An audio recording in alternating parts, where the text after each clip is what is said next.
Jane Austen's Pride and Prejudice. Chapter 1.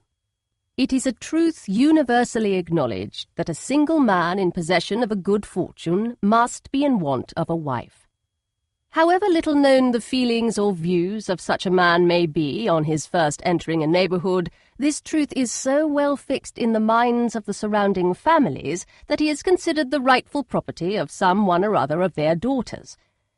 "My dear Mr. Bennet," said his lady to him one day, "have you heard that Netherfield Park is let at last?" Mr. Bennet replied that he had not.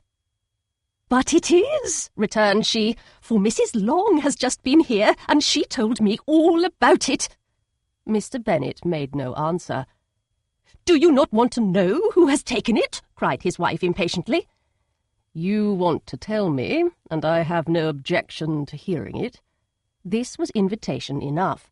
"Why, my dear, you must know.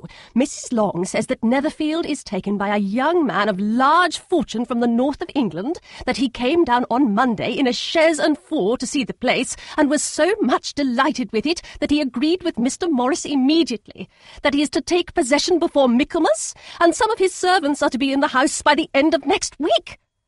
"What is his name?" "Bingley." "Is he married or single?"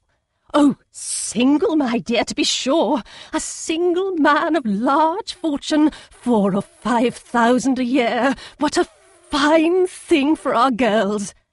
"How so? How can it affect them?" "My dear Mr. Bennet," replied his wife, "how can you be so tiresome? You must know that I am thinking of his marrying one of them." "Is that his design in settling here?" "Design? Nonsense! How can you talk so? But it is very likely that he may fall in love with one of them, and therefore you must visit him as soon as he comes." "I see no occasion for that. You and the girls may go, or you may send them by themselves, which perhaps will be still better, for as you are as handsome as any of them, Mr. Bingley may like you the best of the party." "My dear, you flatter me. I certainly have had my share of beauty, but I do not pretend to be anything extraordinary now. When a woman has 5 grown-up daughters, she ought to give over thinking of her own beauty. In such cases, a woman has not often much beauty to think of." "But, my dear, you must indeed go and see Mr. Bingley when he comes into the neighbourhood." "It is more than I engage for, I assure you." "But consider your daughters. Only think what an establishment it would be for one of them. Sir William and Lady Lucas are determined to go merely on that account, for in general, you know, they visit no newcomers. Indeed, you must go, for it would be impossible for us to visit him if you do not." "You are over-scrupulous, surely. I dare say Mr. Bingley will be very glad to see you, and I will send a few lines by you to assure him of my hearty consent to his marrying whichever he chooses of the girls, though I must throw in a good word for my little Lizzie." "I desire you will do no such thing. Lizzie is not a bit better than the others, and I am sure she is not half so handsome as Jane, nor half so good-humoured as Lydia, but you are always giving her the preference." "They have none of them much to recommend them," replied he. "They are all silly and ignorant, like other girls, but Lizzie has something more of quickness than her sisters." "Mr. Bennet, how can you abuse your own children in such a way? You take delight in vexing me. You have no compassion for my poor nerves." "You mistake me, my dear. I have a high respect for your nerves. They are my old friends. I have heard you mention them with consideration these last 20 years at least." "Ah, you do not know what I suffer." "But I hope you will get over it, and live to see many young men of 4,000 a year come into the neighbourhood."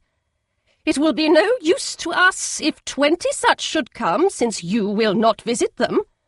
"Depend upon it, my dear, that when there are 20, I will visit them all."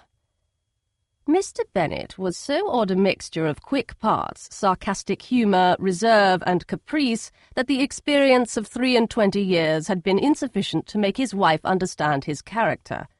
Her mind was less difficult to develop. She was a woman of mean understanding, little information, and uncertain temper. When she was discontented, she fancied herself nervous. The business of her life was to get her daughters married. Its solace was visiting and news. Chapter 2. Mr. Bennet was among the earliest of those who waited on Mr. Bingley. He had always intended to visit him, though to the last always assuring his wife that he should not go, and till the evening after the visit was paid, she had no knowledge of it. It was then disclosed in the following manner. Observing his second daughter employed in trimming a hat, he suddenly addressed her with, "I hope Mr. Bingley will like it, Lizzie." "We are not in a way to know what Mr. Bingley likes," said her mother resentfully, "since we are not to visit." "But you forget, mamma," said Elizabeth, "that we shall meet him at the assemblies, and that Mrs. Long promised to introduce him." "I do not believe Mrs. Long will do any such thing. She has 2 nieces of her own. She is a selfish, hypocritical woman, and I have no opinion of her." "No more have I," said Mr. Bennet, "and I am glad to find that you do not depend on her serving you." Mrs. Bennet deigned not to make any reply, but, unable to contain herself, began scolding one of her daughters.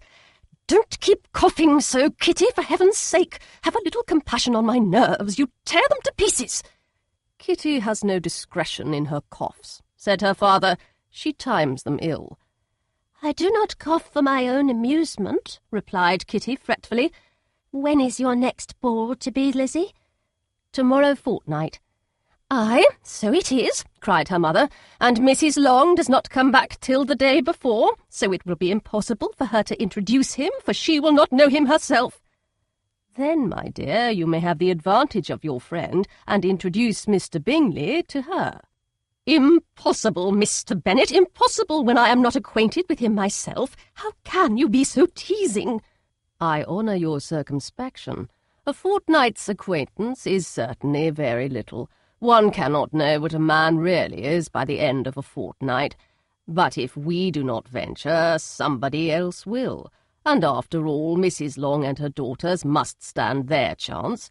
And therefore, as she will think it an act of kindness, if you decline the office, I will take it on myself." The girls stared at their father. Mrs. Bennet said only, "Nonsense, nonsense!" "What can be the meaning of that emphatic exclamation?" cried he. "Do you consider the forms of introduction and the stress that is laid on them as nonsense? I cannot quite agree with you there. What say you, Mary, for you are a young lady of deep reflection, I know, and read great books and make extracts." Mary wished to say something sensible, but knew not how. "While Mary is adjusting her ideas," he continued, "let us return to Mr. Bingley." "I am sick of Mr. Bingley," cried his wife. "I am sorry to hear that, but why did you not tell me that before? If I had known as much this morning, I certainly would not have called on him. It is very unlucky, but as I have actually paid the visit, we cannot escape the acquaintance now."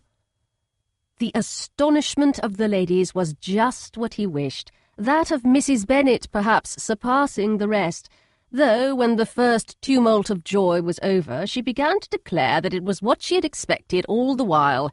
"How good it was in you, my dear Mr. Bennet, but I knew I should persuade you at last. I was sure you loved your girls too well to neglect such an acquaintance. Well, how pleased I am, and it is such a good joke, too, that you should have gone this morning and never said a word about it till now." "Now, Kitty, you may cough as much as you choose," said Mr. Bennet, and as he spoke he left the room, fatigued with the raptures of his wife. "What an excellent father you have, girls," said she, when the door was shut. "I do not know how you will ever make him amends for his kindness, or me either, for that matter. At our time of life it is not so pleasant, I can tell you, to be making new acquaintances every day, but for your sakes we would do anything. Lydia, my love, though you are the youngest, I dare say Mr. Bingley will dance with you at the next ball." "Oh," said Lydia stoutly, "I am not afraid, for though I am the youngest, I'm the tallest." The rest of the evening was spent in conjecturing how soon he would return Mr. Bennet's visit, and determining when they should ask him to dinner. Chapter 3. Not all that Mrs. Bennet, however, with the assistance of her 5 daughters, could ask on the subject was sufficient to draw from her husband any satisfactory description of Mr. Bingley. They attacked him in various ways, with bare-faced questions, ingenious suppositions, and distant surmises, but he eluded the skill of them all, and they were at last obliged to accept the second-hand intelligence of their neighbour, Lady Lucas. Her report was highly favourable. Sir William had been delighted with him. He was quite young, wonderfully handsome, extremely agreeable, and, to crown the whole, he meant to be at the next assembly with a large party. Nothing could be more delightful. To be fond of dancing was a certain step towards falling in love, and very lively hopes of Mr. Bingley's heart were entertained. "If I can see but one of my daughters happily settled at Netherfield," said Mrs. Bennet to her husband, "and all the others equally well married, I shall have nothing to wish for." In a few days Mr. Bingley returned Mr. Bennet's visit, and sat about 10 minutes with him in his library. He had entertained hopes of being admitted to a sight of the young ladies, of whose beauty he had heard much, but he saw only the father. The ladies were somewhat more fortunate, for they had the advantage of ascertaining from an upper window that he wore a blue coat and rode a black horse. An invitation to dinner was soon afterwards dispatched, and already had Mrs. Bennet planned the courses that were to do credit to her housekeeping, when an answer arrived which deferred it all. Mr. Bingley was obliged to be in town the following day, and consequently unable to accept the honour of their invitation, etc. Mrs. Bennet was quite disconcerted. She could not imagine what business he could have in town so soon after his arrival in Hertfordshire, and she began to fear that he might be always flying about from one place to another, and never settled at Netherfield as he ought to be. Lady Lucas quieted her fears a little by starting the idea of his being gone to London only to get a large party for the ball, and a report soon followed that Mr. Bingley was to bring 12 ladies and 7 gentlemen with him to the assembly. The girls grieved over such a number of ladies, but were comforted the day before the ball by hearing that instead of 12 he brought only 6 with him from London, his 5 sisters and a cousin, and when the party entered the assembly-room it consisted of only 5 altogether: Mr. Bingley, his 2 sisters, the husband of the eldest, and another young man. Mr. Bingley was good-looking and gentlemanlike. He had a pleasant countenance and easy, unaffected manners. His sisters were fine women with an air of decided fashion. His brother-in-law, Mr. Hurst, merely looked the gentleman, but his friend Mr. Darcy soon drew the attention of the room by his fine, tall person, handsome features, noble mien, and the report, which was in general circulation within 5 minutes after his entrance, of his having 10,000 a year. The gentlemen pronounced him to be a fine figure of a man. The ladies declared he was much handsomer than Mr. Bingley, and he was looked at with great admiration for about half the evening, till his manners gave a disgust which turned the tide of his popularity. For he was discovered to be proud, to be above his company, and above being pleased. And not all his large estate in Derbyshire could then save him from having a most forbidding, disagreeable countenance, and being unworthy to be compared with his friend. Mr. Bingley had soon made himself acquainted with all the principal people in the room. He was lively and unreserved, danced every dance, was angry that the ball closed so early, and talked of giving one himself at Netherfield. Such amiable qualities must speak for themselves. What a contrast between him and his friend! Mr. Darcy danced only once with Mrs. Hurst and once with Miss Bingley, declined being introduced to any other lady, and spent the rest of the evening in walking about the room, speaking occasionally to one of his own party. His character was decided. He was the proudest, most disagreeable man in the world, and everybody hoped that he would never come there again. Amongst the most violent against him was Mrs. Bennet, whose dislike of his general behaviour was sharpened into particular resentment by his having slighted one of her daughters. Elizabeth Bennet had been obliged, by the scarcity of gentlemen, to sit down for 2 dances, and during part of that time Mr. Darcy had been standing near enough for her to hear a conversation between him and Mr. Bingley, who came from the dance for a few minutes to press his friend to join it. "Come, Darcy," said he, "I must have you dance. I hate to see you standing about by yourself in this stupid manner. You had much better dance." "I certainly shall not. You know how I detest it, unless I am particularly acquainted with my partner. At such an assembly as this, it would be insupportable. Your sisters are engaged, and there is not another woman in the room whom it would not be a punishment to me to stand up with." "I would not be so fastidious as you are," cried Mr. Bingley, "for a kingdom. Upon my honour, I never met with so many pleasant girls in my life as I have this evening, and there are several of them, you see, uncommonly pretty." "You are dancing with the only handsome girl in the room," said Mr. Darcy, looking at the eldest Miss Bennet. "Oh, she is the most beautiful creature I ever beheld. But there is one of her sisters sitting down just behind you who is very pretty, and I dare say very agreeable. Do let me ask my partner to introduce you." "Which do you mean?"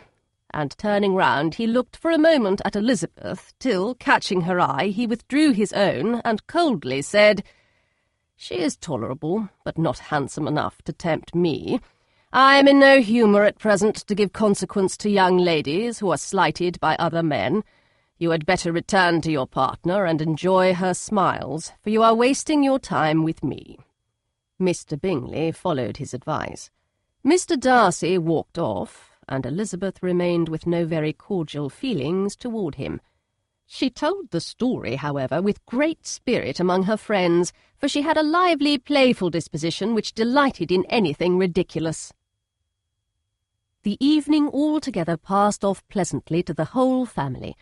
Mrs. Bennet had seen her eldest daughter much admired by the Netherfield party.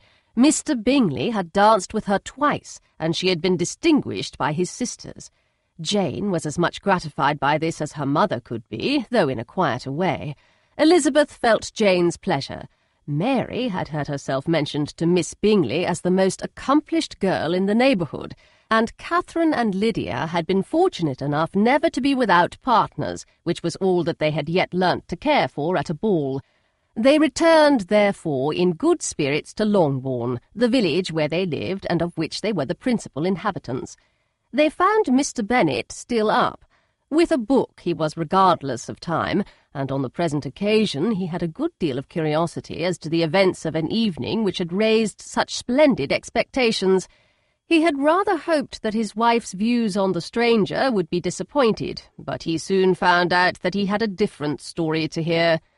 "Oh, my dear Mr. Bennet," as she entered the room, "we have had a most delightful evening, a most excellent ball. I wish you had been there. Jane was so admired, nothing could be like it. Everybody said how well she looked, and Mr. Bingley thought her quite beautiful and danced with her twice. Only think of that, my dear. He actually danced with her twice, and she was the only creature in the room that he asked a second time. First of all, he asked Miss Lucas. I was so vexed to see him stand up with her, but, however, he did not admire her at all. Indeed, nobody can, you know, and he seemed quite struck with Jane as she was going down the dance, so he inquired who she was and got introduced and asked her for the two next. Then the 2/3 he danced with Miss King, and the 2/4 with Maria Lucas, and the 2/5 with Jane again, and the 2/6 with Lizzie, and the boulanger. If he had had any compassion for me," cried her husband impatiently, "he would not have danced half so much. For God's sake, say no more of his partners. Oh, that he had sprained his ankle in the first dance. Oh, my dear, I am quite delighted with him. He is so excessively handsome, and his sisters are charming women. I never in my life saw anything more elegant than their dresses. I dare say the lace upon Mrs. Hurst's gown—" Here she was interrupted again. Mr. Bennet protested against any description of finery. She was therefore obliged to seek another branch of the subject, and related, with much bitterness of spirit and some exaggeration, the shocking rudeness of Mr. Darcy. But I can assure you," she added, "that Lizzie does not lose much by not suiting his fancy, for he is a most disagreeable, horrid man, not at all worth pleasing, so high and so conceited that there was no enduring him. He walked here and he walked there, fancying himself so very great. Not handsome enough to dance with. I wish you had been there, my dear, to have given him one of your set-downs. I quite detest the man." Chapter 4. When Jane and Elizabeth were alone, the former, who had been cautious in her praise of Mr. Bingley before, expressed to her sister just how very much she admired him. "He is just what a young man ought to be," said she, "sensible, good-humoured, lively, and I never saw such happy manners, so much ease, with such perfect good breeding." "He is also handsome," replied Elizabeth, "which a young man ought likewise to be, if he possibly can. His character is thereby complete." "I was very much flattered by his asking me to dance a second time. I did not expect such a compliment." "Did not you? I did for you.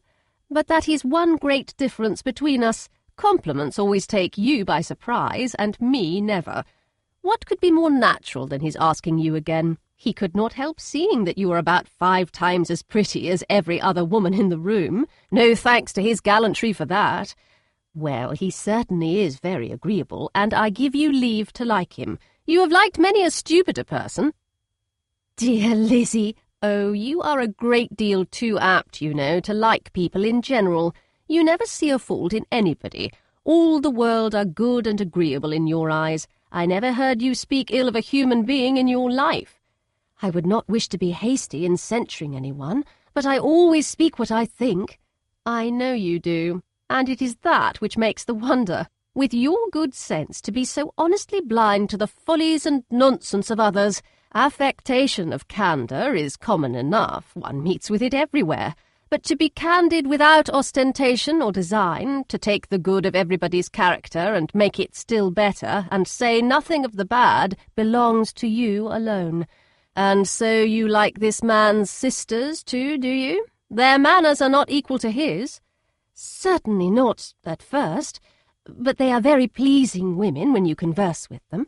Miss Bingley is to live with her brother and keep his house, and I am much mistaken if we shall not find a very charming neighbour in her." Elizabeth listened in silence, but was not convinced. Their behaviour at the assembly had not been calculated to please in general, and with more quickness of observation and less pliancy of temper than her sister, and with a judgment too unassailed by any attention to herself, she was very little disposed to approve them. They were in fact very fine ladies, not deficient in good humour when they were pleased, nor in the power of making themselves agreeable when they chose it, but proud and conceited. They were rather handsome, had been educated in one of the first private seminaries in town, had a fortune of £20,000, were in the habit of spending more than they ought, and of associating with people of rank, and were therefore in every respect entitled to think well of themselves and meanly of others. They were of a respectable family in the north of England, a circumstance more deeply impressed on their memories than that their brother's fortune and their own had been acquired by trade. Mr. Bingley inherited property to the amount of nearly £100,000 from his father, who had intended to purchase an estate, but did not live to do it. Mr. Bingley intended it likewise, and sometimes made choice of his county, but as he was now provided with a good house and the liberty of a manor, it was doubtful to many of those who best knew the easiness of his temper whether he might not spend the remainder of his days at Netherfield and leave the next generation to purchase. His sisters were anxious for his having an estate of his own, but though he was now only established as a tenant, Miss Bingley was by no means unwilling to preside at his table, nor was Mrs. Hurst, who had married a man of more fashion than fortune, less disposed to consider his house as her home when it suited her. Mr. Bingley had not been of age 2 years when he was tempted by an accidental recommendation to look at Netherfield House. He did look at it and into it for half an hour, was pleased with the situation and the principal rooms, satisfied with what the owner said in its praise, and took it immediately. Between him and Darcy there was a very steady friendship, in spite of great opposition of character. Bingley was endeared to Darcy by the easiness, openness, and ductility of his temper, though no disposition could offer a greater contrast to his own, and though with his own he never appeared dissatisfied. On the strength of Darcy's regard, Bingley had the firmest reliance, and of his judgment the highest opinion. In understanding, Darcy was the superior. Bingley was by no means deficient, but Darcy was clever.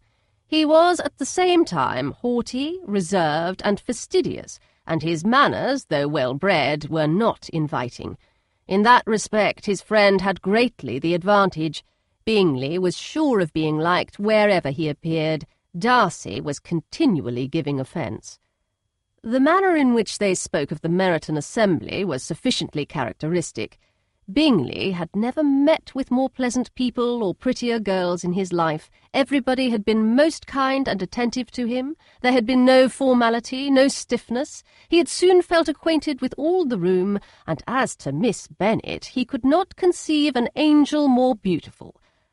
Darcy, on the contrary, had seen a collection of people in whom there was little beauty and no fashion, for none of whom he had felt the smallest interest, and from none received either attention or pleasure.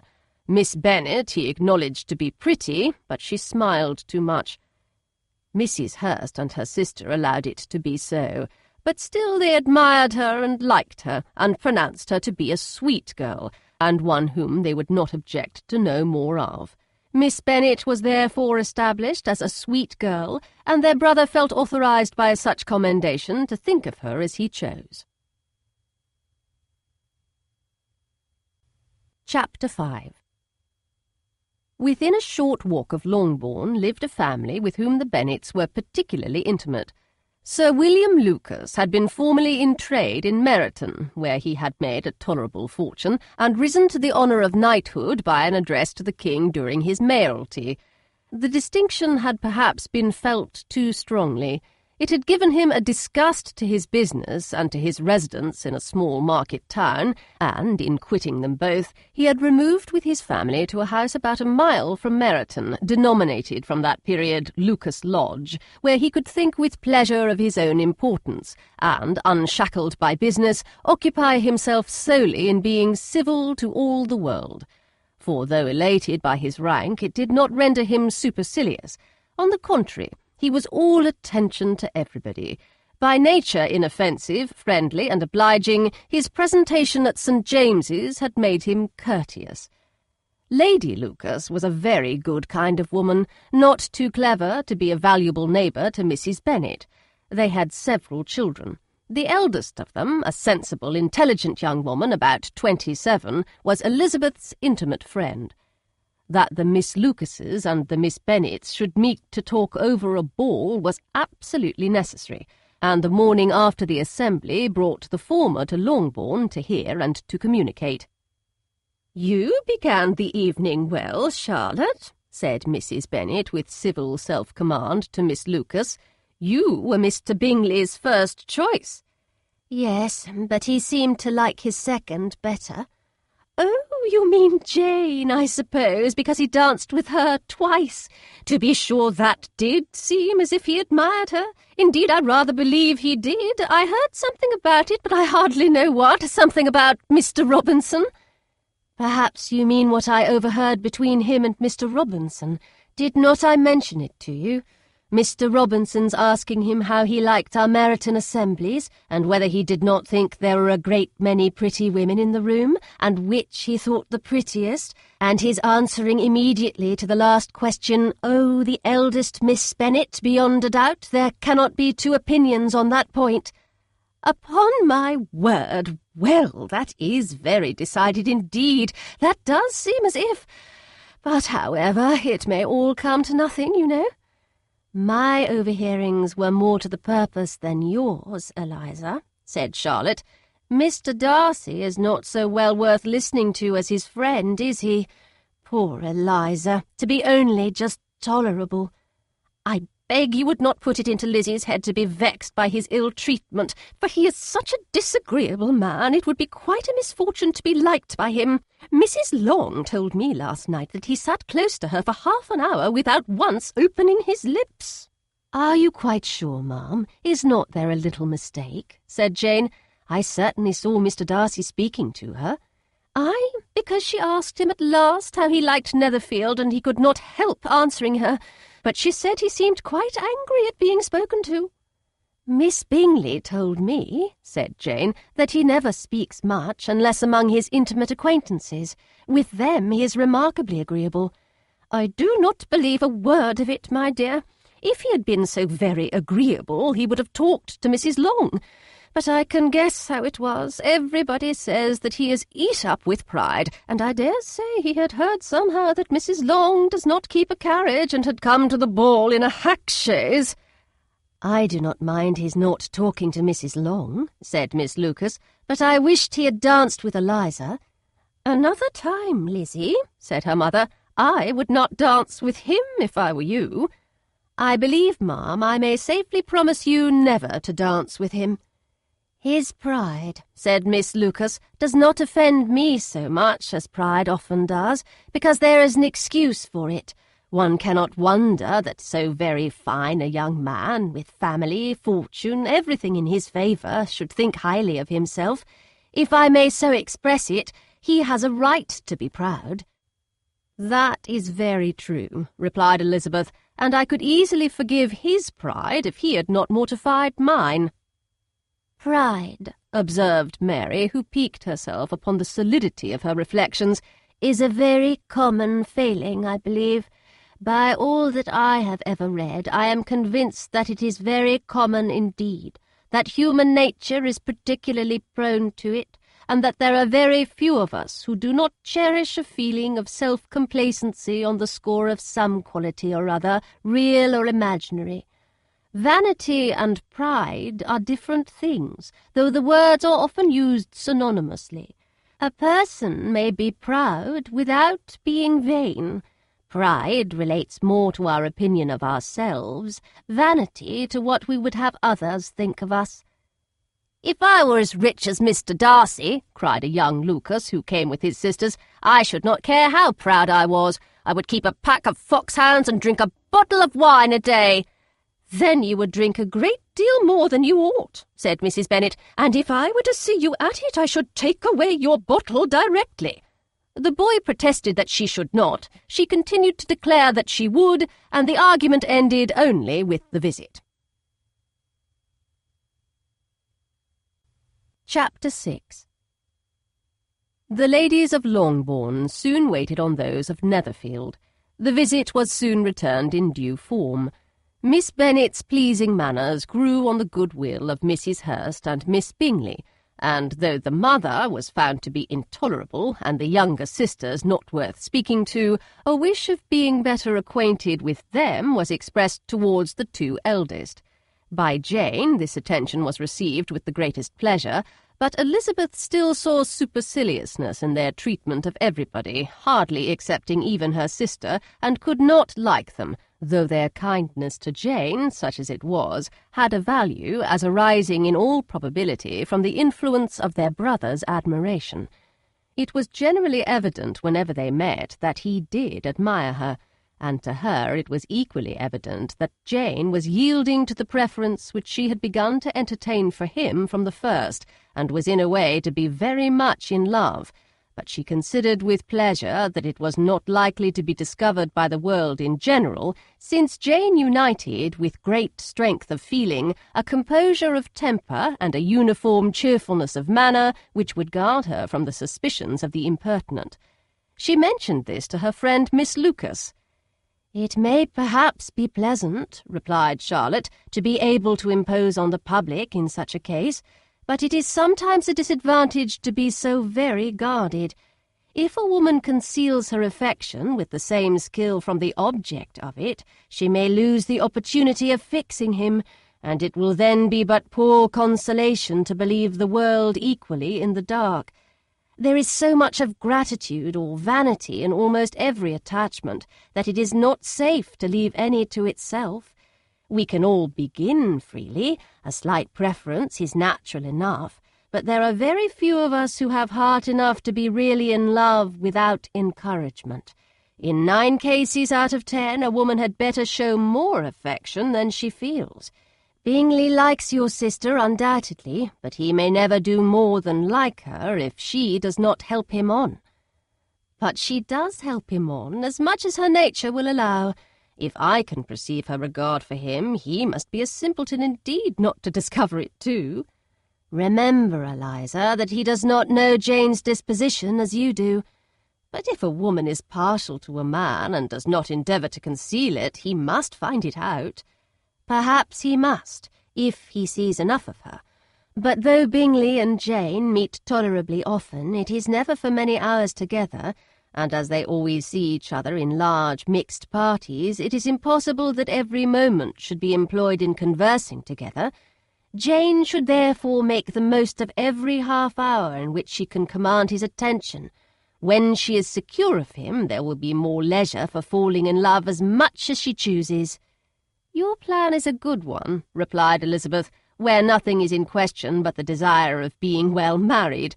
And if I were determined to get a rich husband, or any husband, I dare say I should adopt it. But these are not Jane's feelings. She is not acting by design. As yet she cannot even be certain of the degree of her own regard, nor of its reasonableness. She has known him only a fortnight. She danced 4 dances with him at Meryton. She saw him one morning at his own house, and has since dined with him in company 4 times. This is not quite enough to make her understand his character. Not as you represent it. Had she merely dined with him, she might only have discovered whether he had a good appetite. But you must remember that 4 evenings have also been spent together, and 4 evenings may do a great deal. Yes, these 4 evenings have enabled them to ascertain that they both like 21 better than commerce, but with respect to any other leading characteristic, I do not imagine that much has been unfolded. "Well," said Charlotte, "I wish Jane success with all my heart, and if she were married to him tomorrow, I should think she had as good a chance of happiness as if she were to be studying his character for a 12-month. Happiness in marriage is entirely a matter of chance. If the dispositions of the parties are ever so well known to each other, or ever so similar beforehand, it does not advance their felicity in the least. They always continue to grow sufficiently unlike afterwards to have their share of vexation, and it is better to know as little as possible of the defects of the person with whom you are to pass your life." "You make me laugh, Charlotte, but it is not sound. You know it is not sound, and that you would never act in this way yourself." Occupied in observing Mr. Bingley's attentions to her sister, Elizabeth was far from suspecting that she was herself becoming an object of some interest in the eyes of his friend. Mr. Darcy had at first scarcely allowed her to be pretty. He had looked at her without admiration at the ball, and when they next met he looked at her only to criticise. But no sooner had he made it clear to himself and his friends that she hardly had a good feature in her face than he began to find it was rendered uncommonly intelligent by the beautiful expression of her dark eyes. To this discovery succeeded some others equally mortifying. Though he had detected with a critical eye more than one failure of perfect symmetry in her form, he was forced to acknowledge her figure to be light and pleasing, and in spite of his asserting that her manners were not those of the fashionable world, he was caught by their easy playfulness. Of this she was perfectly unaware. To her he was only the man who made himself agreeable nowhere, and who had not thought her handsome enough to dance with. He began to wish to know more of her, and as a step towards conversing with her himself, attended to her conversation with others. His doing so drew her notice. It was at Sir William Lucas's, where a large party were assembled. "What does Mr. Darcy mean," said she to Charlotte, "by listening to my conversation with Colonel Forster?" "That is a question which Mr. Darcy only can answer. But if he does it any more, I shall certainly let him know that I see what he is about. He has a very satirical eye, and if I do not begin by being impertinent myself, I shall soon grow afraid of him." On his approaching them soon afterwards, though without seeming to have any intention of speaking, Miss Lucas defied her friend to mention such a subject to him, which immediately provoking Elizabeth to do it, she turned to him and said, "Did you not think, Mr. Darcy, that I expressed myself uncommonly well just now when I was teasing Colonel Forster to give us a ball at Meryton?" "With great energy, but it is always a subject which makes a lady energetic." "You are severe on us." "It will be her turn soon to be teased," said Miss Lucas. "I am going to open the instrument, Eliza, and you know what follows. You are a very strange creature by way of a friend, always wanting me to play and sing before anybody and everybody. If my vanity had taken a musical turn, you would have been invaluable, but as it is, I would really rather not sit down before those who must be in the habit of hearing the very best performers." On Miss Lucas's persevering, however, she added, "Very well, if it must be so, it must," and gravely glancing at Mr. Darcy, "There is a fine old saying which everybody here is of course familiar with, 'Keep your breath to cool your porridge,' and I shall keep mine to swell my song." Her performance was pleasing, though by no means capital. After a song or two, and before she could reply to the entreaties of several that she would sing again, she was eagerly succeeded at the instrument by her sister Mary, who having, in consequence of being the only plain one in the family, worked hard for knowledge and accomplishments, was always impatient for display. Mary had neither genius nor taste, and though vanity had given her application, it had given her likewise a pedantic air and conceited manner which would have injured a higher degree of excellence than she had reached. Elizabeth, easy and unaffected, had been listened to with much more pleasure, though not playing half so well, and Mary, at the end of a long concerto, was glad to purchase praise and gratitude by Scotch and Irish airs at the request of her younger sisters, who, with some of the Lucases and 2 or 3 officers, joined eagerly in dancing at one end of the room. Mr. Darcy stood near them in silent indignation at such a mode of passing the evening, to the exclusion of all conversation, and was too much engrossed by his thoughts to perceive that Sir William Lucas was his neighbour, till Sir William thus began, "What a charming amusement for young people this is, Mr. Darcy. There is nothing like dancing after all. I consider it as one of the first refinements of polished society." "Certainly, sir, and it has the advantage also of being in vogue amongst the less polished societies of the world. Every savage can dance." Sir William only smiled. "Your friend performs delightfully," he continued after a pause, on seeing Bingley join the group, "and I doubt not that you are an adept in the science yourself, Mr. Darcy. You saw me dance at Meryton, I believe, sir?" "Yes, indeed, and received no inconsiderable pleasure from the sight. Do you often dance at St. James's?" "Never, sir." "Do you not think it would be a proper compliment to the place?" "It is a compliment which I never pay to any place if I can avoid it." "You have a house in town, I conclude?" Mr. Darcy bowed. "I had once had some thought of fixing in town myself, for I am fond of superior society, but I did not feel quite certain that the air of London would agree with Lady Lucas." He paused in hopes of an answer, but his companion was not disposed to make any, and Elizabeth at that instant moving towards them, he was struck with the action of doing a very gallant thing, and called out to her, "My dear Miss Eliza, why are you not dancing? Mr. Darcy, you must allow me to present this young lady to you as a very desirable partner. You cannot refuse to dance, I am sure, when so much beauty is before you."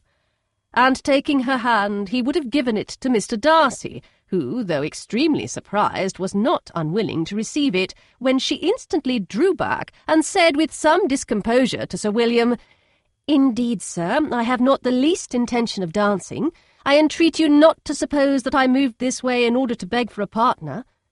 Mr. Darcy, with grave propriety, requested to be allowed the honour of her hand, but in vain. Elizabeth was determined. nor did Sir William at all shake her purpose by his attempt at persuasion. "You excel so much in the dance, Miss Eliza, that it is cruel to deny me the happiness of seeing you, and though this gentleman dislikes the amusement in general, he can have no objection, I am sure, to oblige us for 1/2 hour." "Mr. Darcy is all politeness," said Elizabeth, smiling. "He is indeed, but considering the inducement, my dear Eliza, we cannot wonder at his complaisance, for who would object to such a partner?" Elizabeth looked archly and turned away. Her resistance had not injured her with the gentleman, and he was thinking of her with some complacency when thus accosted by Miss Bingley. "I can guess the subject of your reverie." "I should imagine not." "You are considering how insupportable it would be to pass many evenings in this manner in such society, and indeed I am quite of your opinion. I was never more annoyed. The insipidity, and yet the noise, the nothingness, and yet the self-importance of all those people. What would I give to hear your strictures on them?" "Your conjecture is totally wrong, I assure you. My mind was more agreeably engaged. I have been meditating on the very great pleasure which a pair of fine eyes in the face of a pretty woman can bestow." Miss Bingley immediately fixed her eyes on his face, and desired he would tell her what lady had the credit of inspiring such reflections. Mr. Darcy replied with great intrepidity, "Miss Elizabeth Bennet." "Miss Elizabeth Bennet," repeated Miss Bingley. "I am all astonishment. How long has she been such a favourite, and pray, when am I to wish you joy?" "That is exactly the question which I expected you to ask. A lady's imagination is very rapid. It jumps from admiration to love, from love to matrimony, in a moment. I knew you would be wishing me joy." "Nay, if you are serious about it, I shall consider the matter is absolutely settled. You will be having a charming mother-in-law indeed, and of course she will always be at Pemberley with you." He listened to her with perfect indifference while she chose to entertain herself in this manner, and as his composure convinced her that all was safe, her wit flowed long. Chapter 7. Mr. Bennet's property consisted almost entirely in an estate of 2,000 a year, which, unfortunately for his daughters, was entailed in default of heirs male on a distant relation, and their mother's fortune, though ample for her situation in life, could but ill supply the deficiency of his. Her father had been an attorney in Meryton, and had left her £4,000. She had a sister married to a Mr. Phillips, who had been a clerk to their father and succeeded him in the business, and a brother settled in London in a respectable line of trade. The village of Longbourn was only 1 mile from Meryton, a most convenient distance for the young ladies, who were usually tempted thither 3 or 4 times a week to pay their duty to their aunt and to a milliner's shop just over the way. The 2 youngest of the family, Catherine and Lydia, were particularly frequent in these attentions. Their minds were more vacant than their sisters', and when nothing better offered, a walk to Meryton was necessary to amuse their morning hours and furnish conversation for the evening. And however bare of news the country in general might be, they always contrived to learn some from their aunt. At present, indeed, they were well supplied both with news and happiness by the recent arrival of a militia regiment in the neighbourhood. It was to remain the whole winter, and Meryton was the headquarters. Their visits to Mrs. Phillips were now productive of the most interesting intelligence. Every day added something to their knowledge of the officers' names and connections. Their lodgings were not long a secret, and at length they began to know the officers themselves. Mr. Phillips visited them all, and this opened to his nieces a store of felicity unknown before. They could talk of nothing but officers, and Mr. Bingley's large fortune, the mention of which gave animation to their mother, was worthless in their eyes when opposed to the regimentals of an ensign. After listening one morning to their effusions on this subject, Mr. Bennet coolly observed, From all that I can collect by your manner of talking, you must be two of the silliest girls in the country. I have suspected it some time, but I am now convinced." Catherine was disconcerted and made no answer, but Lydia, with perfect indifference, continued to express her admiration of Captain Carter and her hope of seeing him in the course of the day, as he was going the next morning to London. "I am astonished, my dear," said Mrs. Bennet, "that you should be so ready to think your own children silly. If I wish to think slightingly of anybody's children, it should not be of my own, however." "If my children are silly, I must hope to be always sensible of it." "Yes, but as it happens, they are all of them very clever." "This is the only point, I flatter myself, on which we do not agree. I had hoped that our sentiments coincided in every particular, but I must so far differ from you as to think our two youngest daughters uncommonly foolish." "My dear Mr. Bennet, you must not expect such girls to have the sense of their father and mother. When they get to our age, I dare say they will not think about officers any more than we do. I remember the time when I liked a red coat myself very well, and indeed so I do still at my heart, and if a smart young colonel with 5,000 or 6,000 a year should want one of my girls, I shall not say nay to him, and I thought Colonel Forster looked very becoming the other night at Sir William's in his regimentals." "Mamma," cried Lydia, "my aunt says that Colonel Forster and Captain Carter do not go so often to Miss Watson's as they did when they first came. She sees them now very often standing in Clark's library." Mrs. Bennet was prevented replying by the entrance of the footman with a note for Miss Bennet. It came from Netherfield, and the servant waited for an answer. Mrs. Bennet's eyes sparkled with pleasure, and she was eagerly calling out while her daughter read, "Well, Jane, who is it from? What is it about? What does he say? Well, Jane, make haste and tell us. Make haste, my love." "It is from Miss Bingley," said Jane, and then read it aloud. "My dear friend, if you are not so compassionate as to dine today with Louisa and me, we shall be in danger of hating each other for the rest of our lives, for a whole day's tete-a-tete between two women can never end without a quarrel. Come as soon as you can on receipt of this. My brother and the gentleman are to dine with the officers. Yours ever, Caroline Bingley." "With the officers?" cried Lydia. "I wonder my aunt did not tell us of that." "Dining out," said Mrs. Bennet.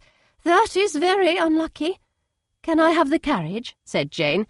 "No, my dear, you had better go on horseback, because it seems likely to rain, and then you must stay all night." "That would be a good scheme," said Elizabeth, "if you were sure that they would not offer to send her home." "Oh, but the gentlemen will have Mr. Bingley's chaise to go to Meryton, and the Hursts have no horses to theirs." "I had much rather go in the coach." "But, my dear, your father cannot spare the horses, I am sure. They are wanted in the farm, Mr. Bennet, are they not?" "They are wanted in the farm much oftener than I can get them."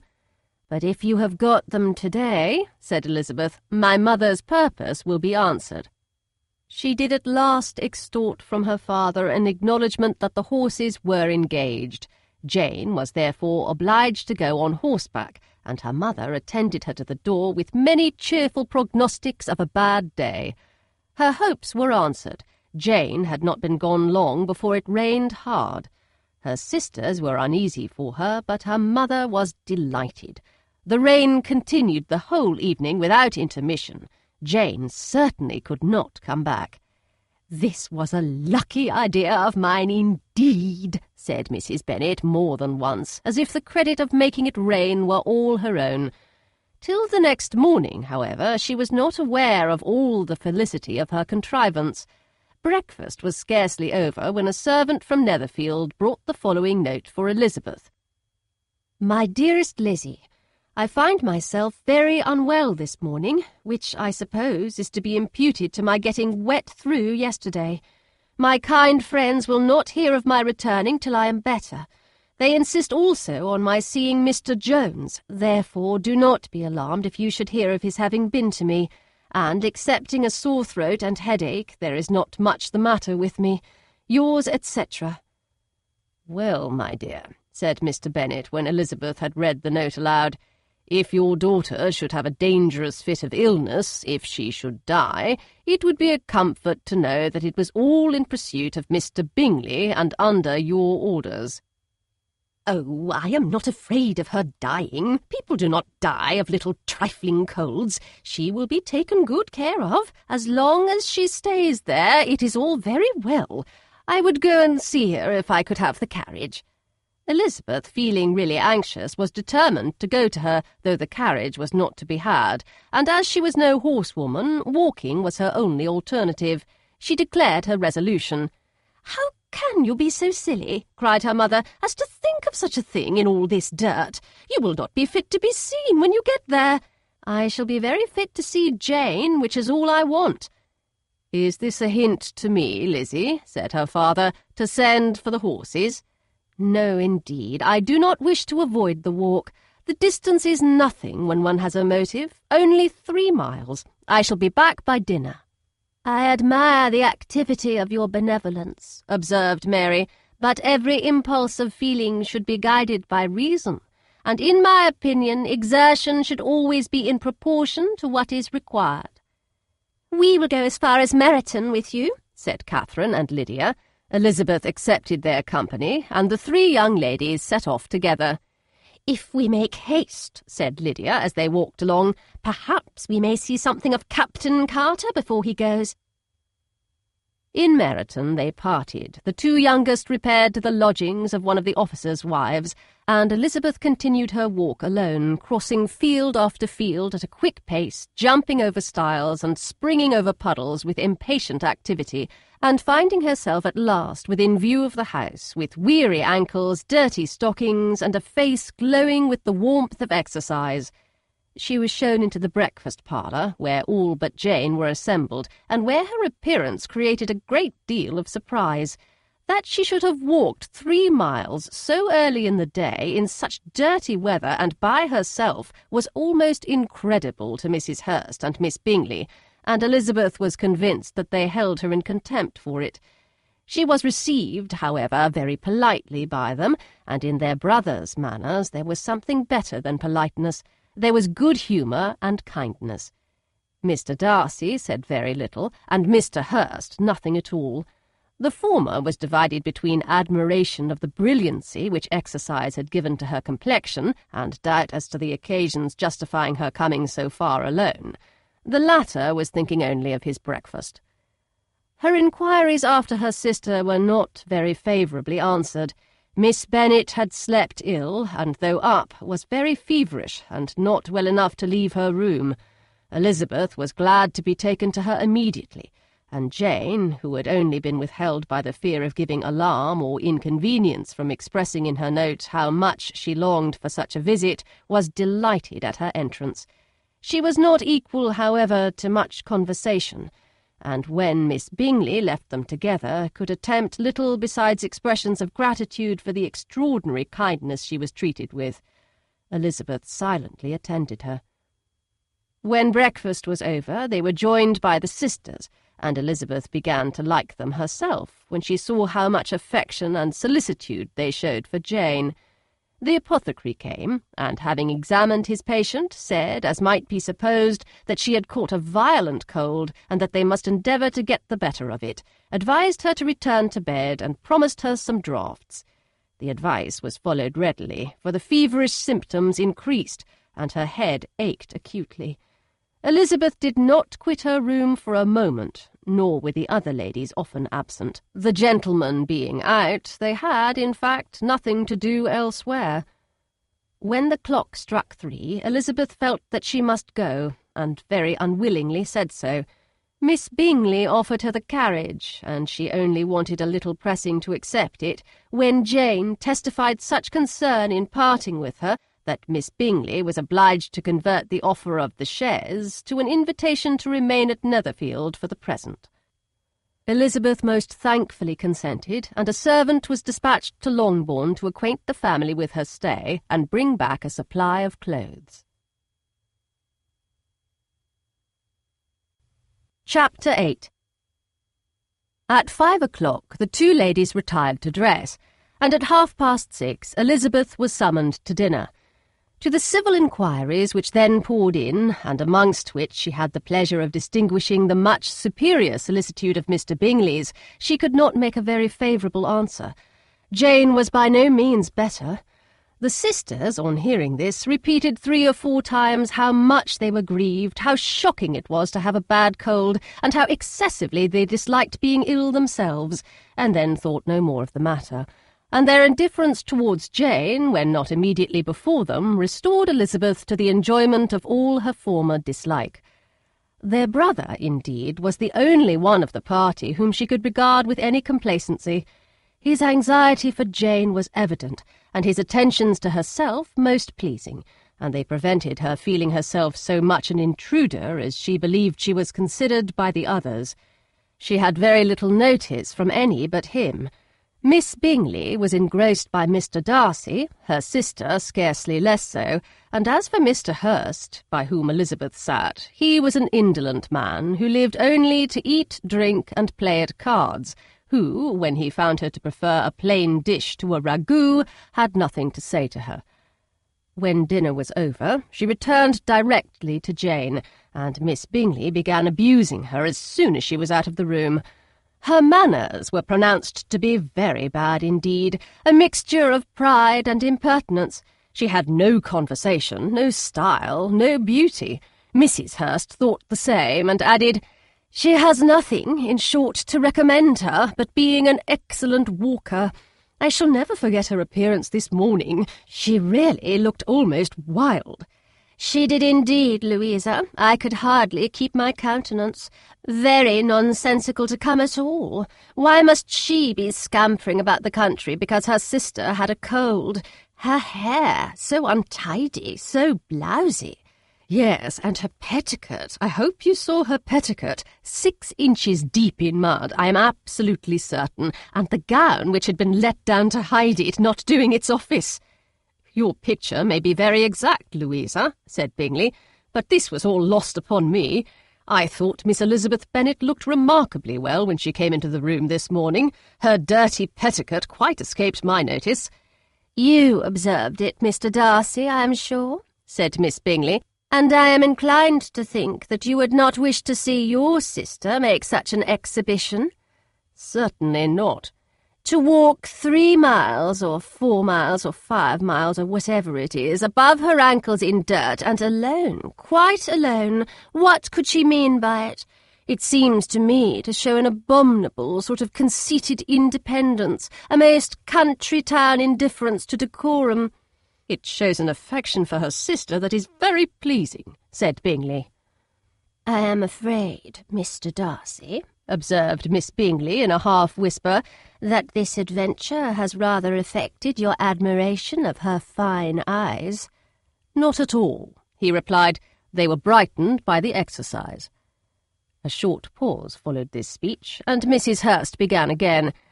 "I have an excessive regard for Miss Jane Bennet. She is really a very sweet girl, and I wish with all my heart she were well settled. But with such a father and mother, and such low connections, I am afraid there is no chance of it." "I think I have heard you say that their uncle is an attorney in Meryton?" "Yes, and they have another who lives somewhere near Cheapside." "That is capital," added her sister, and they both laughed heartily. "If they had uncles enough to fill all Cheapside," cried Bingley, "it would not make them one jot less agreeable." "But it must very materially lessen their chance of marrying men of any consideration in the world," replied Darcy. To this speech Bingley made no answer, but his sisters gave it their hearty assent, and indulged their mirth for some time at the expense of their dear friend's vulgar relations. With a renewal of tenderness, however, they returned to her room on leaving the dining-parlour, and sat with her till summoned to coffee. She was still very poorly, and Elizabeth would not quit her at all till late in the evening, when she had the comfort of seeing her sleep, and when it seemed to her rather right than pleasant that she should go downstairs herself. On entering the drawing-room, she found the whole party at loo, and was immediately invited to join them, but suspecting them to be playing high, she declined it, and, making her sister the excuse, said she would amuse herself for the short time she could stay below with a book. Mr. Hurst looked at her with astonishment. "Do you prefer reading to cards?" said he. "That is rather singular." "Miss Eliza Bennet," said Miss Bingley, "despises cards. She is a great reader, and has no pleasure in anything else." "I deserve neither such praise nor such censure," cried Elizabeth. "I am not a great reader, and I have pleasure in many things." "In nursing your sister I am sure you have pleasure," said Bingley, "and I hope it will be soon increased by seeing her quite well." Elizabeth thanked him from her heart, and then walked towards the table where a few books were lying. He immediately offered to fetch her others, all that his library afforded. "And I wish my collection were larger for your benefit and my own credit, but I am an idle fellow, and though I have not many, I have more than I have ever looked into." Elizabeth assured him that she could suit herself perfectly with those in the room. "I am astonished," said Miss Bingley, "that my father should have left so small a collection of books. What a delightful library you have at Pemberley, Mr. Darcy." "It ought to be good," he replied. "It has been the work of many generations." "And then you have added so much to it yourself. You are always buying books." "I cannot comprehend the neglect of a family library in such days as these." "Neglect? I am sure you neglect nothing that can add to the beauties of that noble place. Charles, when you build your house, I wish it may be half as delightful as Pemberley." "I wish it may." "But I would really advise you to make your purchase in that neighbourhood, and take Pemberley for a kind of model.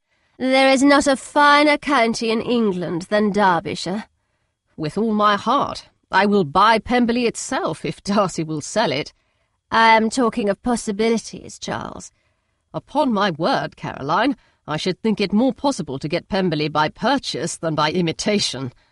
Elizabeth was so much caught with what passed as to leave her very little attention for her book, and soon laying it wholly aside, she drew near the card-table and stationed herself between Mr. Bingley and his eldest sister to observe the game. "Is Miss Darcy much grown since the spring?" said Miss Bingley. "Will she be as tall as I am?" "I think she will.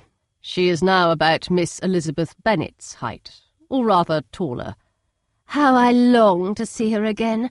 I never met with anybody who delighted me so much. Such a countenance, such manners, and so extremely accomplished for her age. Her performance on the pianoforte is exquisite." "It is amazing to me," said Bingley, "how young ladies can have patience to be so very accomplished as they all are." "All young ladies accomplished? My dear Charles, what do you mean?" "Yes, all of them, I think. They all paint tables, cover screens, and net purses. I scarcely know anyone who cannot do all this, and I am sure I never heard a young lady spoken of for the first time without being informed that she was very accomplished." "Your list of the common extent of accomplishments," said Darcy, "has too much truth. The word is applied to many a woman who deserves it no otherwise than by netting a purse or covering a screen. But I am very far from agreeing with you in your estimation of ladies in general. I cannot boast of knowing more than half a dozen in the whole range of my acquaintance that are really accomplished." "Nor I am sure," said Miss Bingley. "Then," observed Elizabeth, "you must comprehend a great deal in your idea of an accomplished woman." "Yes, I do comprehend a great deal in it." "Oh, certainly," cried his faithful assistant. "No one can be really esteemed accomplished who does not greatly surpass what is usually met with.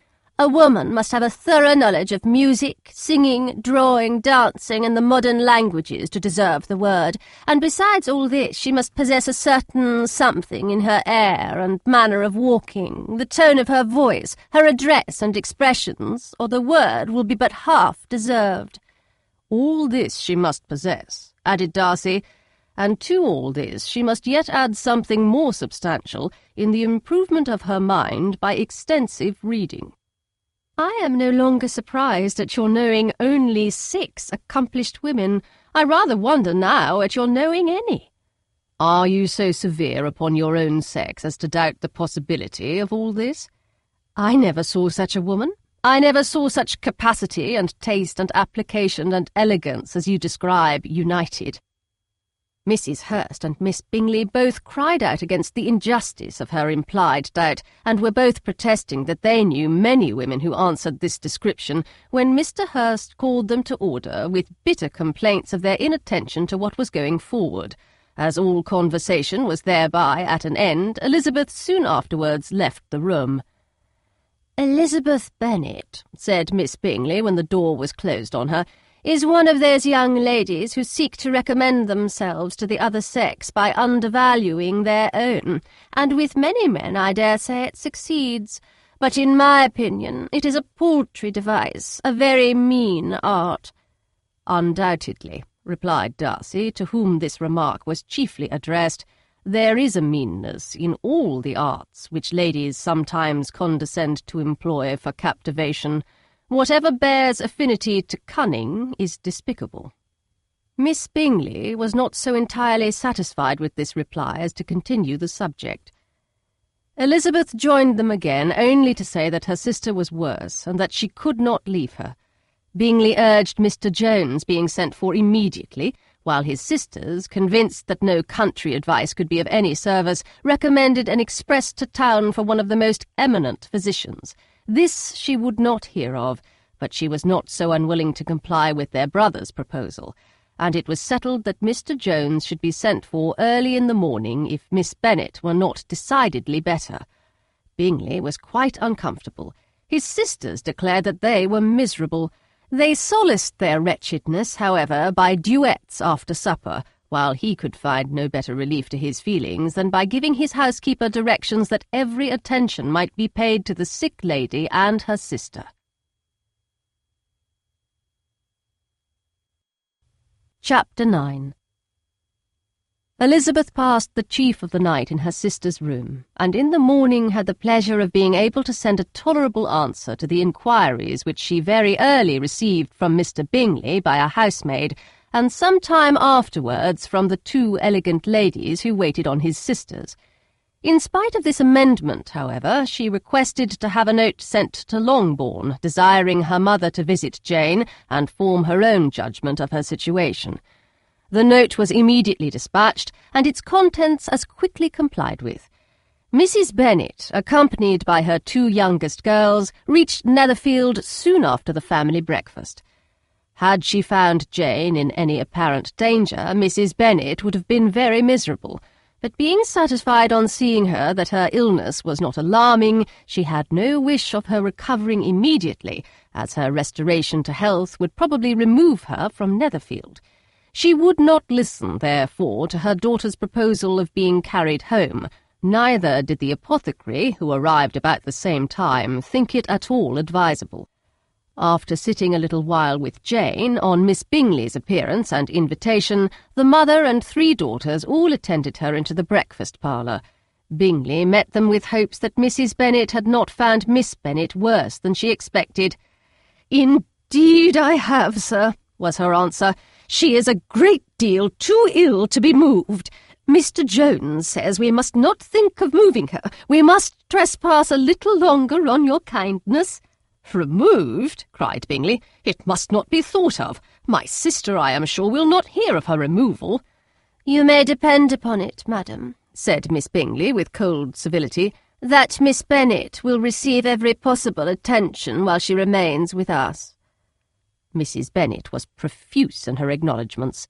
"I am sure," she added, "if it was not for such good friends, I do not know what would become of her, for she is very ill indeed, and suffers a vast deal, though with the greatest patience in the world, which is always the way with her, for she has, without exception, the sweetest temper I have ever met with. I often tell my other girls they are nothing to her. You have a sweet room here, Mr. Bingley, and a charming prospect over the gravel walk. I do not know a place in the country that is equal to Netherfield. You will not think of quitting it in a hurry, I hope, though you have but a short lease." "Whatever I do is done in a hurry," replied he, "and therefore if I should resolve to quit Netherfield, I should probably be off in 5 minutes. At present, however, I consider myself as quite fixed here." "That is exactly what I should have supposed of you," said Elizabeth. you begin to comprehend me, do you?" cried he, turning towards her. "Oh, yes, I understand you perfectly." "I wish I might take this for a compliment, but to be so easily seen through, I'm afraid, is pitiful." "That is as it happens. It does not follow that a deep, intricate character is more or less estimable than such a one as yours." "Lizzie," cried her mother, "remember where you are, and do not run on in the wild manner that you are suffered to do at home." "I did not know before," continued Bingley immediately, "that you were a studier of character. It must be an amusing study." "Yes, but intricate characters are the most amusing. They have at least that advantage." "The country," said Darcy, "can in general supply but a few subjects for such a study. In a country neighbourhood you move in a very confined and unvarying society. But people themselves alter so much that there is something new to be observed in them forever." "Yes, indeed," cried Mrs. Bennet, offended by his manner of mentioning a country neighbourhood. "I assure you there is quite as much of that going on in the country as in town." Everybody was surprised, and Darcy, after looking at her for a moment, turned silently away. Mrs. Bennet, who fancied she had gained a complete victory over him, continued her triumph. "I cannot see that London has any great advantage over the country, for my part, except the shops and public places. The country is a vast deal pleasanter, is it not, Mr. Bingley?" "When I am in the country," he replied, "I never wish to leave it, and when I am in town it is pretty much the same. They have each their advantages, and I can be equally happy in either." "Aye, that is because you have the right disposition. But that gentleman," looking at Darcy, "seemed to think the country was nothing at all." "Indeed, mamma, you are mistaken," said Elizabeth, blushing for her mother. "You quite mistook Mr. Darcy. He only meant that there was not such a variety of people to be met with in the country as in the town, which you must acknowledge to be true." "Certainly, my dear, nobody said there were.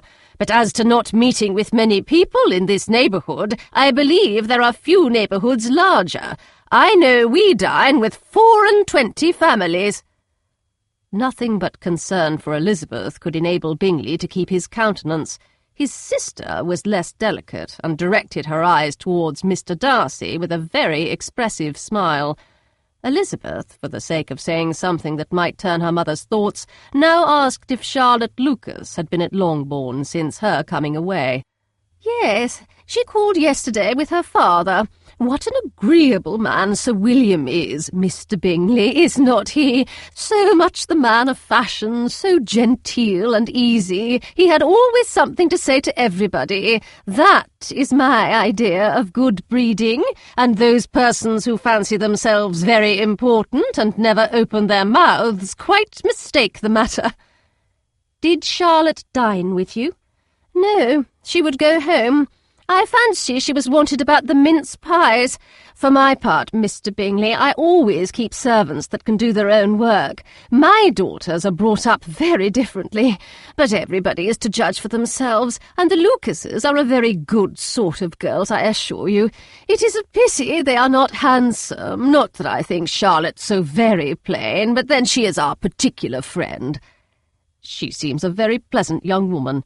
"Oh, dear, yes, but you must own she is very plain. Lady Lucas herself has often said so, and envied me Jane's beauty. I do not like to boast of my own child, but to be sure, Jane, one does not often see anybody better looking. It is what everybody says. I do not trust my own partiality.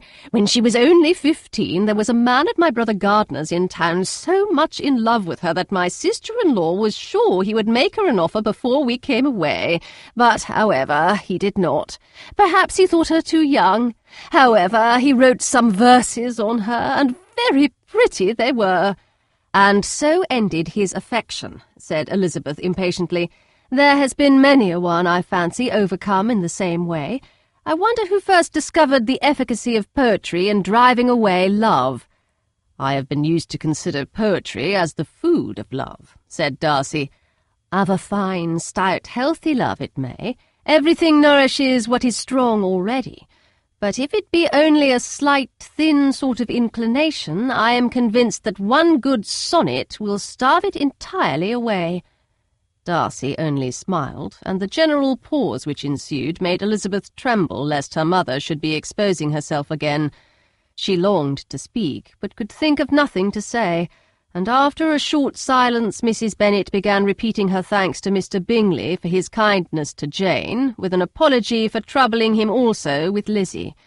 Mr. Bingley was unaffectedly civil in his answer, and forced his younger sister to be civil also, and say what the occasion required. She performed her part indeed without much graciousness, but Mrs. Bennet was satisfied, and soon afterwards ordered her carriage.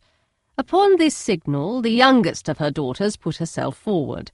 The two girls had been whispering to each other during the whole visit, and the result of it was that the youngest should tax Mr. Bingley with having promised on his first coming into the country to give a ball at Netherfield. Lydia was a stout, well-grown girl of 15, with a fine complexion and good-humoured countenance, a favourite with her mother, whose affection had brought her into public at an early age. She had high animal spirits and a sort of natural self-consequence, which the attention of the officers, to whom her uncle's good dinners and her own easy manners recommended her, had increased into assurance. She was very equal, therefore, to address Mr. Bingley on the subject of the ball, and abruptly reminded him of his promise, adding that it would be the most shameful thing in the world if he did not keep it. His answer to this sudden attack was delightful to their mother's ear. "I am perfectly ready, I assure you, to keep my engagement, and when your sister is recovered, you shall, if you please, name the very day of the ball. But you would not wish to be dancing when she is ill?" Lydia declared herself satisfied. "Oh, yes, it would be much better to wait till Jane was well, and by that time most likely Captain Carter would be at Meryton again. And when you have given your ball," she added, "I shall insist on their giving one also. I shall tell Colonel Forster it will be quite a shame if he does not." Mrs. Bennet and her daughters then departed, and Elizabeth returned instantly to Jane, leaving her own and her relations' behaviour to the remarks of the two ladies and Mr. Darcy, the latter of whom, however, could not be prevailed on to join in their censure of her, in spite of all Miss Bingley's witticisms on fine eyes. Chapter 10. The day passed much as the day before had done. Mrs. Hurst and Miss Bingley had spent some hours of the morning with the invalid, who continued, though slowly, to mend, and in the evening Elizabeth joined their party in the drawing-room. The loo table, however, did not appear. Mr. Darcy was writing, and Miss Bingley, seated near him, was watching the progress of his letter and repeatedly calling off his attention by messages to his sister. Mr. Hurst and Mr. Bingley were at piquet, and Mrs. Hurst was observing their game. Elizabeth took up some needlework, and was sufficiently amused in attending to what passed between Darcy and his companion. The perpetual commendations of the lady, either on his handwriting, or on the evenness of his lines, or on the length of his letter, with the perfect unconcern with which her praises were received, formed a curious dialogue, and was exactly in union with her opinion of each. "How delighted Miss Darcy will be to receive such a letter!" He made no answer. "You write uncommonly fast." "You are mistaken. I write rather slowly." "How many letters you must have occasion to write in the course of a year! Letters of business, too! How odious I should think them!" "It is fortunate, then, that they fall to my lot instead of yours." "Pray tell your sister that I long to see her." "I have already told her so once, by your desire." "I'm afraid you do not like your pen. Let me mend it for you. I mend pens remarkably well." "Thank you, but I always mend my own." "How can you contrive to write so even?" He was silent. "Tell your sister I am delighted to hear of her improvement on the harp, and pray let her know that I'm quite in raptures with her beautiful little design for a table, and I think it infinitely superior to Miss Grantley's." "Will you give me leave to defer your raptures till I write again? At present I have not room to do them justice." "Oh, it is of no consequence. I shall see her in January. But do you always write such charming long letters to her, Mr. Darcy?" "They are generally long, but whether always charming is not for me to determine." It is a rule with me that a person who can write a long letter with ease cannot write ill." "That will not do for a compliment to Darcy, Caroline," cried her brother, "because he does not write with ease. He studies too much for words of 4 syllables. Do not you, Darcy?" "My style of writing is very different from yours." "Oh," cried Miss Bingley, "Charles writes in the most careless way imaginable. He leaves out half his words and blots the rest." "My ideas flow so rapidly that I have not time to express them, by which means my letters sometimes convey no ideas at all to my correspondents." "Your humility, Mr. Bingley," said Elizabeth, "must disarm reproof." "Nothing is more deceitful," said Darcy, "than the appearance of humility. It is often only carelessness of opinion, and sometimes an indirect boast." "And which of the two do you call my little recent piece of modesty?" "The indirect boast, for you are really proud of your defects in writing, because you consider them as proceeding from a rapidity of thought and carelessness of execution, which, if not estimable, you think at least highly interesting. The power of doing anything with quickness is always prized much by the possessor, and often without any attention to the imperfection of the performance. When you told Mrs. Bennet this morning that if you ever resolved upon quitting Netherfield you should be gone in 5 minutes, you meant it to be a sort of panegyric, of compliment to yourself. And yet what is there so very laudable in a precipitance which must leave very necessary business undone, and can be of no real advantage to yourself or anyone else?" "Nay," cried Bingley, "this is too much, to remember at night all the foolish things that were said in the morning. And yet, upon my honour, I believe what I said of myself to be true, and I believe it at this moment. At least, therefore, I did not assume the character of needless precipitance merely to show off before the ladies." "I dare say you believed it, but I am by no means convinced that you would be gone with such celerity. Your conduct would be quite as dependent on chance as that of any man I know. And if, as you were mounting your horse, a friend were to say, 'Bingley, you had better stay till next week,' you would probably do it. You would probably not go, and at another word might stay a month." "You have only proved by this," cried Elizabeth, "that Mr. Bingley did not do justice to his own disposition. You have shown him off now much more than he did himself." "I am exceedingly gratified," said Bingley, "by your converting what my friend says into a compliment on the sweetness of my temper, but I am afraid you are giving it a turn which that gentleman did by no means intend, for he would certainly think better of me if under such a circumstance I were to give a flat denial and ride off as fast as I could." "Would Mr. Darcy then consider the rashness of your original intentions as atoned for by your obstinacy in adhering to it?" "Upon my word, I cannot exactly explain the matter. Darcy must speak for himself." "You expect me to account for opinions which you choose to call mine, but which I have never acknowledged.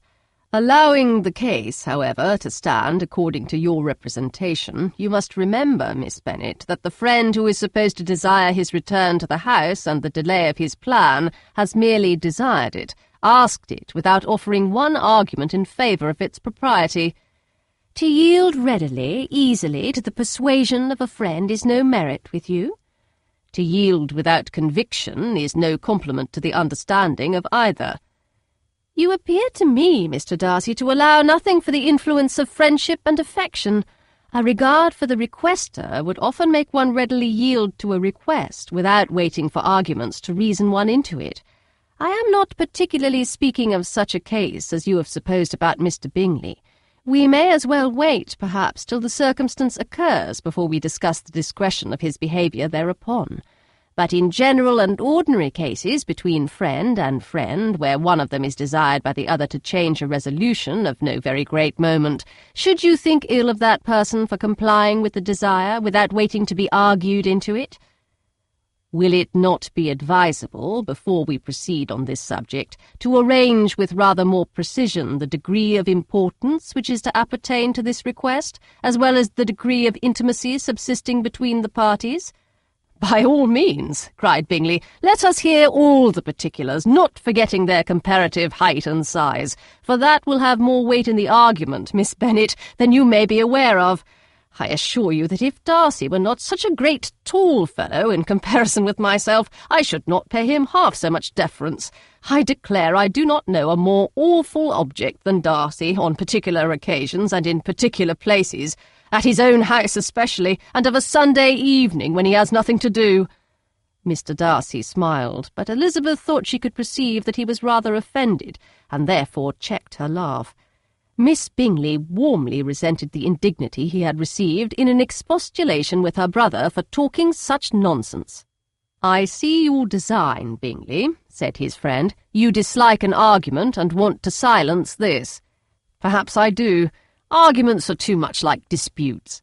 If you and Miss Bennet will defer yours till I am out of the room, I shall be very thankful, and then you may say whatever you like of me." "What you ask," said Elizabeth, "is no sacrifice on my side, and Mr. Darcy had much better finish his letter." Mr. Darcy took her advice and did finish his letter. When that business was over, he applied to Miss Bingley and Elizabeth for an indulgence of some music. Miss Bingley moved with some alacrity to the pianoforte, and after a polite request that Elizabeth would lead the way, which the other as politely and more earnestly negatived, she seated herself.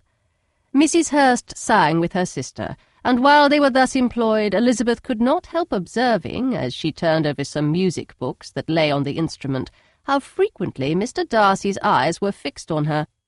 She hardly knew how to suppose that she should be an object of admiration to so great a man, and yet that he should look at her because he disliked her was still more strange. She could only imagine, however, at last, that she drew his notice because there was something more wrong and reprehensible, according to his ideas of right, than in any other person present. The supposition did not pain her. She liked him too little to care for his approbation.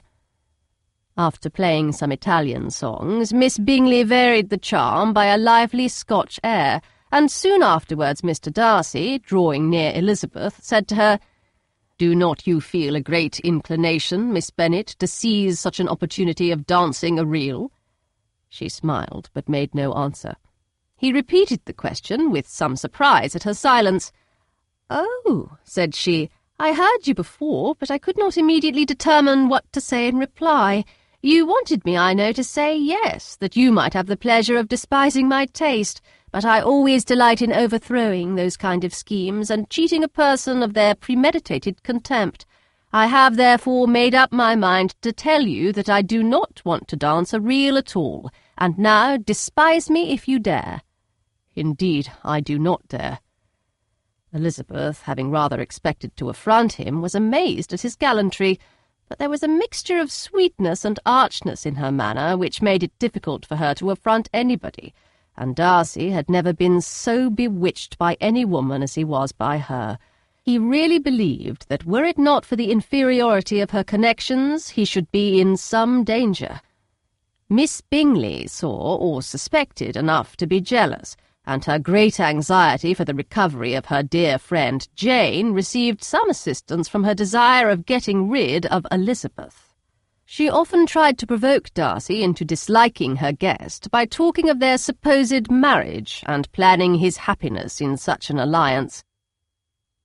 "I hope," said she, as they were walking together in the shrubbery the next day, "you will give your mother-in-law a few hints when this desirable event takes place as to the advantage of holding her tongue, and, if you can compass it, do cure the younger girls of running after officers, and, if I may mention so delicate a subject, endeavour to check that little something bordering on conceit and impertinence which your lady possesses." "Have you anything else to propose for my domestic felicity?" "Oh, yes. Do let the portraits of your uncle and Aunt Phillips be placed in the gallery at Pemberley. Put them next to your great-uncle, the judge. They are in the same profession, you know, only in different lines. As for your Elizabeth's picture, you must not have it taken, for what painter could do justice to those beautiful eyes?" "It would not be easy indeed to catch their expression, but their colour and shape, and the eyelashes, so remarkably fine, might be copied." At that moment they were met from another walk by Mrs. Hurst and Elizabeth herself. "I did not know that you intended to walk," said Miss Bingley in some confusion, lest they had been overheard. "You used us abominably ill," answered Mrs. Hurst, "running away without telling us that you were coming out." Then, taking the disengaged arm of Mr. Darcy, she left Elizabeth to walk by herself. The path just admitted 3. Mr. Darcy felt their rudeness, and immediately said, "This walk is not wide enough for our party. We had better go into the avenue." But Elizabeth, who had not the least inclination to remain with them, laughingly answered, "No, no, stay where you are. You are charmingly grouped, and appear to uncommon advantage. The picturesque would be spoilt by admitting a 4th. Good-bye." She then ran gaily off, rejoicing as she rambled about in the hope of being at home again in a day or 2. Jane was already so much recovered as to intend leaving her room for a couple of hours that evening. Chapter 11. When the ladies removed after dinner, Elizabeth ran up to her sister, and, seeing her well guarded from cold, attended her into the drawing-room, where she was welcomed by her 2 friends with many professions of pleasure, and Elizabeth had never seen them so agreeable as they were during the hour which passed before the gentlemen appeared. Their powers of conversation were considerable. They could describe an entertainment with accuracy, relate an anecdote with humour, and laugh at their acquaintance with spirit. But when the gentlemen entered, Jane was no longer the first object. Miss Bingley's eyes were instantly turned toward Darcy, and she had something to say to him before he had advanced many steps. He addressed himself to Miss Bennet with a polite congratulation. Mr. Hurst also made her a slight bow, and said he was very glad. But diffuseness and warmth remained for Bingley's salutation. He was full of joy and attention. The first half-hour was spent in piling up the fire, lest she should suffer from the change of room, and she removed, at his desire, to the other side of the fireplace, that she might be further from the door. He then sat down by her, and talked scarcely to anyone else. Elizabeth, at work in the opposite corner, saw it all with great delight. When tea was over, Mr. Hurst reminded his sister-in-law of the card-table, but in vain. She had obtained private intelligence that Mr. Darcy did not wish for cards, and Mr. Hurst soon found even his open petition rejected. She assured him that no one intended to play, and the silence of the whole party on the subject seemed to justify her. Mr. Hurst had therefore nothing to do but to stretch himself on one of the sofas and go to sleep. Darcy took up a book. Miss Bingley did the same, and Mrs. Hurst, principally occupied in playing with her bracelets and rings, joined now and then in her brother's conversation with Miss Bennet. Miss Bingley's attention was quite as much engaged in watching Mr. Darcy's progress through his book as in reading her own, and she was perpetually either making some inquiry or looking at his page. She could not win him, however, to any conversation. He merely answered her question and read on.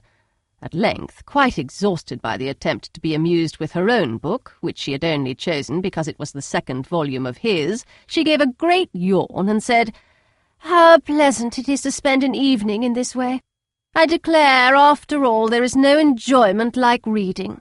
How much sooner one tires of anything than of a book! When I have a house of my own, I shall be miserable if I have not an excellent library."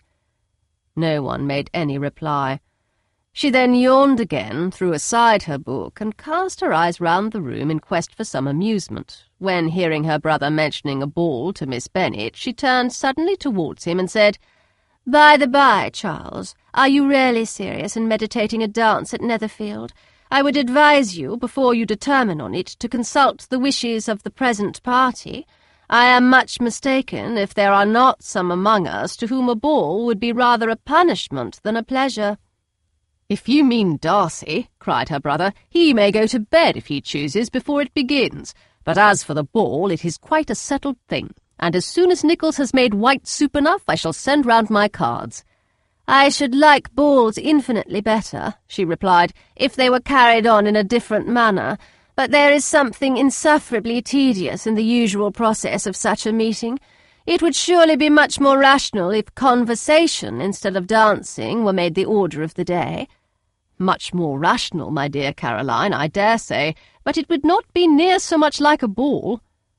Miss Bingley made no answer, and soon afterwards she got up and walked about the room. Her figure was elegant, and she walked well, but Darcy, at whom it was all aimed, was still inflexibly studious. In the desperation of her feelings, she resolved on one effort more, and, turning to Elizabeth, said, "Miss Eliza Bennet, let me persuade you to follow my example and take a turn about the room. I assure you it is very refreshing after sitting so long in one attitude." Elizabeth was surprised, but agreed to it immediately. Miss Bingley succeeded no less in the real object of her civility. Mr. Darcy looked up.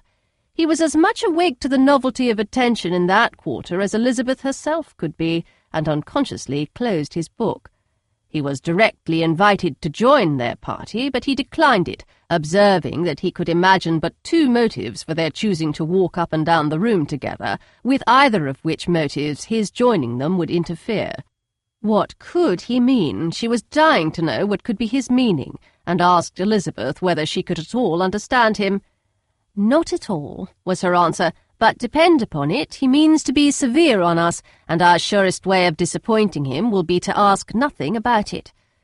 Miss Bingley, however, was incapable of disappointing Mr. Darcy in anything, and persevered, therefore, in requiring an explanation of his two motives.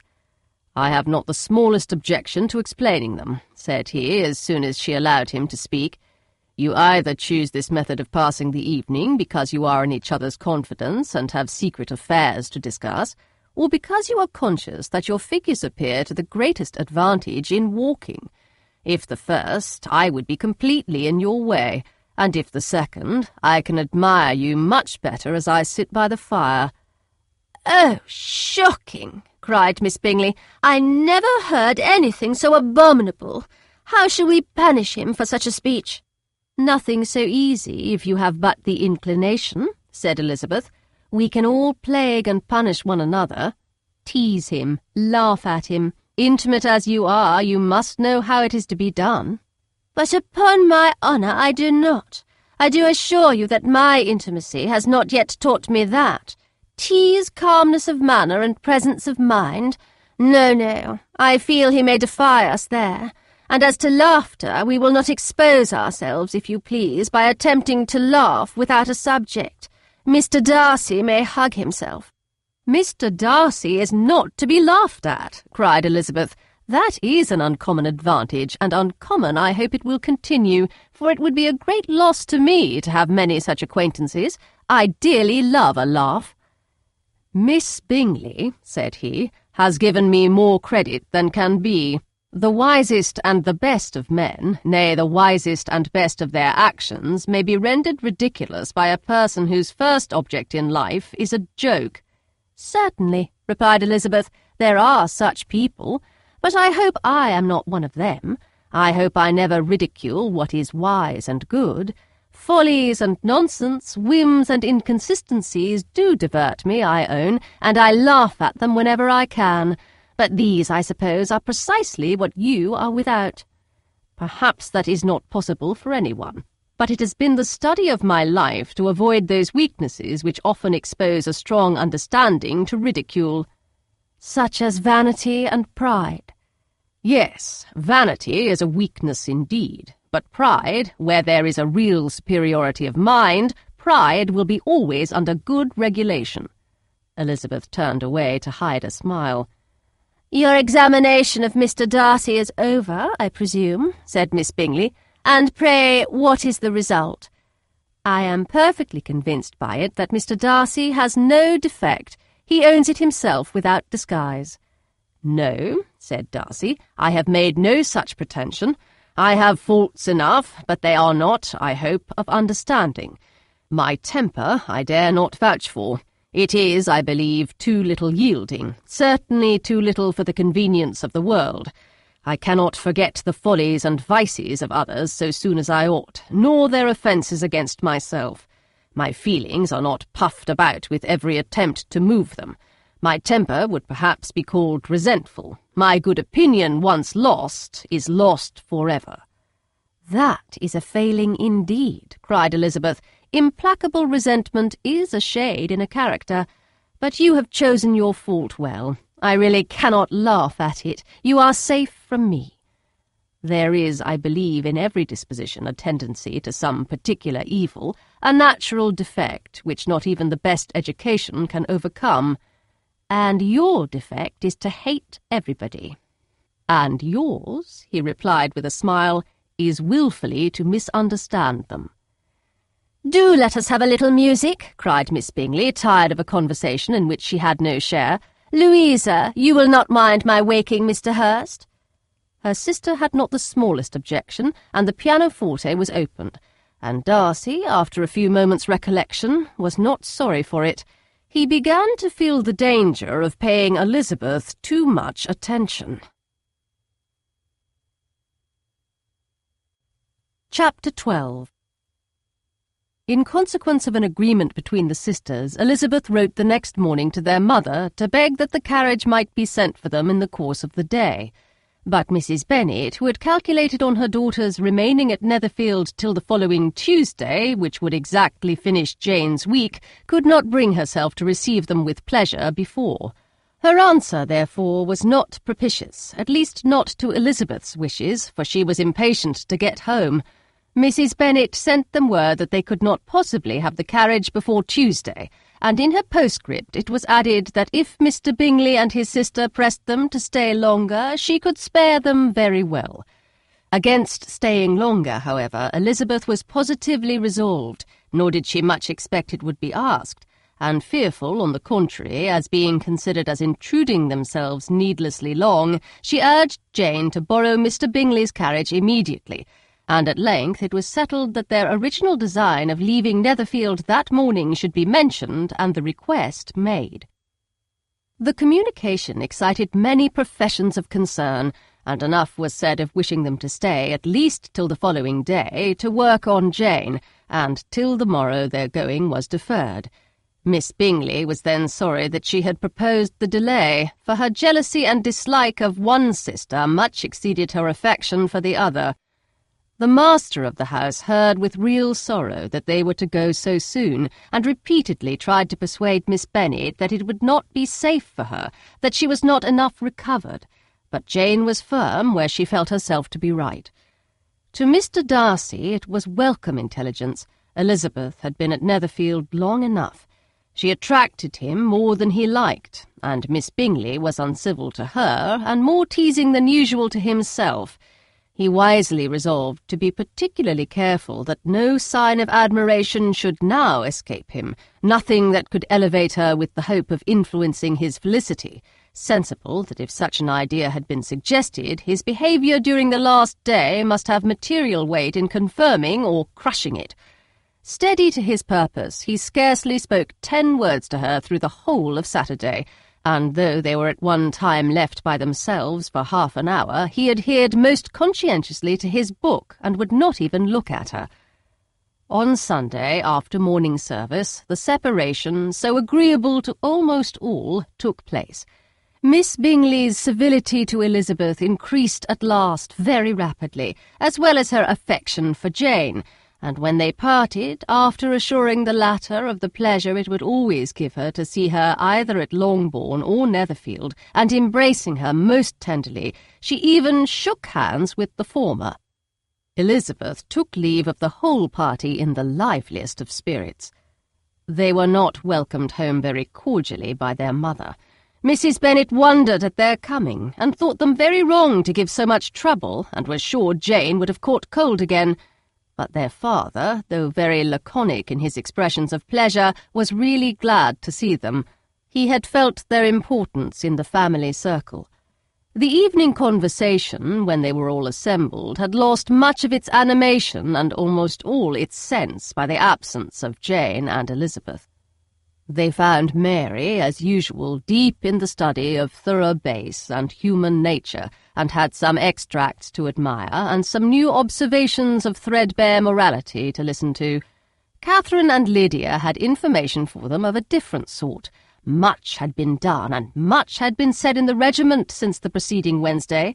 Several of the officers had dined lately with their uncle, a private had been flogged, and it had actually been hinted that Colonel Forster was going to be married. Chapter 13. "I hope, my dear," said Mr. Bennet to his wife as they were at breakfast the next morning, "that you have ordered a good dinner today, because I have reason to expect an addition to our family party."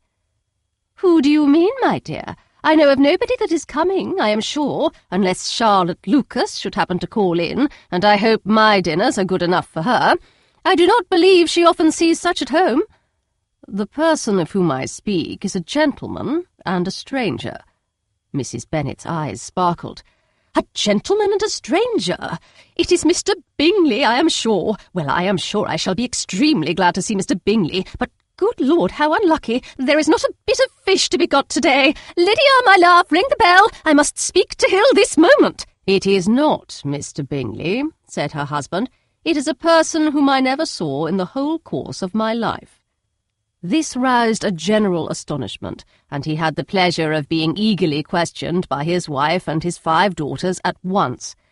After amusing himself some time with their curiosity, he thus explained. "About a month ago I received this letter, and about a fortnight ago I answered it, for I thought it a case of some delicacy and requiring early attention. It is from my cousin, Mr. Collins, who, when I am dead, may turn you all out of this house as soon as he pleases." "Oh, my dear," cried his wife, "I cannot bear to hear that mentioned. Pray do not talk of that odious man. I do think it is the hardest thing in the world that your estate should be entailed away from your own children, and I am sure if I had been you, I should have tried long ago to do something or other about it." Jane and Elizabeth tried to explain to her the nature of an entail. They had often attempted to do it before, but it was a subject on which Mrs. Bennet was beyond the reach of reason, and she continued to rail bitterly against the cruelty of settling an estate away from a family of 5 daughters in favour of a man whom nobody cared anything about. "It certainly is a most iniquitous affair," said Mr. Bennet, "and nothing can clear Mr. Collins from the guilt of inheriting Longbourn. But if you will listen to his letter, you may perhaps be a little softened by his manner of expressing himself." "No, that I am sure I shall not, and I think it is very impertinent of him to write to you at all, and very hypocritical. I hate such false friends. Why could he not keep on quarrelling with you as his father did before him?" "Why, indeed? He does seem to have some filial scruples on that head, as you will hear. Hunsford, near Westerham, Kent, 15th October. Dear Sir, the disagreement subsisting between yourself and my late honoured father always gave me much uneasiness, and since I have had the misfortune to lose him, I have frequently wished to heal the breach, but for some time I was kept back by my own doubts, fearing lest it might seem disrespectful to his memory for me to be on good terms with anyone with whom it had always pleased him to be at variance. There, Mrs. Bennet.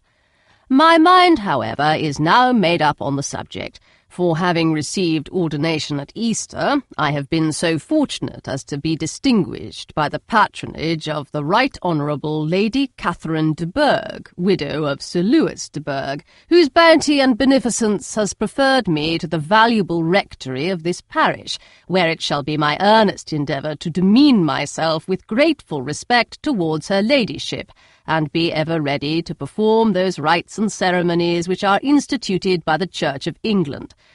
As a clergyman, moreover, I feel it my duty to promote and establish the blessing of peace in all families within the reach of my influence, and on these grounds I flatter myself that my present overtures are highly commendable, and that the circumstance of my being next in the entail of Longbourn estate will be kindly overlooked on your side, and not lead you to reject the offered olive branch. I cannot be otherwise than concerned at being the means of injuring your amiable daughters, and beg leave to apologize for it, as well as to assure you of my readiness to make them every possible amends, but of this hereafter.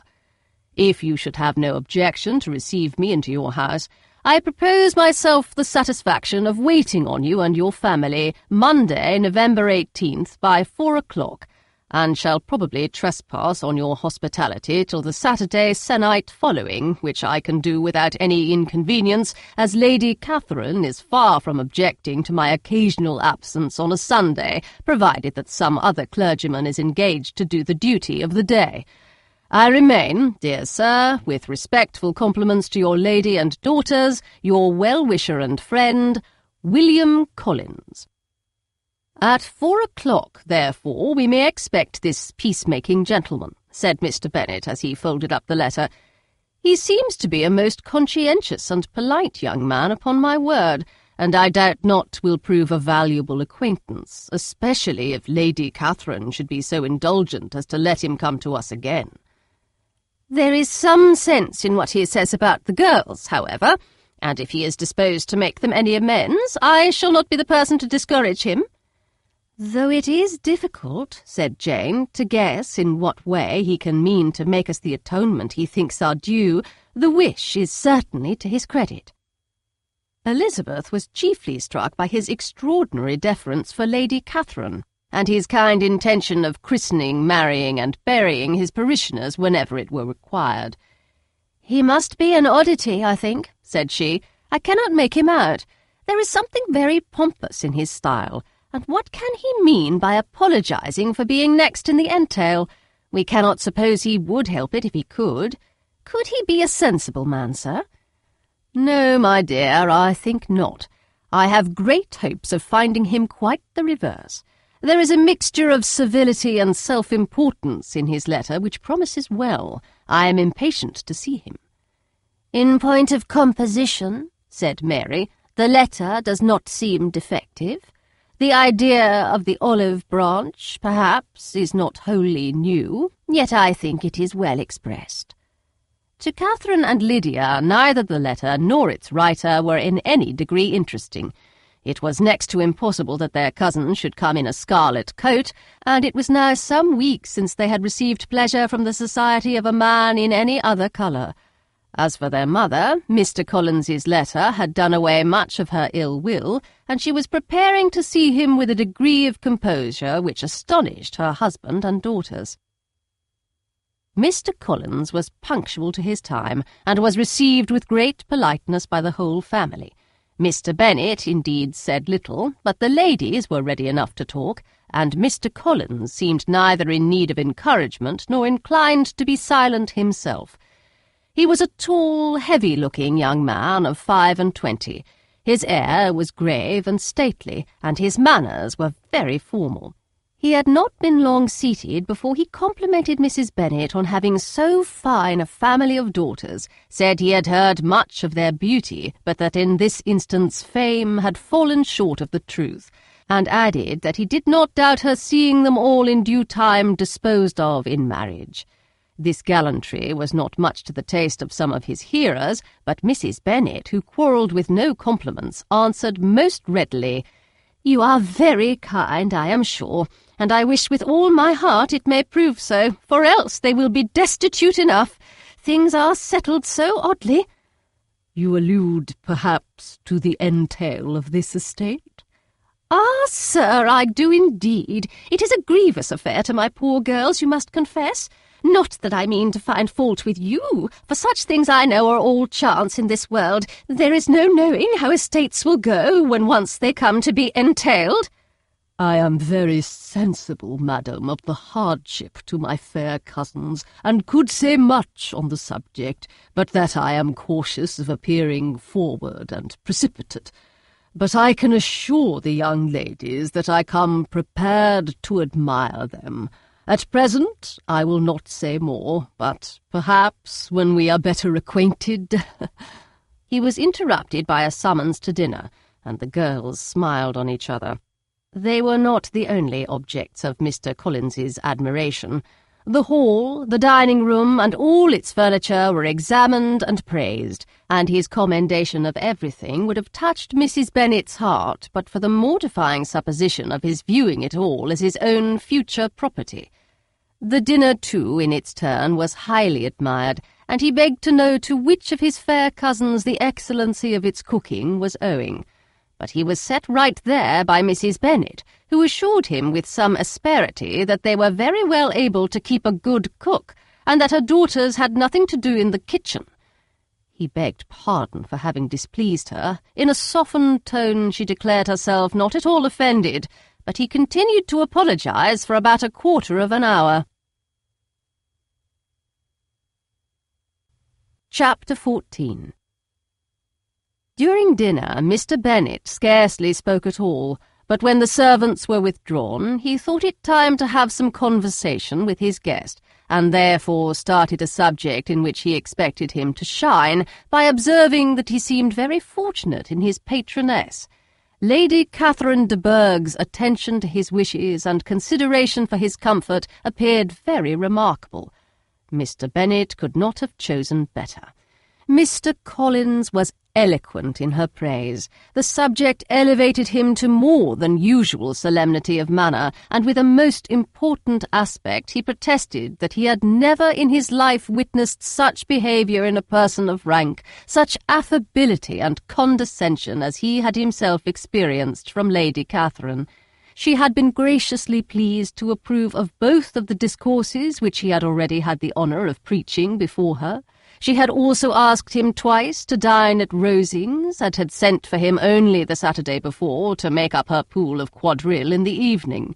Lady Catherine was reckoned proud by many people he knew, but he had never seen anything but affability in her. She had always spoken to him as she would to any other gentleman. She made not the smallest objection to his joining in the society of the neighbourhood, nor to his leaving the parish occasionally for a week or two to visit his relations. She had even condescended to advise him to marry as soon as he could, provided he chose with discretion, and had once paid him a visit in his humble parsonage, where she had perfectly approved all the alterations he had been making, and had even vouchsafed to suggest some herself, some shelves in the closet upstairs. "That is all very proper and civil, I am sure," said Mrs. Bennet, "and I dare say she is a very agreeable woman. It is a pity that great ladies in general are not more like her. Does she live near you, sir?" "The garden in which stands my humble abode is separated only by a lane from Rosings Park, her ladyship's residence." "I think you said she was a widow, sir. Has she any family?" "She has only one daughter, the heiress of Rosings, and a very extensive property." "Ah," said Mrs. Bennet, shaking her head, "then she is better off than many girls. And what sort of young lady is she? Is she handsome?" "She is a most charming young lady indeed. Lady Catherine herself says that, in point of true beauty, Miss de Bourgh is far superior to the handsomest of her sex, because there is that in her features which marks the young lady of distinguished birth. She is unfortunately of a sickly constitution, which has prevented her from making that progress in many accomplishments which she could not have otherwise failed of, as I am informed by the lady who superintended her education, and who still resides with them. But she is perfectly amiable, and often condescends to drive by my humble abode in her little phaeton and ponies." "Has she been presented? I do not remember her name among the ladies at court." "Her indifferent state of health unhappily prevents her being in town, and by that means, as I told Lady Catherine one day, has deprived the British court of its brightest ornament. Her ladyship seemed pleased with the idea, and you may imagine that I am happy on every occasion to offer those little delicate compliments which are always acceptable to ladies. I have more than once observed to Lady Catherine that her charming daughter seemed born to be a duchess, and that the most elevated rank, instead of giving her consequence, would be adorned by her. These are the kind of little things which please her ladyship, and it is a sort of attention which I conceive myself peculiarly bound to pay." "You judge very properly," said Mr. Bennet, "and it is happy for you that you possess the talent of flattering with delicacy." May I ask you whether these pleasing attentions proceed from the impulse of the moment, or are the result of previous study? They arise chiefly from what is passing at the time, and though I sometimes amuse myself with suggesting and arranging such little elegant compliments as may be adapted to ordinary occasions, I always wish to give them as unstudied an air as possible." Mr. Bennet's expectations were fully answered. His cousin was as absurd as he had hoped, and he listened to him with the keenest enjoyment, maintaining at the same time the most resolute composure of countenance, and except in an occasional glance at Elizabeth, requiring no partner in his pleasure. By tea-time, however, the dose had been enough, and Mr. Bennet was glad to take his guest into the drawing-room again, and, when tea was over, glad to invite him to read aloud to the ladies. Mr. Collins readily assented, and a book was produced, but on beholding it, for everything announced it to be from a circulating library, he started back, and, begging pardon, protested that he never read novels.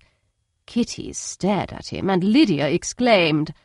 Other books were produced, and after some deliberation he chose Fordyce's Sermons.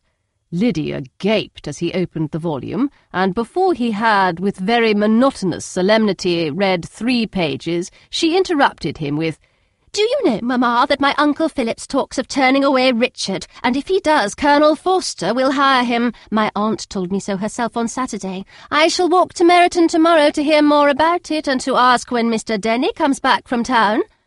Lydia was bid by her 2 eldest sisters to hold her tongue, but Mr. Collins, much offended, laid aside his book and said, "I have often observed how little young ladies are interested by books of a serious stamp, though written solely for their benefit.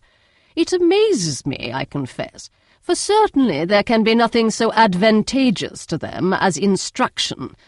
But I will no longer importune my young cousin." Then, turning to Mr. Bennet, he offered himself as his antagonist at backgammon. Mr. Bennet accepted the challenge, observing that he acted very wisely in leaving the girls to their own trifling amusements.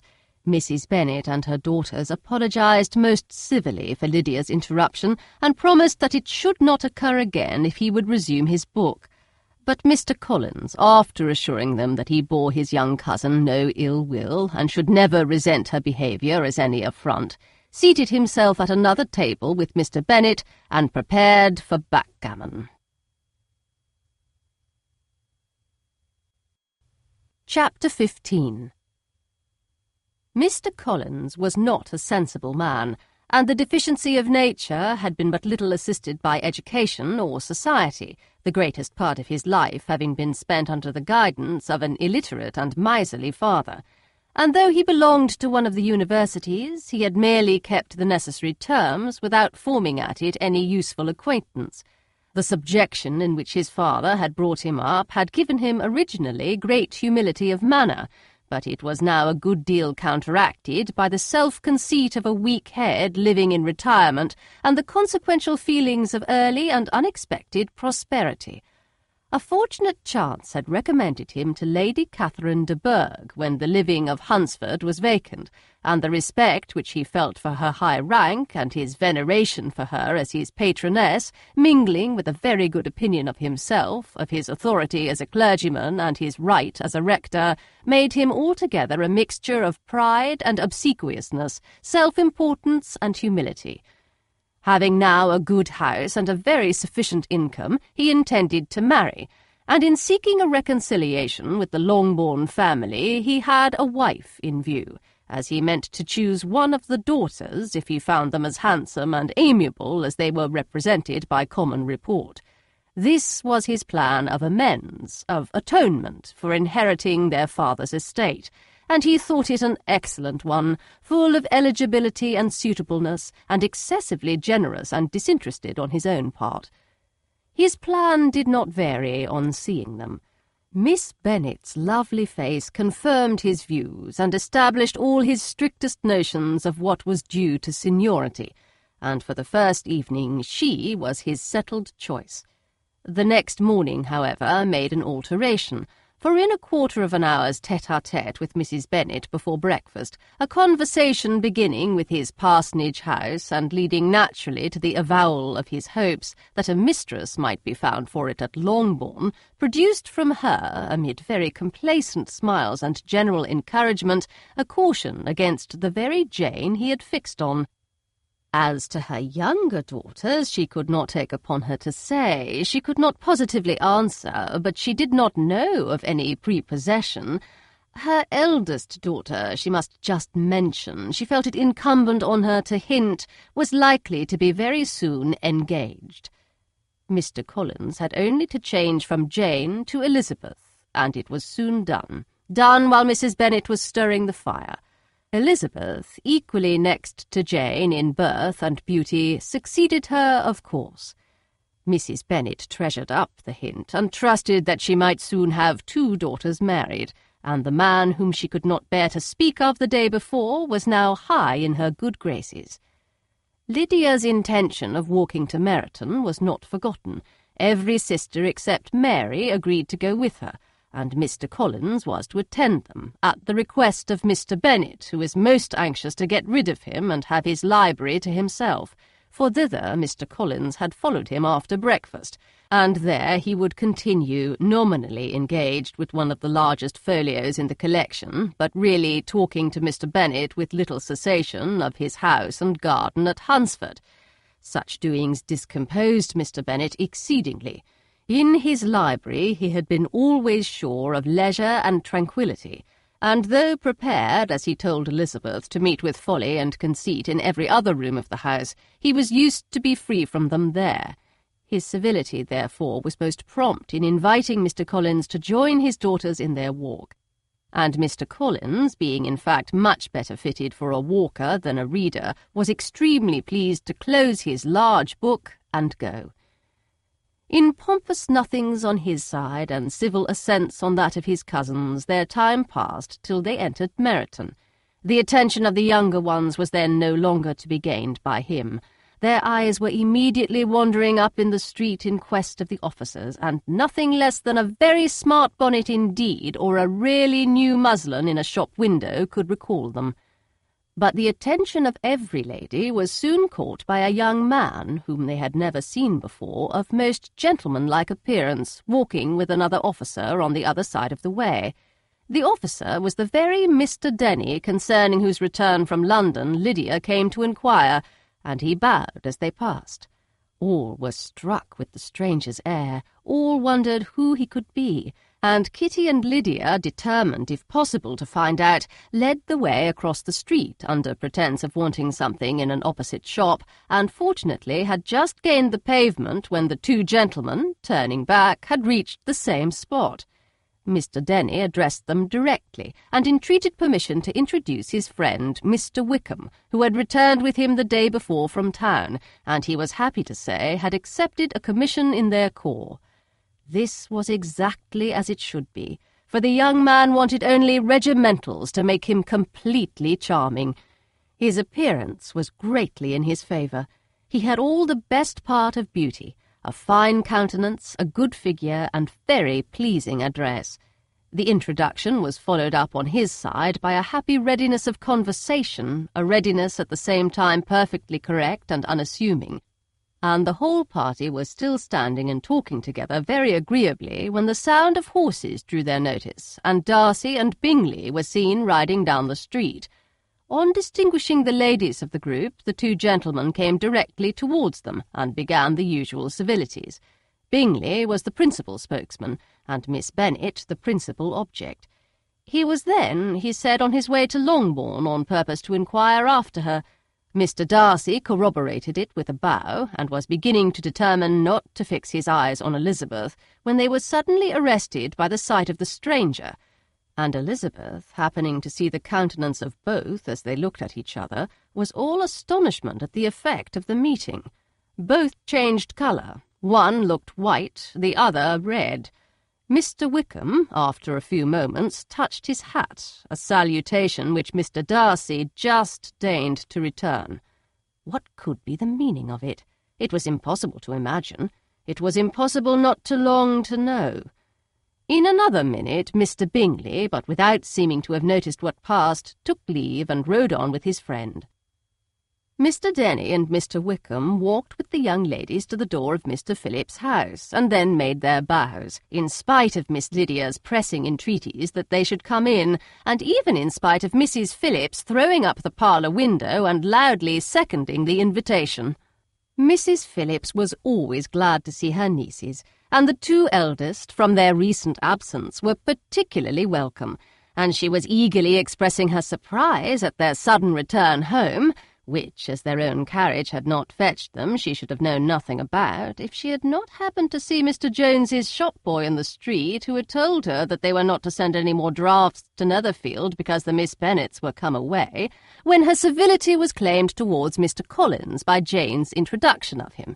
She received him with her very best politeness, which he returned with as much more, apologizing for his intrusion without any previous acquaintance with her, which he could not help flattering himself, however, might be justified by his relationship to the young ladies who introduced him to her notice. Mrs. Phillips was quite awed by such an excess of good breeding, but her contemplation of one stranger was soon put to an end by exclamations and inquiries about the other, of whom, however, she could only tell her nieces what they already knew, that Mr. Denny had brought him from London, and that he was to have a lieutenant's commission in the shire. She had been watching him the last hour, she said, as he walked up and down the street, and had Mr. Wickham appeared, Kitty and Lydia would certainly have continued the occupation, but unluckily no one passed windows now except a few of the officers, who, in comparison with the stranger, were become stupid, disagreeable fellows. Some of them were to dine with the Phillipses the next day, and their aunt promised to make her husband call on Mr. Wickham and give him an invitation also, if the family from Longbourn would come in the evening. This was agreed to, and Mrs. Phillips protested that they would have a nice, comfortable, noisy game of lottery tickets and a little bit of hot supper afterwards. The prospect of such delights was very cheering, and they parted in mutual good spirits. Mr. Collins repeated his apologies in quitting the room, and was assured with unwearying civility that they were perfectly needless. As they walked home, Elizabeth related to Jane what she had seen pass between the two gentlemen, but though Jane would have defended either or both, had they appeared to be in the wrong, she could no more explain such behaviour than her sister. Mr. Collins, on his return, highly gratified Mrs. Bennet by admiring Mrs. Phillips's manners and politeness. He protested that, except Lady Catherine and her daughter, he had never seen a more elegant woman, for she had not only received him with the utmost civility, but even pointedly included him in her invitation for the next evening, although utterly unknown to her before. Something, he supposed, might be attributed to his connection with them, but yet he had never met with so much attention in the whole course of his life. Chapter 16.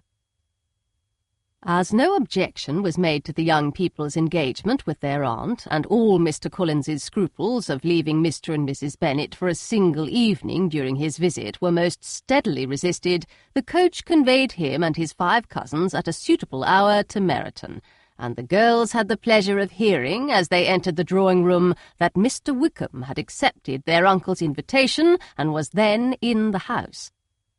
When this information was given, and they had all taken their seats, Mr. Collins was at leisure to look around him and admire, and he was so much struck with the size and furniture of the apartment that he declared he might almost have supposed himself in the small summer breakfast parlour at Rosings, a comparison that did not at first convey much gratification, but when Mrs. Phillips understood from him what Rosings was, and who was its proprietor, when she had listened to the description of only one of Lady Catherine's drawing-rooms, and found that the chimney-piece alone had cost £800, she felt all the force of the compliment, and would hardly have resented a comparison with the housekeeper's room. In describing to her all the grandeur of Lady Catherine and her mansion, with occasional digressions in praise of his own humble abode and the improvements it was receiving, he was happily employed until the gentlemen joined them, and he found in Mrs. Phillips a very attentive listener, whose opinion of his consequence increased with what she heard, and who was resolving to retail it among all her neighbours as soon as she could. To the girls, who could not listen to their cousin, and who had nothing to do but to wish for an instrument and examine their own indifferent imitations of china on the mantelpiece, the interval of waiting appeared very long. It was over at last, however. The gentleman did approach, and when Mr. Wickham walked into the room, Elizabeth felt that she had neither been seeing him before nor thinking of him since with the smallest degree of unreasonable admiration.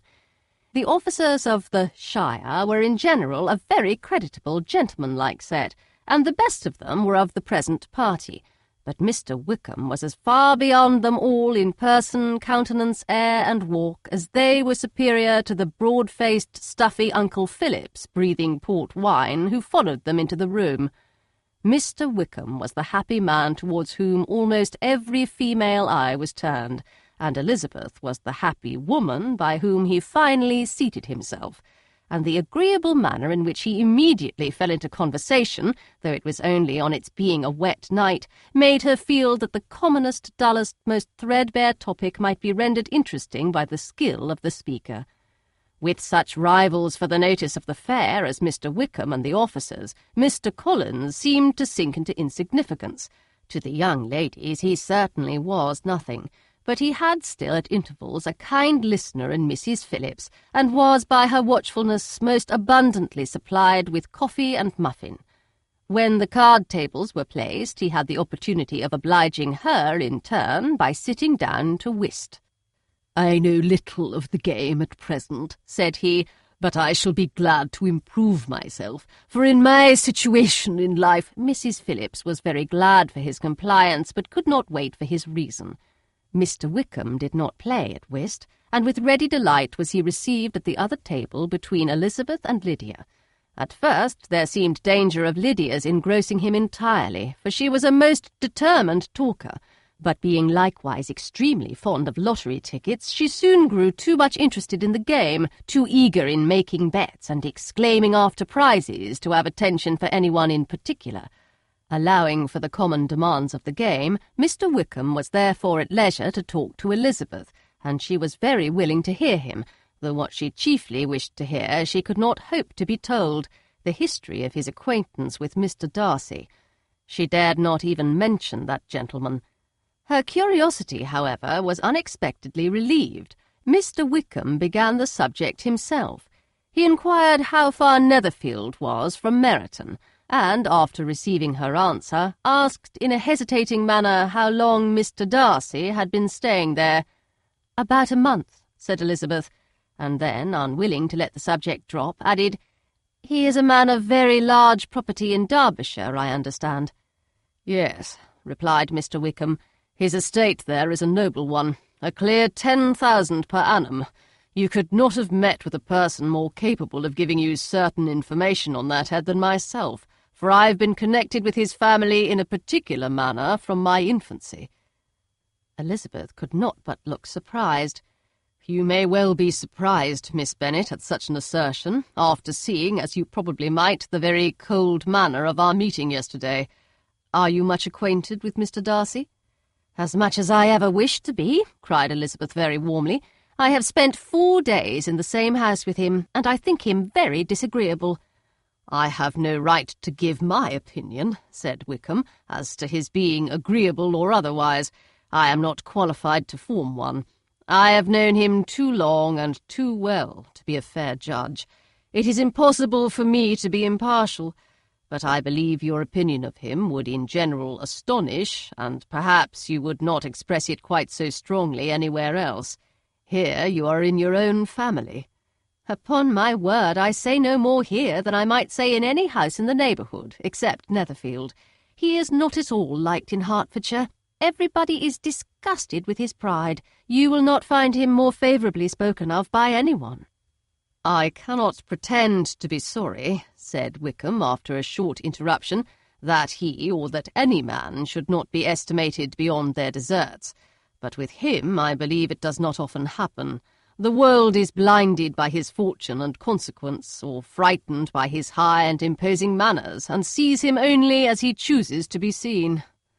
"I should take him, even on my slight acquaintance, to be an ill-tempered man."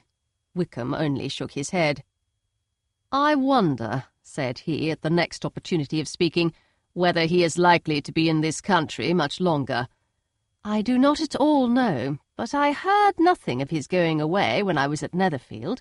I hope your plans in favour of the Shire will not be affected by his being in the neighbourhood." "Oh, no, it is not for me to be driven away by Mr. Darcy. If he wishes to avoid seeing me, he must go. We are not on friendly terms, and it always gives me pain to meet him.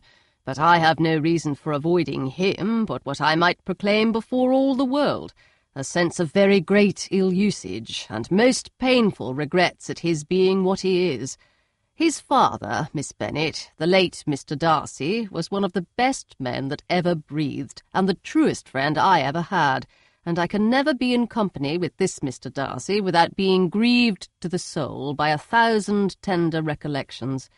His behaviour to myself has been scandalous, but I verily believe I could forgive him anything and everything, rather than his disappointing the hopes and disgracing the memory of his father."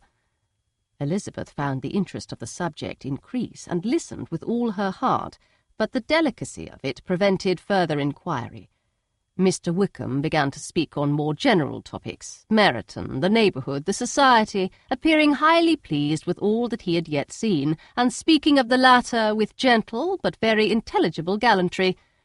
"It was the prospect of constant society, and good society," he added, "which was my chief inducement to enter the Shire. I knew it to be a most respectable, agreeable corps, and my friend Denny tempted me further by his account of their present quarters, and the very great attentions and excellent acquaintances Meryton had procured them. Society, I own, is necessary to me. I have been a disappointed man, and my spirits will not bear solitude. I must have employment and society. A military life is not what I was intended for, but circumstances have now made it eligible. The church ought to have been my profession. I was brought up for the church, and I should at this time have been in possession of a most valuable living, had it pleased the gentleman we were speaking of just now." "Indeed?" "Yes. The late Mr. Darcy bequeathed me the next presentation of the best living in his gift. He was my godfather, and excessively attached to me. I cannot do justice to his kindness. He meant to provide for me amply, and thought he had done it, but when the living fell, it was given elsewhere." "Good heavens!" cried Elizabeth. "But how could that be? How could his will be disregarded? Why did you not seek legal redress?" "There was just such an informality in the terms of the bequest as to give me no hope from law. A man of honour could not have doubted the intention, but Mr. Darcy chose to doubt it, or to treat it as a merely conditional recommendation, and to assert that I had forfeited all claim to it by extravagance, imprudence, in short, anything or nothing. Certain it is that the living became vacant 2 years ago, exactly as I was of an age to hold it, and that it was given to another man. And no less certain is it that I cannot accuse myself of having really done anything to deserve to lose it. I have a warm, unguarded temper, and I may have spoken my opinion of him and to him too freely. I can recall nothing worse. But the fact is that we are very different sort of men, and that he hates me." "This is quite shocking. He deserves to be publicly disgraced." "Some time or other he will be, but it shall not be by me. Till I can forget his father, I can never defy or expose him." Elizabeth honoured him for such feelings, and thought him handsomer than ever as he expressed them. "But what," said she, after a pause, "can have been his motive? What can have induced him to behave so cruelly?" "A thorough, determined dislike of me. A dislike which I cannot but attribute in some measure to jealousy. Had the late Mr. Darcy liked me less, his son might have borne with me better, but his father's uncommon attachment to me irritated him, I believe, very early in life. He had not a temper to bear the sort of competition in which we stood, the sort of preference which was often given me." "I had not thought Mr. Darcy so bad as this. Though I have never liked him, I had not thought so very ill of him.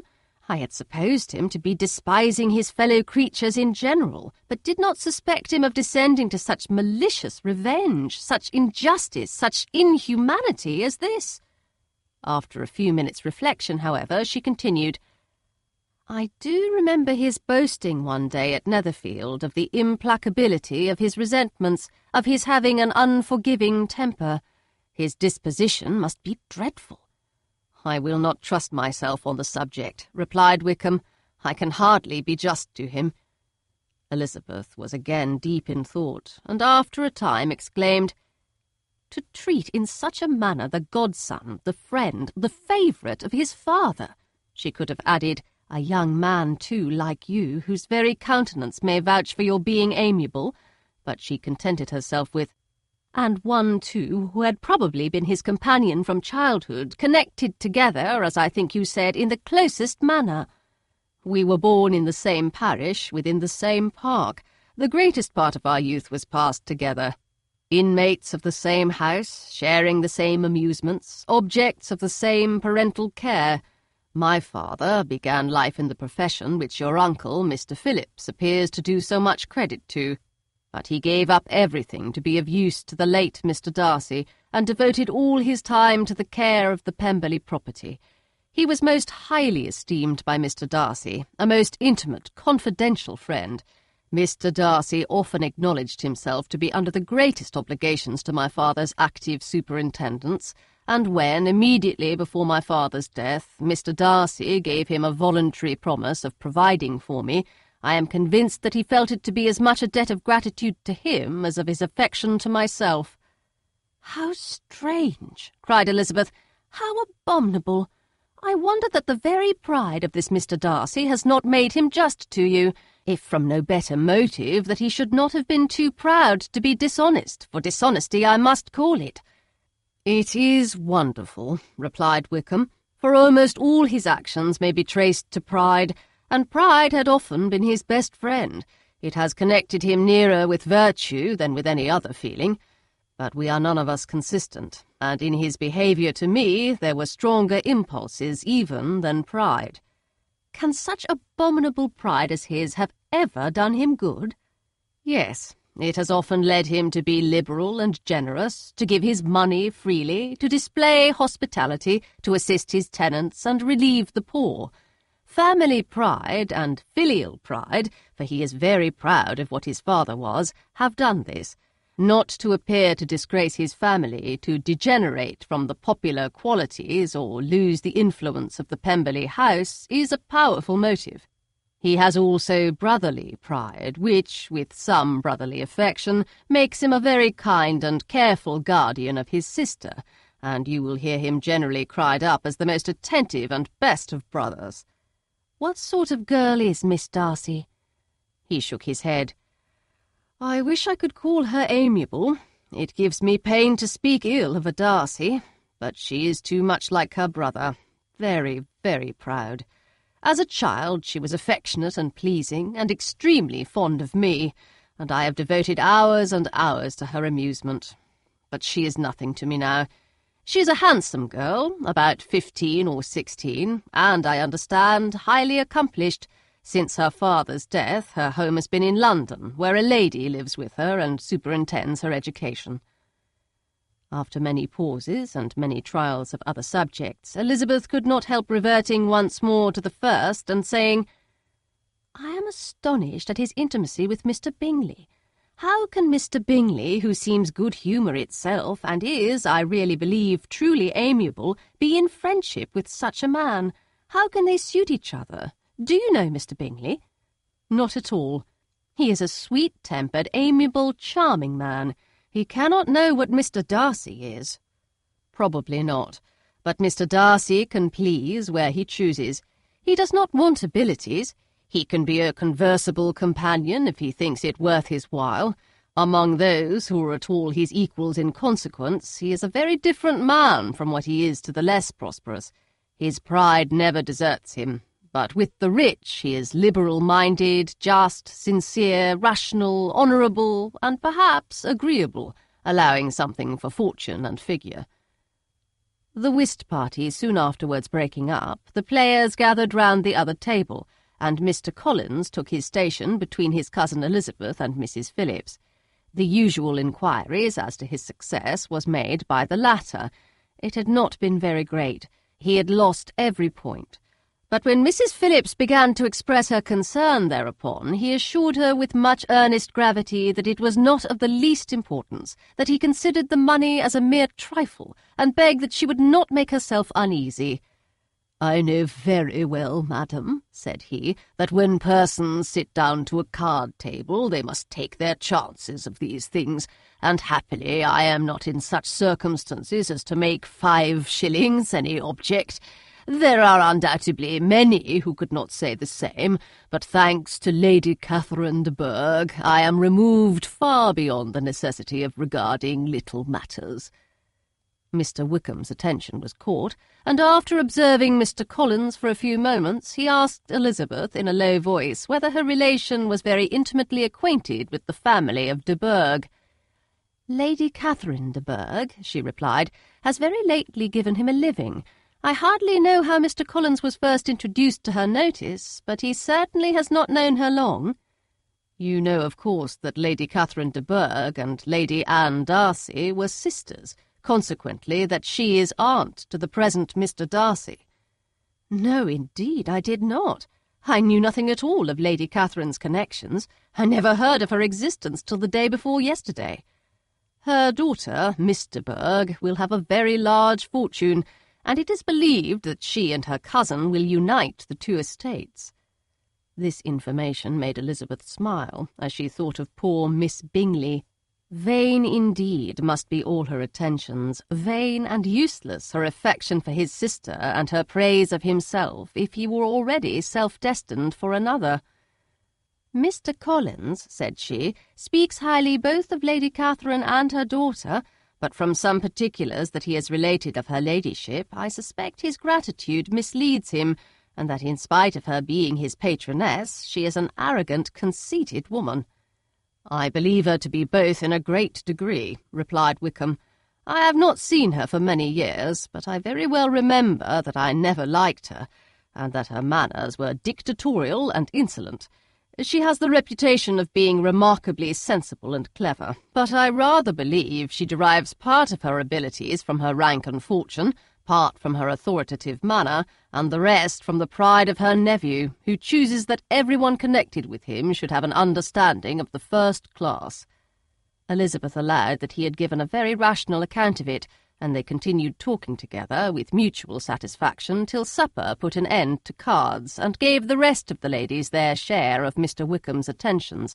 There could be no conversation in the noise of Mrs. Phillips' supper party, but his manners recommended him to everybody. Whatever he said was said well, and whatever he did, done gracefully. Elizabeth went away with her head full of him. She could think of nothing but of Mr. Wickham, and of what he had told her all the way home. But there was not time for her even to mention his name as they went, for neither Lydia nor Mr. Collins were once silent. Lydia talked incessantly of lottery tickets, of the fish she had lost and the fish she had won, and Mr. Collins, in describing the civility of Mr. and Mrs. Phillips, protesting that he did not in the least regard his losses at whist, enumerating all the dishes at supper, and repeatedly fearing that he crowded his cousins, had more to say than he could well manage before the carriage stopped at Longbourn House. Chapter 17. Elizabeth related to Jane the next day what had passed between Mr. Wickham and herself. Jane listened with astonishment and concern. She knew not how to believe that Mr. Darcy could be so unworthy of Mr. Bingley's regard, and yet it was not in her nature to question the veracity of a young man of such amiable appearance as Wickham.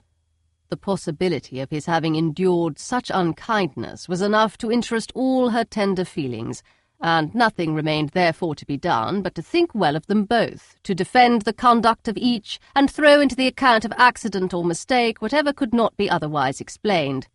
"They have both," said she, "been deceived, I dare say, in some way or other, of which we can form no idea. Interested people have perhaps misrepresented each to the other. It is, in short, impossible for us to conjecture the causes or circumstances which may have alienated them without actual blame on either side. Very true indeed. And now, my dear Jane, what have you got to say on behalf of the interested people who have probably been concerned in the business?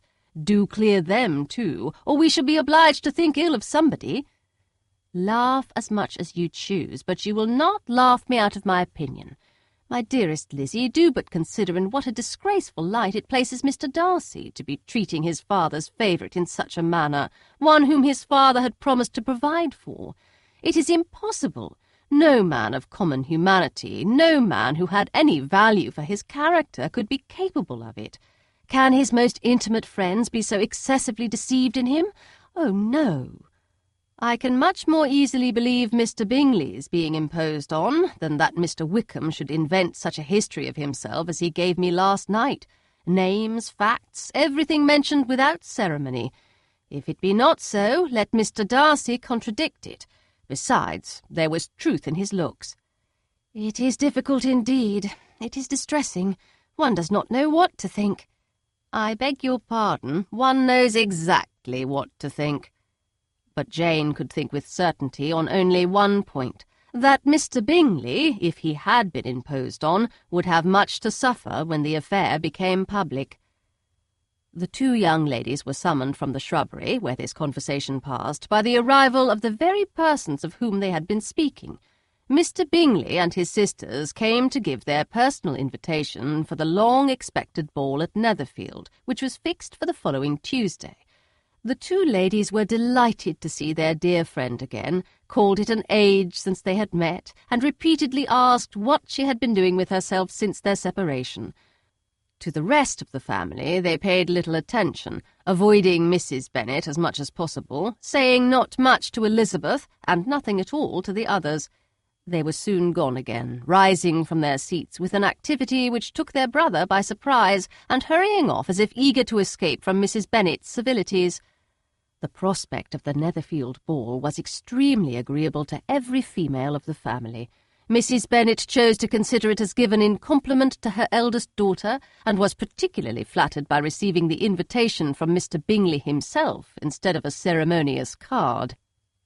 Jane pictured to herself a happy evening in the society of her two friends and the attentions of their brother, and Elizabeth thought with pleasure of dancing a great deal with Mr. Wickham, and of seeing a confirmation of everything in Mr. Darcy's look and behaviour.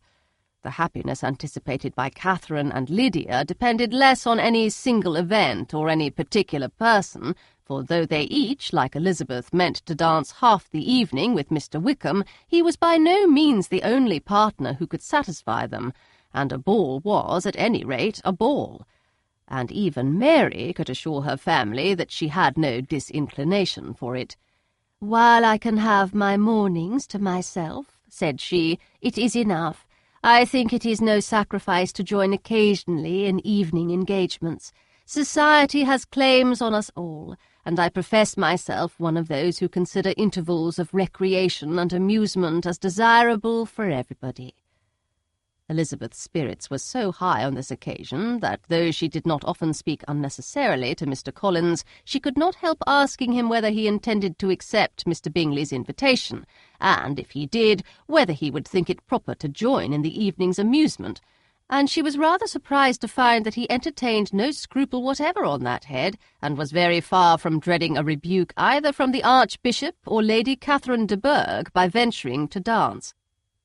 "I am by no means of the opinion, I assure you," said he, "that a ball of this kind, given by a young man of character to respectable people, can have any evil tendency. And I am so far from objecting to dancing myself that I shall hope to be honoured with the hands of all my fair cousins in the course of the evening, and I take this opportunity of soliciting yours, Miss Elizabeth, for the two first dances especially, a preference which I trust my cousin Jane will attribute to the right cause, and not to any disrespect for her." Elizabeth felt herself completely taken in. She had fully proposed being engaged by Mr. Wickham for those very dances, and to have Mr. Collins instead. Her liveliness had never been worse timed. There was no help for it, however. Mr. Wickham's happiness and her own were perforce delayed a little longer, and Mr. Collins's proposal accepted with as good a grace as she could. She was not the better pleased with his gallantry from the idea it suggested of something more. It now first struck her that she was selected from among her sisters as worthy of being mistress of Hunsford Parsonage, and of assisting to form a quadrille table at Rosings in the absence of more eligible visitors. The idea soon reached to conviction, as she observed his increasing civilities toward herself, and heard his frequent attempt at a compliment on her wit and vivacity, and though more astonished than gratified herself by this effect of her charms, it was not long before her mother gave her to understand that the probability of their marriage was extremely agreeable to her.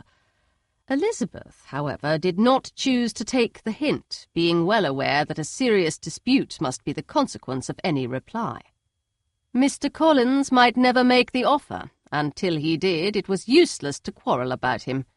If there had not been a Netherfield ball to prepare for and talk of, the younger Miss Bennets would have been in a very pitiable state at this time, for from the day of the invitation to the day of the ball there was such a succession of rain as prevented their walking to Meryton once. No aunt, no officers, no news could be sought after. The very shoe-roses for Netherfield were got by proxy. Even Elizabeth might have found some trial of her patience in weather which totally suspended the improvement of her acquaintance with Mr. Wickham, and nothing less than a dance on Tuesday could have made such a Friday, Saturday, Sunday, and Monday endurable to Kitty and Lydia. Chapter 18. Till Elizabeth entered the drawing-room at Netherfield and looked in vain for Mr. Wickham among the cluster of red coats there assembled, a doubt of his being present had never occurred to her. The certainty of meeting him had not been checked by any of those recollections that might not unreasonably have alarmed her. She had dressed with more than usual care, and prepared in the highest spirits for the conquest of all that remained unsubdued of his heart, trusting that it was not more than might be won in the course of the evening. But in an instant arose the dreadful suspicion of his being purposely omitted from Mr. Darcy's pleasure in the Bingleys' invitation to the officers, and though this was not exactly the case, the absolute fact of his absence was pronounced by his friend Denny, to whom Lydia eagerly applied, and who told them that Wickham had been obliged to go to town on business the day before, and was not yet returned, adding, with a significant smile, "I do not imagine his business would have called him away just now, if he had not wanted to avoid a certain gentleman here." This part of his intelligence, though unheard by Lydia, was caught by Elizabeth, and, as it assured her that Darcy was not less answerable for Wickham's absence than if her first surmise had been just, every feeling of displeasure against the former was so sharpened by immediate disappointment that she could hardly reply with tolerable civility to the polite inquiries which he directly afterwards approached to make. Attendance, forbearance, patience with Darcy was injury to Wickham. She was resolved against any sort of conversation with him, and turned away with a degree of ill-humour which she could not wholly surmount even in speaking to Mr. Bingley, whose blind partiality provoked her. But Elizabeth was not formed for ill-humour, and though every prospect of her own was destroyed for the evening, it could not dwell long on her spirits, and having told all her griefs to Charlotte Lucas, whom she had not seen for a week, she was soon able to make a voluntary transition to the oddities of her cousin, and to point him out to her particular notice. The first 2 dances, however, brought a return of distress. They were dances of mortification. Mr. Collins, awkward and solemn, apologizing instead of attending, and often moving wrong without being aware of it, gave her all the shame and misery which a disagreeable partner for a couple of dances can give. The moment of her release from him was ecstasy.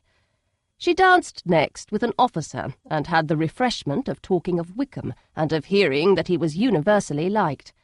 When those dances were over, she returned to Charlotte Lucas, and was in conversation with her, when she found herself suddenly addressed by Mr. Darcy, who took her so much by surprise in his application for her hand, that, without knowing what she did, she accepted him.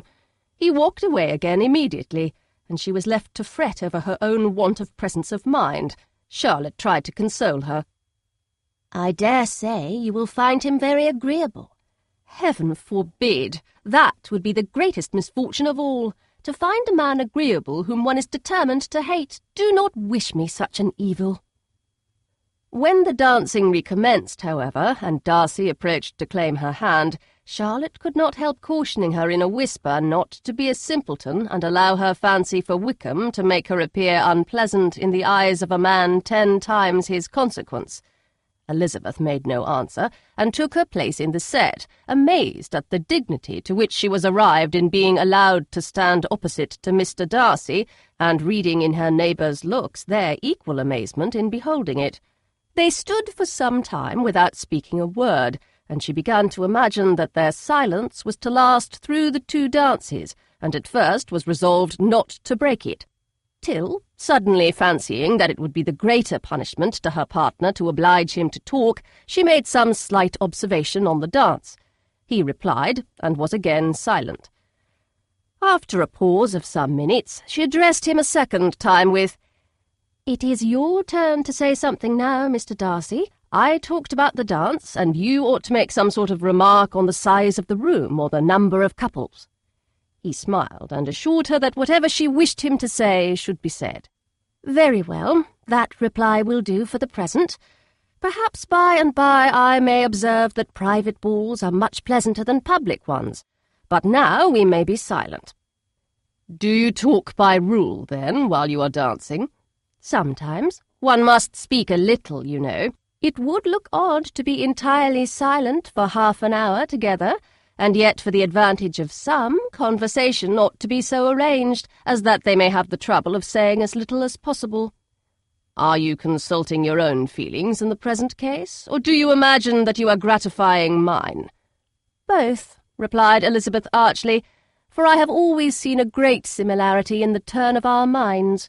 We are each of an unsocial, taciturn disposition, unwilling to speak unless we expect to say something that will amaze the whole room and be handed down to posterity with all the éclat of a proverb." "This is no very striking resemblance of your own character, I am sure," said he. "How near it may be to mine, I cannot pretend to say. You think it a faithful portrait, undoubtedly?" "I must not decide on my own performance." He made no answer, and they were again silent till they had gone down the dance, when he asked her if she and her sisters did not very often walk to Meryton. She answered in the affirmative, and, unable to resist the temptation, added, "When you met us there the other day, we had just been forming a new acquaintance." The effect was immediate. A deeper shade of hauteur overspread his features, but he said not a word, and Elizabeth, though blaming herself for her own weakness, could not go on. At length Darcy spoke, and in a constrained manner said, "Mr. Wickham is blessed with such happy manners as may ensure his making friends. Whether he may be equally capable of retaining them is less certain." "He has been so unlucky as to lose your friendship," replied Elizabeth with emphasis, "and in a manner which he is likely to suffer from all his life." Darcy made no answer, and seemed desirous of changing the subject. At that moment Sir William Lucas appeared close to them, meaning to pass through the set to the other side of the room, but on perceiving Mr. Darcy, he stopped with a bow of superior courtesy to compliment him on his dancing and his partner. "I have been most highly gratified indeed, my dear sir. Such very superior dancing is not often seen. It is evident that you belong to the first circles. Allow me to say, however, that your fair partner does not disgrace you, and that I must hope to have this pleasure often repeated, especially when a certain desirable event, my dear Eliza," glancing at her sister and Bingley, "shall take place. What congratulations will then flow in! I appeal to Mr. Darcy. But let me not interrupt you, sir. You will not thank me for detaining you from the bewitching converse of that young lady, whose bright eyes are also upbraiding me." The latter part of this address was scarcely heard by Darcy, but Sir William's allusion to his friend seemed to strike him forcibly, and his eyes were directed with a very serious expression towards Bingley and Jane, who were dancing together. Recovering himself, however, shortly, he turned to his partner and said, "Sir William's interruption has made me forget what we were talking of." "I do not think we were speaking at all. Sir William could not have interrupted two people in the room who had less to say for themselves. We have tried 2 or 3 subjects already without success, and what we are to talk of next I cannot imagine." "What think you of books?" said he, smiling. "Books? Oh, no, I am sure we never read the same, or not with the same feelings." "I am sorry you think so. But if that be the case, there can at least be no want of subject. We may compare our different opinions." "No, I cannot talk of books in a ballroom. My head is always full of something else." "The present always occupies you in such scenes, does it?" said he, with a look of doubt. "Yes, always," she replied, without knowing what she said, for her thoughts had wandered far from the subject, as soon afterwards appeared by her suddenly exclaiming, "I remember hearing you once say, Mr. Darcy, that you hardly ever forgave, that your resentment once created was unappeasable. You are very cautious, I suppose, as to its being created?" "I am," said he, with a firm voice. "And never allow yourself to be blinded by prejudice?" "I hope not." "It is particularly incumbent on those who never change their opinion to be secure of judging properly at first." "May I ask to what these questions tend?" "Merely to the illustration of your character," said she, endeavouring to shake off her gravity. "I am trying to make it out." "And what is your success?" She shook her head. "I do not get on at all. I hear such different accounts of you as puzzle me exceedingly."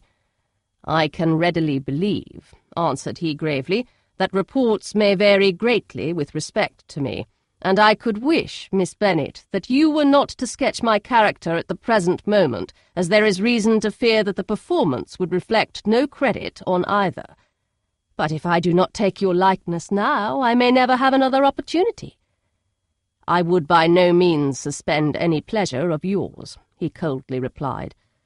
She said no more, and they went down the other dance and parted in silence, and on each side dissatisfied, though not to an equal degree, for in Darcy's breast there was a tolerable, powerful feeling towards her, which soon procured her pardon and directed all his anger against another. They had not long separated when Miss Bingley came towards her, and with an expression of civil disdain accosted her. "So, Miss Eliza, I hear you are quite delighted with George Wickham. Your sister has been talking to me about him and asking me 1,000 questions, and I find that the young man quite forgot to tell you, among his other communication, that he was the son of old Wickham, the late Mr. Darcy's steward. Let me recommend you, however, as a friend, not to give implicit confidence to all his assertions, for as to Mr. Darcy's using him ill, it is perfectly false. For, on the contrary, he has always been remarkably kind to him, though George Wickham has treated Mr. Darcy in a most infamous manner. I do not know the particulars, but I know very well that Mr. Darcy is not in the least to blame, that he cannot bear to hear George Wickham mentioned, and that though my brother thought that he could not well avoid including him in his invitation to the officers, he was excessively glad to find that he had taken himself out of the way. His coming into the country at all is a most insolent thing indeed, and I wonder how he could presume to do it.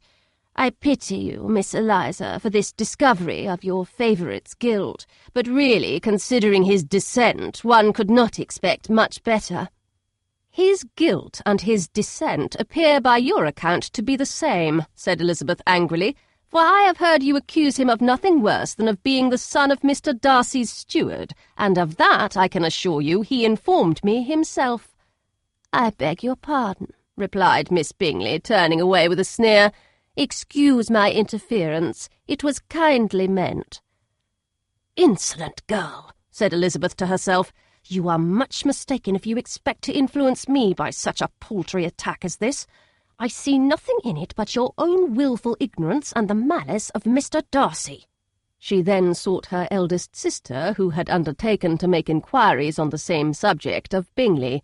Jane met her with a smile of such sweet complacency, a glow of such happy expression, as sufficiently marked how well she was satisfied with the occurrences of the evening. Elizabeth instantly read her feelings, and at that moment solicitude for Wickham, resentment against his enemies, and everything else gave way before the hope of Jane's being in the fairest way for happiness. "I want to know," said she, with a countenance no less smiling than her sister's, "what you have learnt about Mr. Wickham, but perhaps you have been too pleasantly engaged to think of any third person, in which case you may be sure of my pardon." "No," replied Jane, "I have not forgotten him, but I have nothing satisfactory to tell you. Mr. Bingley does not know the whole of his history, and is quite ignorant of the circumstances which have principally offended Mr. Darcy, but he will vouch for the good conduct, the probity and honour of his friend, and is perfectly convinced that Mr. Wickham has deserved much less attention from Mr. Darcy than he has received, and I am sorry to say, by his account as well as his sister's, Mr. Wickham is by no means a respectable young man. I am afraid he has been very imprudent, and has deserved to lose Mr. Darcy's regard." "Mr. Bingley does not know Mr. Wickham himself?" "No, he never saw him till the other morning at Meryton." "This account, then, is what he has received from Mr. Darcy?" "I am satisfied." "But what does he say of the living?"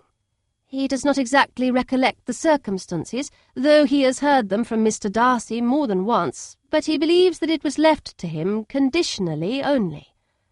"I have no doubt of Mr. Bingley's sincerity," said Elizabeth warmly, "but you must excuse my not being convinced by assurances only." "Mr. Bingley's defence of his friend was a very able one, I dare say, but since he is unacquainted with several parts of the story, and has learnt the rest from that friend himself, I shall venture to still think of both gentlemen as I did before." She then changed the discourse to one more gratifying to each, and on which there could be no difference of sentiment.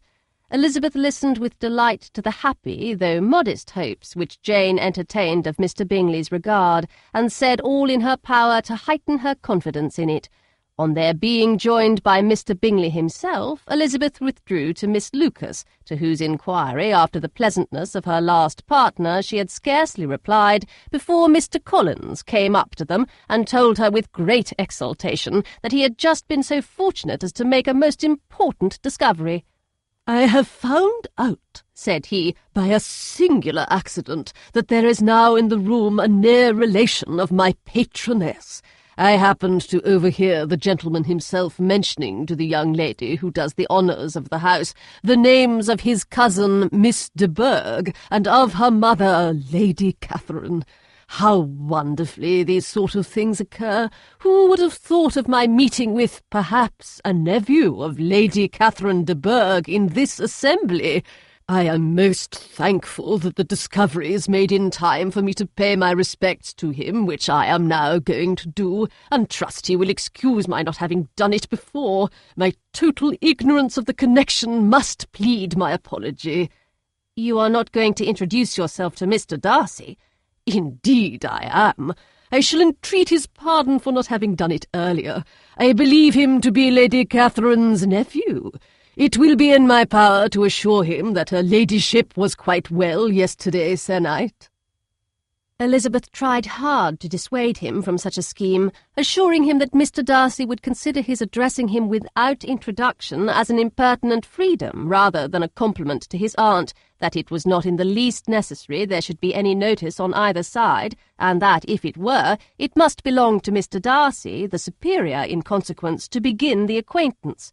Mr. Collins listened to her with the determined air of following his own inclination, and, when she ceased speaking, replied thus: "My dear Miss Elizabeth, I have the highest opinion in the world in your excellent judgment in all matters within the scope of your understanding, but permit me to say that there must be a wide difference between the established forms of ceremony amongst the laity and those which regulate the clergy. Forgive me leave to observe that I consider the clerical office as equal in point of dignity with the highest rank in the kingdom, provided that a proper humility of behaviour is at the same time maintained. You must therefore allow me to follow the dictates of my conscience on this occasion, which leads me to perform what I look on as a point of duty.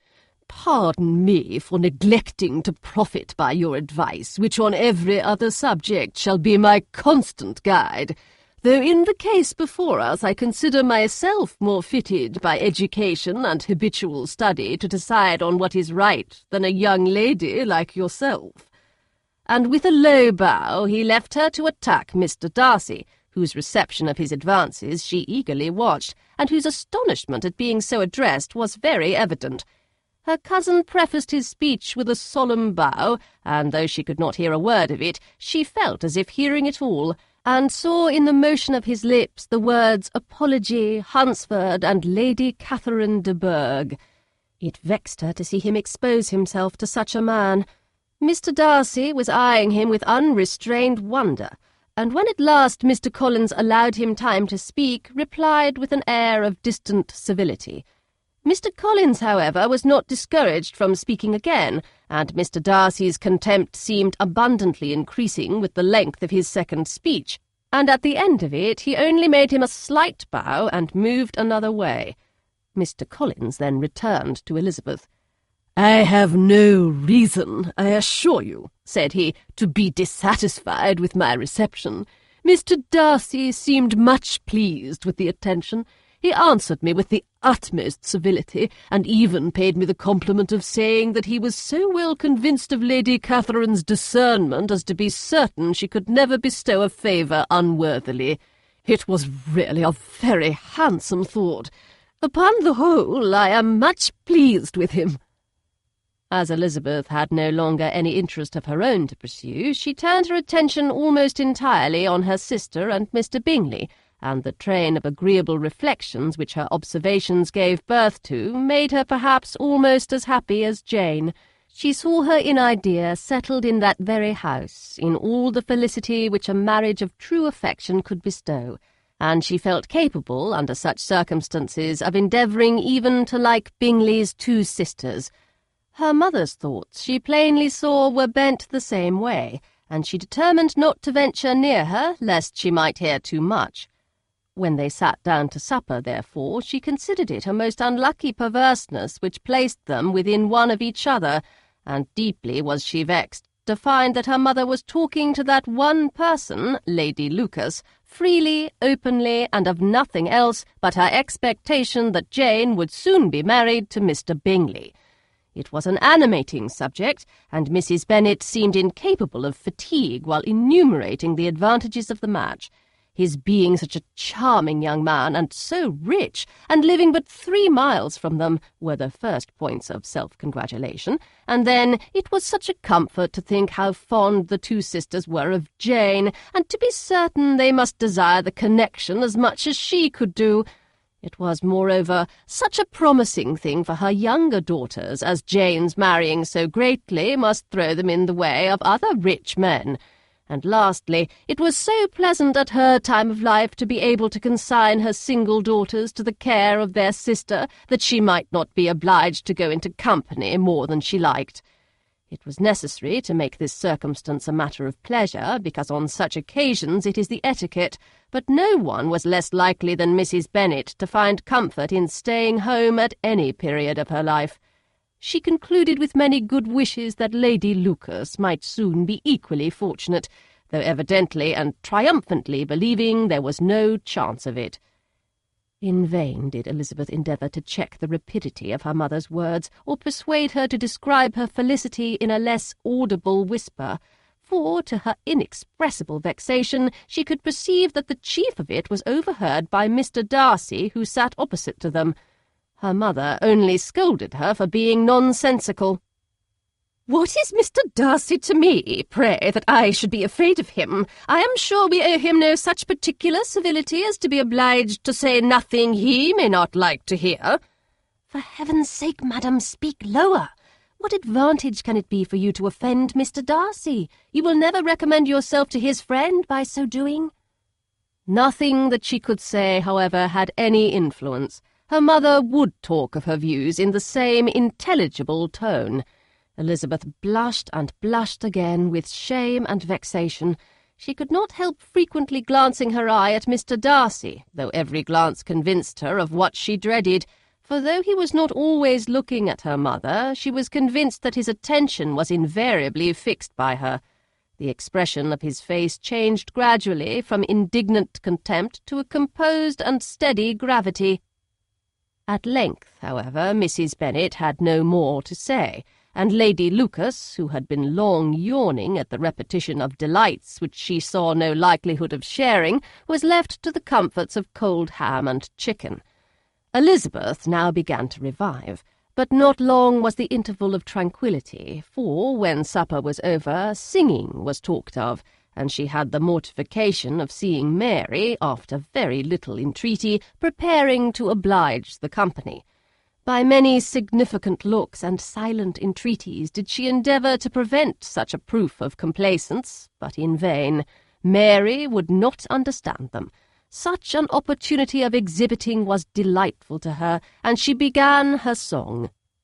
Elizabeth's eyes were fixed on her with most painful sensations, and she watched her progress through the several stanzas with an impatience which was very ill rewarded at their close, for Mary, on receiving, amongst the thanks of the table, the hint of a hope that she might be prevailed on to favour them again, after the pause of half a minute, began another. Mary's powers were by no means fitted for such a display. Her voice was weak, and her manner affected. Elizabeth was in agonies. She looked at Jane to see how she bore it, but Jane was very composedly talking to Bingley. She looked at his two sisters, and saw them making signs of derision at each other, and at Darcy, who continued, however, imperturbably grave. She looked at her father to entreat his interference lest Mary should be singing all night. He took the hint, and when Mary had finished her second song, said aloud, "That will do extremely well, child. You have delighted us long enough. Let the other young ladies have time to exhibit." Mary, though pretending not to hear, was somewhat disconcerted, and Elizabeth, sorry for her and sorry for her father's speech, was afraid her anxiety had done no good. Others of the party were now applied to. "If I," said Mr. Collins, "were so fortunate as to be able to sing, I should have great pleasure, I am sure, in obliging the company with an air, for I consider music as a very innocent diversion, and perfectly compatible with the profession of a clergyman. I do not mean, however, to assert that we can be justified in devoting too much of our time to music, for there are certainly other things to be attended to. The rector of a parish has much to do. In the first place, he must make such an agreement for tithes as may be beneficial to himself and not offensive to his patron. He must write his own sermons, and the time that remains will not be too much for his parish duties and the care and improvement of his dwelling, which he cannot be excused from making as comfortable as possible. And I do not think it of light importance that he should have attentive and conciliatory manners towards everybody, especially towards those to whom he owes his preferment. I cannot acquit him of that duty, nor could I think well of the man who should omit an occasion of testifying his respect towards anybody connected with the family." And with a bow to Mr. Darcy, he concluded his speech, which had been spoken so loud as to be heard by half the room. Many stared, many smiled, but no one looked more amused than Mr. Bennet himself, while his wife seriously commended Mr. Collins for having spoken so sensibly, and observed in a half-whisper to Lady Lucas that he was a remarkably clever, good kind of young man. To Elizabeth it appeared that had her family made an agreement to expose themselves as much as they could during the evening, it would have been impossible for them to play their parts with more spirit or finer success, and happy did she think it for Bingley and her sister that some of the exhibition had escaped his notice, and that his feelings were not of a sort to be much distressed by the folly which he must have witnessed. That his two sisters and Mr. Darcy, however, should have such an opportunity of ridiculing her relations was bad enough, and she could not determine whether the silent contempt of the gentlemen or the insolent smiles of the ladies were more intolerable. The rest of the evening brought her little amusement. She was teased by Mr. Collins, who continued most perseveringly by her side, and though he could not prevail on her to dance with him again, put it out of her power to dance with others. In vain did she entreat him to stand up with somebody else, and offer to introduce him to any young lady in the room. He assured her that as to dancing he was perfectly indifferent to it, that his chief object was by delicate attentions to recommend himself to her, and that he should therefore make a point of remaining close to her the whole evening. There was no arguing upon such a project. She owed her greatest relief to her friend Miss Lucas, who often joined them, and good-naturedly engaged Mr. Collins's conversation to herself. She was at least free from the offence of Mr. Darcy's further notice, though often standing within a very short distance of her, quite disengaged, he never came near enough to speak. She felt it to be the probable consequence of her allusions to Mr. Wickham, and rejoiced in it. The Longbourn party were the last of all the company to depart, and, by a manoeuvre of Mrs. Bennet, had to wait for their carriage a quarter of an hour after everybody else was gone, which gave them time to see how heartily they were wished away by some of the family. Mrs. Hurst and her sister scarcely opened their mouths, except to complain of fatigue, and were evidently impatient to have the house to themselves. They repulsed every attempt of Mrs. Bennet at conversation, and by so doing threw a languor over the whole party, which was very little relieved by the long speeches of Mr. Collins, who was complimenting Mr. Bingley and his sisters on the elegance of their entertainment and the hospitality and politeness which had marked their behaviour to their guests. Darcy said nothing at all. Mr. Bennet, in equal silence, was enjoying the scene. Mr. Bingley and Jane were standing together, a little detached from the rest, and talked only to each other. Elizabeth preserved as steady a silence as either Mrs. Hurst or Miss Bingley, and even Lydia was too much fatigued to utter more than the occasional exclamation of, "Lord, how tired I am!" accompanied by a violent yawn. When at length they arose to take leave, Mrs. Bennet was most pressingly civil in her hope of seeing the whole family soon at Longbourn, and addressed herself especially to Mr. Bingley to assure him how happy he would make them by eating a family dinner with them at any time, without the ceremony of a formal invitation. Bingley was all grateful pleasure, and he readily engaged for taking the earliest opportunity of waiting on her after his return from London, whither he was obliged to go the next day for a short time. Mrs. Bennet was perfectly satisfied, and quitted the house under the delightful persuasion that, allowing for the necessary preparations of settlements, new carriages, and wedding clothes, she should undoubtedly see her daughter settled at Netherfield in the course of 3 or 4 months.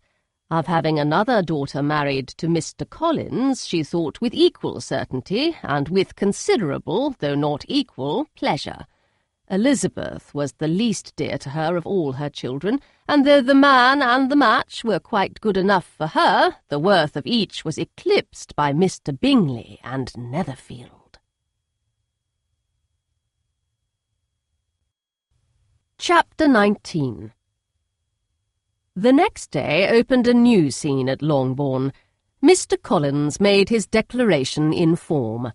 Having resolved to do it without loss of time, as his leave of absence extended only to the following Saturday, and having no feelings of diffidence to make it distressing to himself even at the moment, he set about it in a very orderly manner, with all the observances which he supposed a regular part of the business. On finding Mrs. Bennet, Elizabeth, and one of the younger girls together soon after breakfast, he addressed the mother in these words: "May I hope, madam, for your interest with your fair daughter Elizabeth, when I solicit for the honour of a private audience with her in the course of this morning?" Before Elizabeth had time for anything but a blush of surprise, Mrs. Bennet answered instantly, "Oh dear, yes, certainly. I am sure Lizzie will be very happy. I am sure she can have no objection. Come, Kitty, I want you upstairs." And gathering her work together, she was hastening away when Elizabeth called out, "Dear madam, do not go. I beg you will not go. Mr. Collins must excuse me. He can have nothing to say to me that anybody need not hear.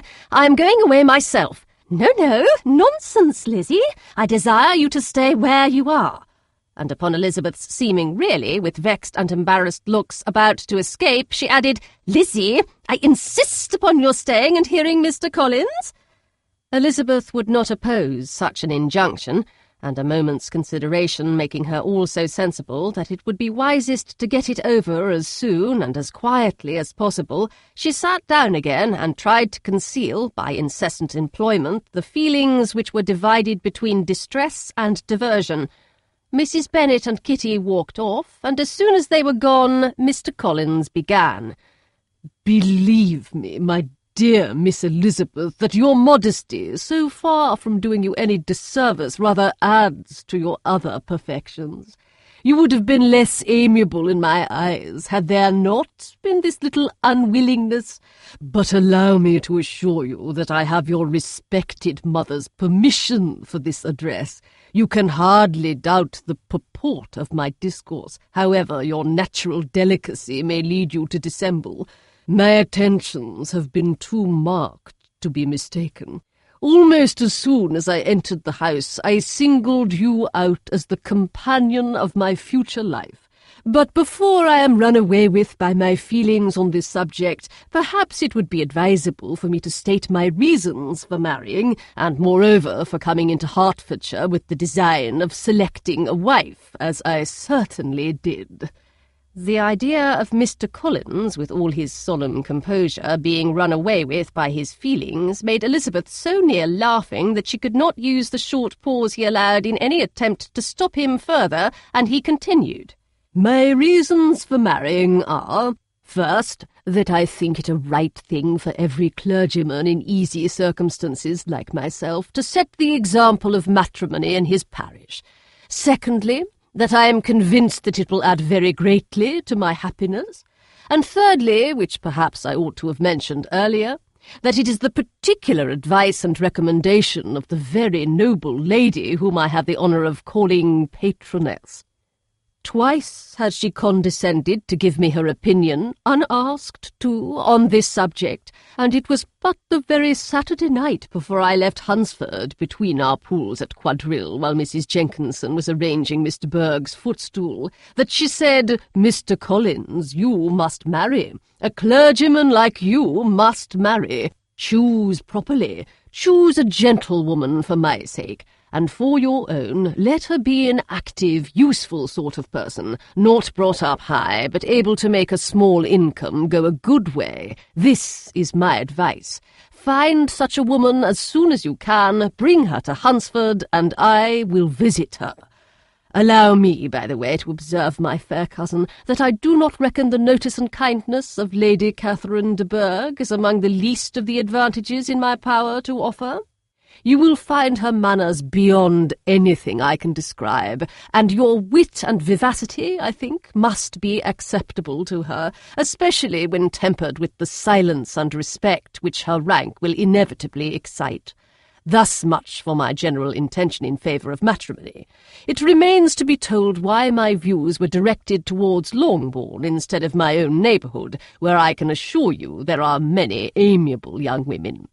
But the fact is that being as I am to inherit this estate after the death of your honoured father, who, however, may live many years longer, I could not satisfy myself without resolving to choose a wife from among his daughters, that the loss to them might be as little as possible when the melancholy event takes place, which, however, as I have already said, may not be for several years. This has been my motive, my fair cousin, and I flatter myself it will not sink me in your esteem. And now nothing remains for me but to assure you in the most animated language of the violence of my affection. To fortune I am perfectly indifferent, and shall make no demand of that nature on your father, since I am well aware that it could not be complied with, and that £1,000 and the 4%, which will not be yours till after your mother's decease, is all that you may ever be entitled to. On that head, therefore, I shall be uniformly silent, and you may assure yourself that no ungenerous reproach shall ever pass my lips when we are married." It was absolutely necessary to interrupt him now. "You are too hasty, sir," she cried. "You forget that I have made no answer. Let me do it without further loss of time. Accept my thanks for the compliment you are paying me. I am very sensible of the honour of your proposals, but it is impossible for me to do otherwise than to decline them." "I am not now to learn," replied Mr. Collins with a formal wave of the hand, "that it is usual with young ladies to reject the addresses of the man whom they secretly mean to accept when he first applies for their favour, and that sometimes the refusal is repeated a second or even a third time. I am therefore by no means discouraged by what you have just said, and shall hope to lead you to the altar ere long." "Upon my word, sir," cried Elizabeth, "your hope is a rather extraordinary one after my declaration. I do assure you that I am not one of those young ladies, if such young ladies there are, who are so daring as to risk their happiness on the chance of being asked a second time. I am perfectly serious in my refusal.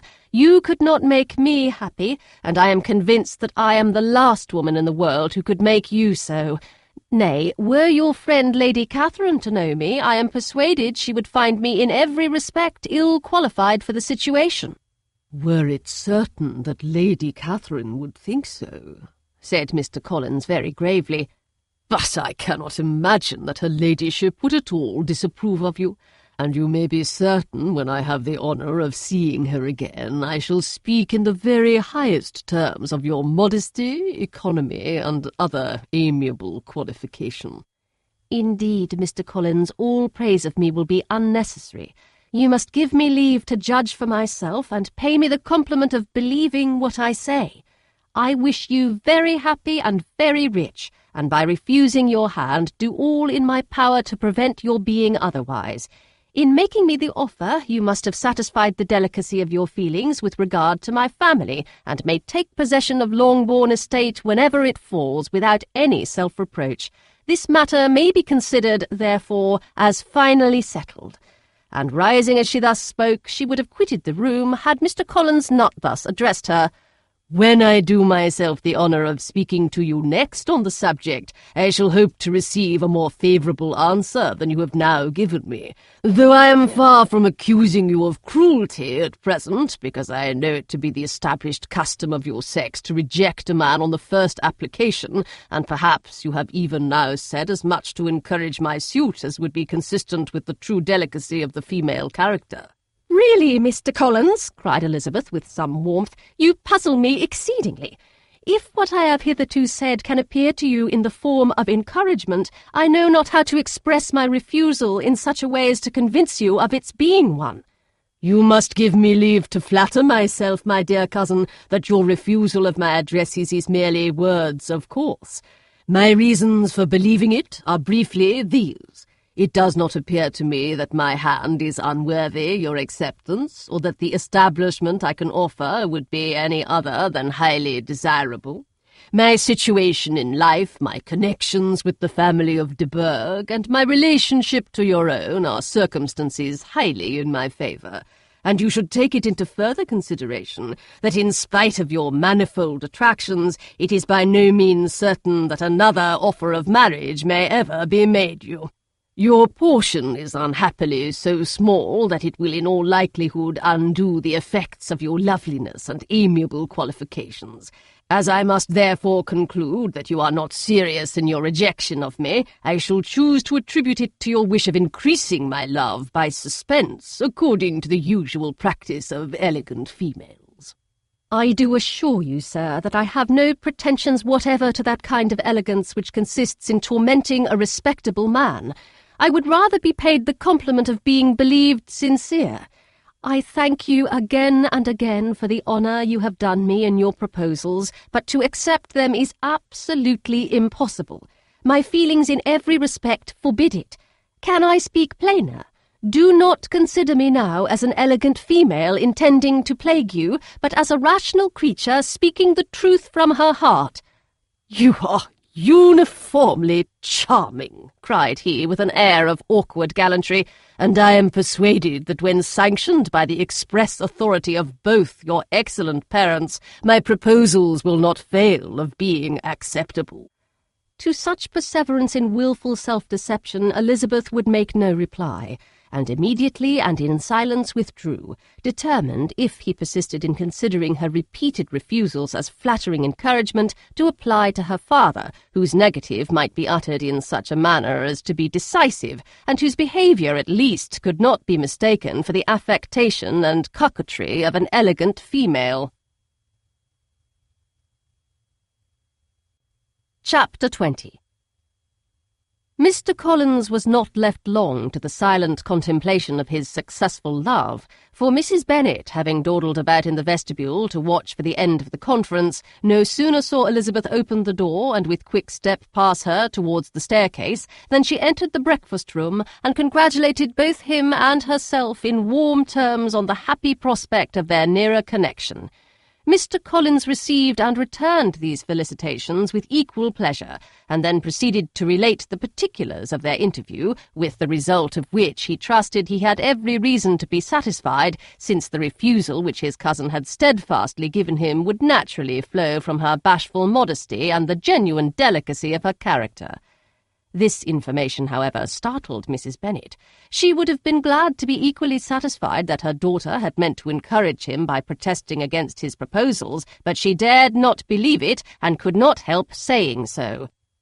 "But depend upon it, Mr. Collins," she added, "that Lizzie shall be brought to reason. I will speak to her about it directly. She is a very headstrong, foolish girl, and does not know her own interest, but I will make her know it." "Pardon me for interrupting you, madam," cried Mr. Collins, "but if she is really headstrong and foolish, I know not whether she would altogether be a very desirable wife to a man in my situation, who naturally looks for happiness in the marriage state. If therefore she actually persists in rejecting my suit, perhaps it were better not to force her into accepting me, because, if liable to such defects of temper, she could not contribute much to my felicity." "Sir, you quite misunderstand me," said Mrs. Bennet, alarmed. "Lizzie is only headstrong in such matters as these. In everything else she is as good-natured a girl as ever lived. I will go directly to Mr. Bennet, and we shall very soon settle it with her, I am sure." She would not give him time to reply, but hurrying instantly to her husband, called out as she entered the library, "Oh, Mr. Bennet, you are wanted immediately. We are all in an uproar. You must come and make Lizzie marry Mr. Collins, for she vows she will not have him, and if you do not make haste, he will change his mind and not have her." Mr. Bennet raised his eyes from his book as she entered, and fixed them on her face with a calm unconcern which was not in the least altered by her communication. "I have not the pleasure of understanding you," said he, when she had finished her speech. "Of what are you talking?" "Of Mr. Collins and Lizzie. Lizzie declares she will not have Mr. Collins, and Mr. Collins begins to say that he will not have Lizzie." "And what am I to do on the occasion? It seems an hopeless business." "Speak to Lizzie about it yourself. Tell her that you insist upon her marrying him." "Let her be called down. She shall hear my opinion." Mrs. Bennet rang the bell, and Miss Elizabeth was summoned to the library. "Come here, child," cried her father as she appeared. "I have sent for you on an affair of importance. I understand that Mr. Collins has made you an offer of marriage. Is it true?" Elizabeth replied that it was. "Very well. And this offer of marriage you have refused?" "I have, sir." "Very well. We now come to the point. Your mother insists upon your accepting it. Is it not so, Mrs. Bennet?" "Yes, or I will never see her again." "An unhappy alternative is before you, Elizabeth. From this day you must be a stranger to one of your parents. Your mother will never see you again if you do not marry Mr. Collins, and I will never see you again if you do." Elizabeth could not but smile at such a conclusion of such a beginning, but Mrs. Bennet, who had persuaded herself that her husband regarded the affair as she wished, was excessively disappointed. "What do you mean, Mr. Bennet, in talking this way? You promised me to insist upon her marrying him." "My dear," replied her husband, "I have two small favours to request. First, that you will allow me the free use of my understanding on the present occasion, and secondly, of my room. I shall be glad to have the library to myself as soon as may be." Not yet, however, in spite of her disappointment in her husband, did Mrs. Bennet give up the point. She talked to Elizabeth again and again, coaxed and threatened her by turns. She endeavoured to secure Jane in her interest, but Jane, with all possible mildness, declined interfering, and Elizabeth, sometimes with real earnestness and sometimes with playful gaiety, replied to her attacks. Though her manner varied, however, her determination never did. Mr. Collins, meanwhile, was meditating in solitude on what had passed. He thought too well of himself to comprehend on what motives his cousin could refuse him, and though his pride was hurt, he suffered in no other way. His regard for her was quite imaginary, and the possibility of her deserving her mother's reproach prevented his feeling any regret. While the family were in this confusion, Charlotte Lucas came to spend the day with them. She was met in the vestibule by Lydia, who, flying to her, cried in a half-whisper, "I am glad you are come, for there is such fun here. What do you think has happened this morning? Mr. Collins has made an offer to Lizzie, and she will not have him." Charlotte hardly had time to answer before they were joined by Kitty, who came to tell the same news, and no sooner had they entered the breakfast-room, where Mrs. Bennet was alone, than she likewise began on the subject, calling on Miss Lucas for her compassion, and entreating her to persuade her friend Lizzie to comply with the wishes of all her family.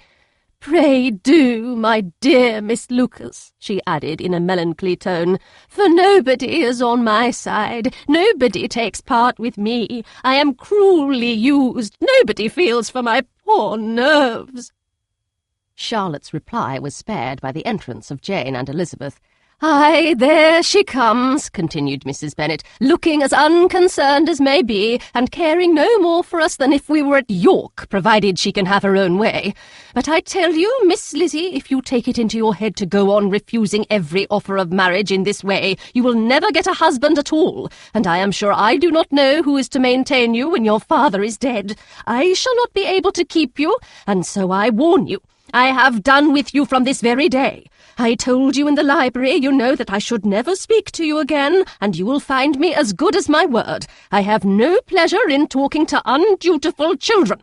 Not that I have much pleasure indeed in talking to anybody. People who suffer as I do from nervous complaints can have no great inclination for talking. Nobody can tell what I suffer, but it is always so. Those who do not complain are never pitied." Her daughters listened in silence to this effusion, sensible that any attempt to reason with her or soothe her would only increase the irritation. She talked on, therefore, without interruption from any of them, till they were joined by Mr. Collins, who entered the room with an air more stately than usual, and on perceiving whom, she said to the girls, "Now I do insist upon it that you, all of you, hold your tongues and let me and Mr. Collins have a little conversation together." Elizabeth passed quietly out of the room. Jane and Kitty followed, but Lydia stood her ground, determined to hear all she could, and Charlotte, detained first by the civility of Mr. Collins, whose inquiries after herself and all her family were very minute, and then by a little curiosity, satisfied herself with walking to the window and pretending not to hear. In a doleful voice, Mrs. Bennet began the projected conversation. "Oh, Mr. Collins!" "My dear madam," replied he, "let us be forever silent on this point. Far be it from me," he presently continued in a voice that marked his displeasure, "to resent the behaviour of your daughter. Resignation to inevitable evils is the duty of us all, the peculiar duty of a young man who has been so fortunate as I have been in early preferment, and I trust I am resigned. Perhaps not the less so from feeling a doubt of my positive happiness had my fair cousin honoured me with her hand, for I have often observed that resignation is never so perfect as when the blessing denied begins to lose somewhat of its value in our estimation. You will not, I hope, consider me as showing any disrespect to your family, my dear madam, by thus withdrawing my pretensions to your daughter's favour without having paid yourself and Mr. Bennet the compliment of requesting you to interpose your authority in my behalf.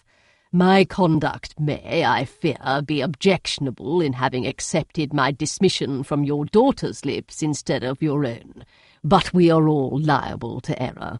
I have certainly meant well through the whole affair. My object has been to secure an amiable companion for myself, with due consideration for the advantage of all your family.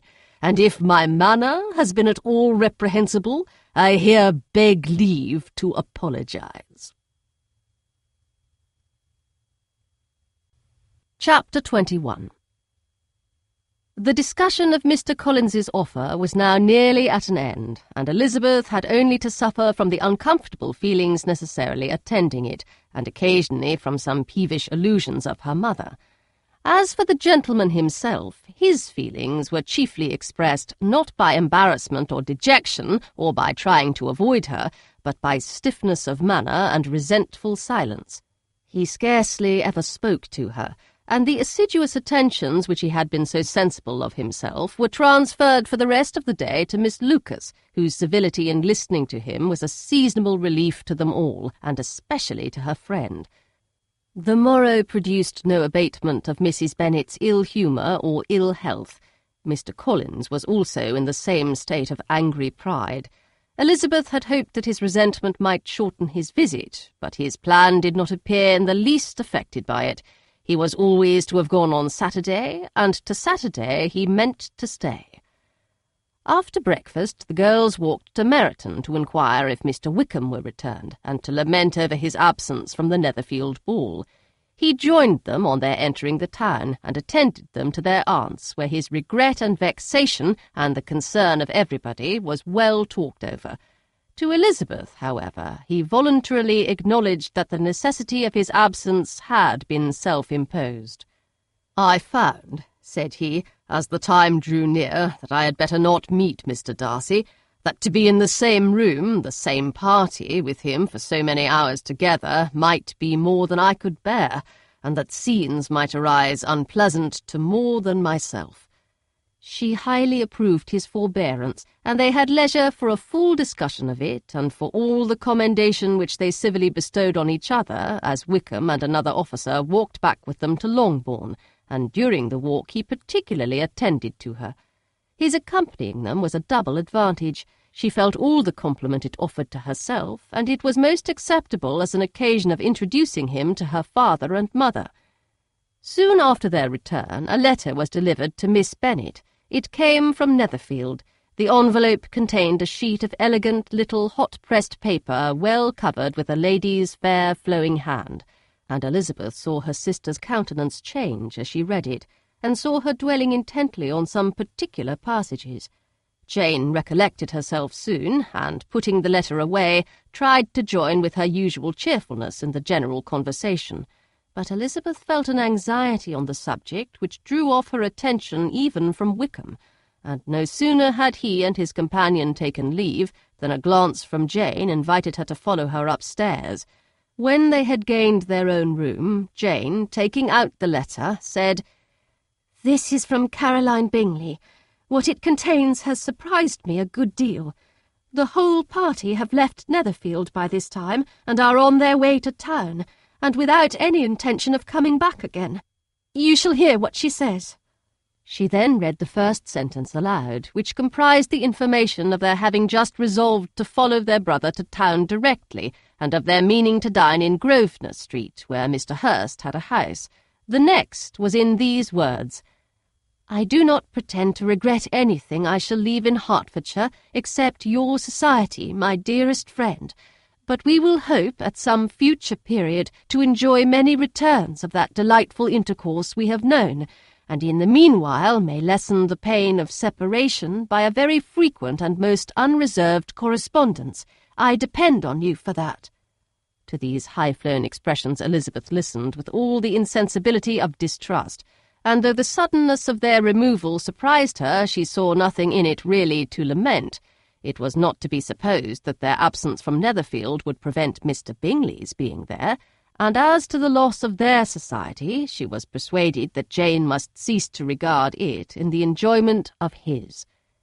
"It is unlucky," said she, after a short pause, "that you should not be able to see your friends before they leave the country, but may we not hope that the period of future happiness to which Miss Bingley looks forward may arrive earlier than she is aware, and that the delightful intercourse you have known as friends will be renewed with yet greater satisfaction as sisters?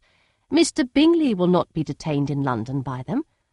Caroline decidedly says that none of the party will return into Hertfordshire this winter. I will read it to you. When my brother left us yesterday, he imagined that the business which took him to London might be concluded in 3 or 4 days. But, as we are certain it cannot be so, and at the same time convinced that when Charles gets to town he will be in no hurry to leave it again, we have determined on following him thither, that he may not be obliged to spend his vacant hours in a comfortless hotel. Many of my acquaintances are already there for the winter. I wish that I could hear that you, my dearest friend, had any intention of making one of the crowd, but of that I despair. I sincerely hope your Christmas in Hertfordshire may abound in the gaieties which that season generally brings, and that your beaux will be so numerous as to prevent your feeling the loss of the 3 of whom we shall deprive you. It is evident by this, added Jane, that he comes back no more this winter. It is only evident that Miss Bingley does not mean that he should. Why will you think so? It must be his own doing. He is his own master. But you do not know all. I will read you the passage which particularly hurts me. I will have no reserves from you. Mr. Darcy is impatient to see his sister, and, to confess the truth, we are scarcely less eager to meet her again. I really do not think Georgiana Darcy has her equal for beauty, elegance, and accomplishments, and the affection she inspires in Louisa and myself is heightened into something still more interesting from the hope we dare entertain of her being hereafter our sister. I do not know whether I ever before mentioned to you my feelings on this subject, but I will not leave the country without confiding them, and I trust you will not esteem them unreasonable. My brother admires her greatly already. He will have frequent opportunity now of seeing her on the most intimate footing. Her relations all wish the connection as much as his own, and a sister's partiality is not misleading me, I think, when I call Charles most capable of engaging any woman's heart. With all these circumstances to favour an attachment and nothing to prevent it, am I wrong, my dearest Jane, in indulging the hope of an event which will secure the happiness of so many? What do you think of this sentence, my dear Lizzie? Said Jane as she finished it. Is it not clear enough? Does it not expressly declare that Caroline neither expects nor wishes me to be her sister, that she is perfectly convinced of her brother's indifference, and that if she suspects the nature of my feelings for him, she means most kindly to put me on my guard? Can there be any other opinion on the subject? Yes, there can, for mine is totally different. Will you hear it? Most willingly.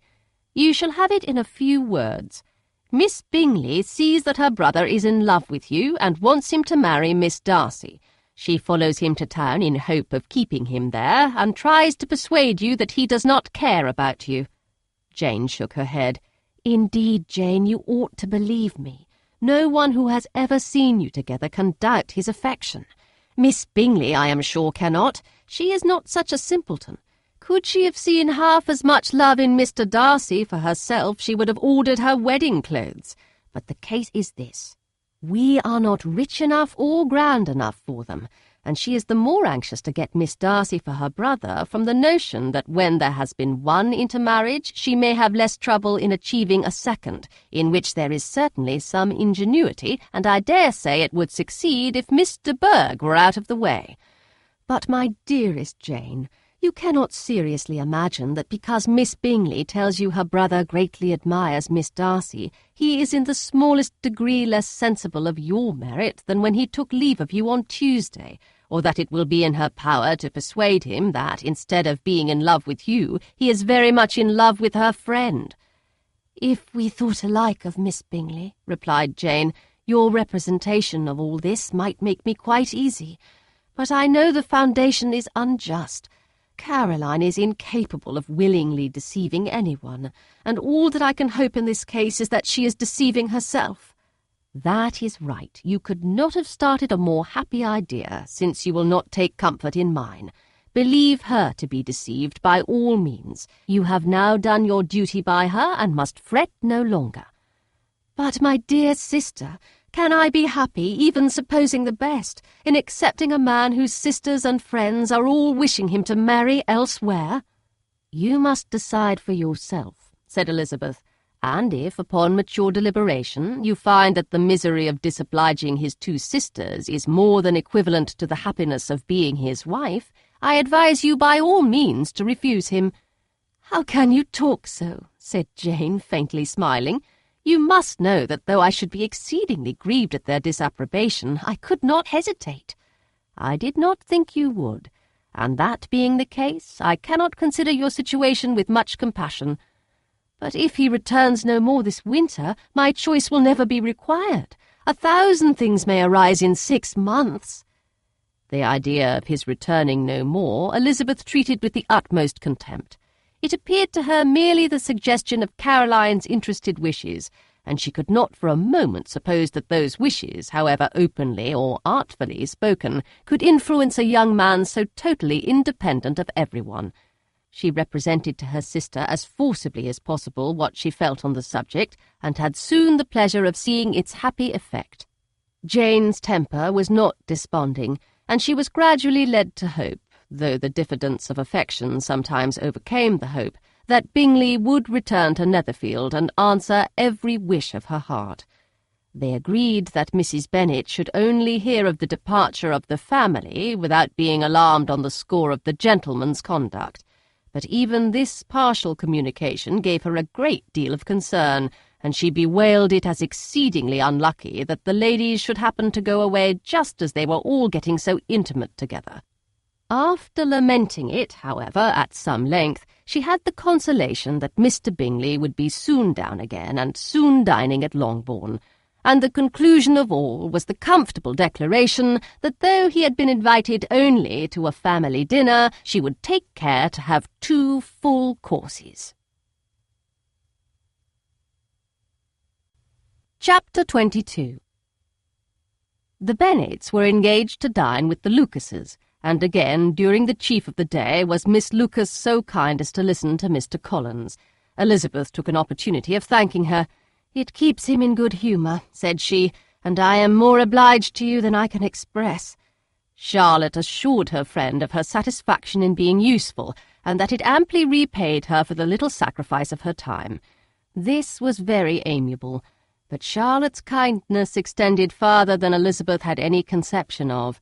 Its object was nothing else than to secure her from any return of Mr. Collins's addresses by engaging them towards herself. Such was Miss Lucas's scheme, and appearances were so favourable that when they parted at night she would have felt almost secure of success if he had not been to leave Hertfordshire so very soon. But here she did injustice to the fire and independence of his character, for it led him to escape out of Longbourn House the next morning with admirable slyness, and hasten to Lucas Lodge to throw himself at her feet. He was anxious to avoid the notice of his cousins, from a conviction that if they saw him depart they could not fail to conjecture his design, and he was not willing to have the attempt known till its success might be known likewise. For though feeling almost secure, and with reason, for Charlotte had been tolerably encouraging, he was comparatively diffident since the adventure of Wednesday. His reception, however, was of the most flattering kind. Miss Lucas perceived him from an upper window as he walked towards the house, and instantly set out to meet him accidentally in the lane. But little had she dared to hope that so much love and eloquence awaited her there. In as short a time as Mr. Collins's long speeches would allow, everything was settled between them to the satisfaction of both, and as they entered the house he earnestly entreated her to name the day that was to make him the happiest of men. And though such a solicitation must be waived for the present, the lady felt no inclination to trifle with his happiness. The stupidity with which he was favoured by nature must guard his courtship from any charm that could make a woman wish for its continuance, and Miss Lucas, who accepted him solely from the pure and disinterested desire of an establishment, cared not how soon that establishment were gained. Sir William and Lady Lucas were speedily applied to for their consent, and it was bestowed with a most joyful alacrity. Mr. Collins's present circumstances made it a most eligible match for their daughter, to whom they could give little fortune, and his prospects of future wealth were exceedingly fair. Lady Lucas began directly to calculate, with more interest than the matter had ever excited before, how many years longer Mr. Bennet was likely to live, and Sir William gave it as his decided opinion that whenever Mr. Collins should be in possession of the Longbourn estate, it would be highly expedient that both he and his wife should make their appearance at St. James's. The whole family, in short, were properly overjoyed on the occasion. The younger girls formed hopes of coming out a year or two sooner than they might otherwise have done, and the boys were relieved from their apprehension of Charlotte's dying an old maid. Charlotte herself was tolerably composed. She had gained her point, and had time to consider of it. Her reflections were in general satisfactory. Mr. Collins, to be sure, was neither sensible nor agreeable. His society was irksome, and his attachment to her must be imaginary, but still he would be her husband. Without thinking highly either of men or matrimony, marriage had always been her object. It was the only provision for well-educated young women of small fortune, and, however uncertain of giving happiness, must be their pleasantest preservative from want. This preservative she had now obtained, and at the age of 27, without having ever been handsome, she felt all the good luck of it. The least agreeable circumstance in the business was the surprise it must occasion to Elizabeth Bennet, whose friendship she valued beyond that of any other person. Elizabeth would wonder, and probably would blame her, and though her resolution was not to be shaken, her feelings must be hurt by such a disapprobation. She resolved to give her the information herself, and therefore charged Mr. Collins, when he returned to Longbourn to dinner, to drop no hint of what had passed before any of the family. A promise of secrecy was of course very dutifully given, but it could not be kept without difficulty, for the curiosity excited by his long absence burst forth in such very direct questions on his return as required some ingenuity to evade, and he was at the same time exercising great self-denial, for he was longing to publish his prosperous love. As he was to begin his journey too early on the morrow to see any of the family, the ceremony of leave-taking was performed when the ladies moved for the night, and Mrs. Bennet, with great politeness and cordiality, said how happy they should be to see him at Longbourn again, whenever his engagements might allow him to visit them. "My dear madam," he replied, "this invitation is particularly gratifying, because it is what I have been hoping to receive, and you may be very certain that I shall avail myself of it as soon as possible." They were all astonished, and Mr. Bennet, who could by no means wish for so speedy a return, immediately said, "But is there not danger of Lady Catherine's disapprobation here, my good sir? You had better neglect your relations than run the risk of offending your patroness." "My dear sir," replied Mr. Collins, "I am particularly obliged to you for this friendly caution, and you may depend upon my not taking so material a step without her ladyship's concurrence." "You cannot be too much upon your guard. Risk anything rather than her displeasure, and if you find it likely to be raised by your coming to us again, which I should think exceedingly probable, stay quietly at home and be satisfied that we shall take no offence." "Believe me, my dear sir, my gratitude is warmly excited by such affectionate attention, and depend upon it, you will speedily receive from me a letter of thanks for this, and for every other mark of your regard during my stay in Hertfordshire. As for my fair cousins, though my absence may be not long enough to render it necessary, I shall now take the liberty of wishing them health and happiness, not excepting my cousin Elizabeth." With proper civilities the ladies then withdrew, all of them equally surprised that he meditated a quick return. Mrs. Bennet wished to understand by it that he thought of paying his addresses to one of her younger girls, and Mary might have been prevailed on to accept him. She rated his abilities much higher than any of the others. There was a solidity in his reflections which often struck her, and though by no means so clever as herself, she thought that if encouraged to read and improve himself by such an example as hers, he might become a very agreeable companion. But on the following morning every hope of this kind was done away. Miss Lucas called soon after breakfast, and in a private conference with Elizabeth related the event of the day before. The possibility of Mr. Collins's fancying himself in love with her friend had once occurred to Elizabeth within the last day or two, but that Charlotte could encourage him seemed almost as far from possibility as she could encourage him herself, and her astonishment was consequently so great as to overcome at first the bounds of decorum, and she could not help crying out, "Engaged to Mr. Collins? My dear Charlotte, impossible!" The steady countenance which Miss Lucas had commanded in telling her story gave way to a momentary confusion here on receiving so direct a reproach, though, as it was no more than she expected, she soon regained her composure, and calmly replied, "Why should you be surprised, my dear Eliza? Do you think it incredible that Mr. Collins should be able to procure any woman's good opinion because he was not so happy as to succeed with you?" But Elizabeth had now recollected herself, and, making a strong effort for it, was able to assure with tolerable firmness that the prospect of their relationship was highly grateful to her, and that she wished her all imaginable happiness. "I see what you are feeling," replied Charlotte. "You must be surprised, very much surprised, so lately as Mr. Collins was wishing to marry you. But when you have had time to think it over, I hope you will be satisfied with what I have done. I am not romantic, you know, I never was. I ask only a comfortable home, and considering Mr. Collins's character, connection, and situation in life, I am convinced that my chance of happiness with him is as fair as most people can boast on entering the marriage state." Elizabeth quietly answered, "Undoubtedly." And after an awkward pause, they returned to the rest of the family. Charlotte did not stay much longer, and Elizabeth was then left to reflect on what she had heard. It was a long time before she became at all reconciled to the idea of so unsuitable a match. The strangeness of Mr. Collins's making 2 offers of marriage within 3 days was nothing in comparison of his being now accepted. She had always felt that Charlotte's opinion of matrimony was not exactly like her own, but she had not supposed it to be possible that, when called into action, she would have sacrificed every better feeling to worldly advantage. Charlotte, the wife of Mr. Collins, was a most humiliating picture, and to the pang of a friend disgracing herself and sunk in her esteem was added the distressing conviction that it was impossible for that friend to be tolerably happy in the lot she had chosen. Chapter 23.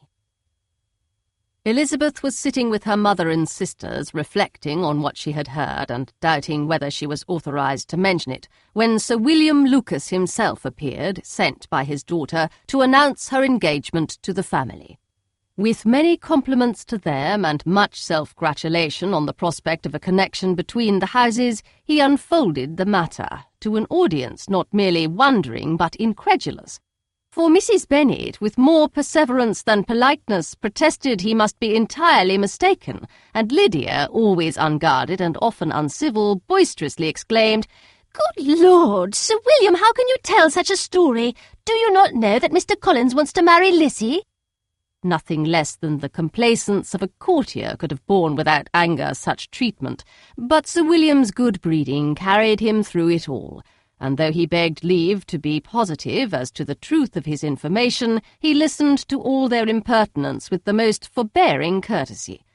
Elizabeth, feeling it incumbent on her to relieve him from so unpleasant a situation, now put herself forward to confirm his account by mentioning her prior knowledge of it from Charlotte herself, and endeavoured to put a stop to the exclamations of her mother and sisters by the earnestness of her congratulations to Sir William, in which she was readily joined by Jane, and by making a variety of remarks on the happiness that might be expected from the match, the excellent character of Mr. Collins, and the convenient distance of Hunsford from London. Mrs. Bennet was in fact too much overpowered to say a great deal while Sir William remained, but no sooner had he left them than her feelings found a rapid vent. In the first place, she persisted in disbelieving the whole of the matter. Secondly, she was very sure that Mr. Collins had been taken in. Thirdly, she trusted that they would never be happy together. And fourthly, that the match might be broken off. 2 inferences, however, were plainly deduced from the whole.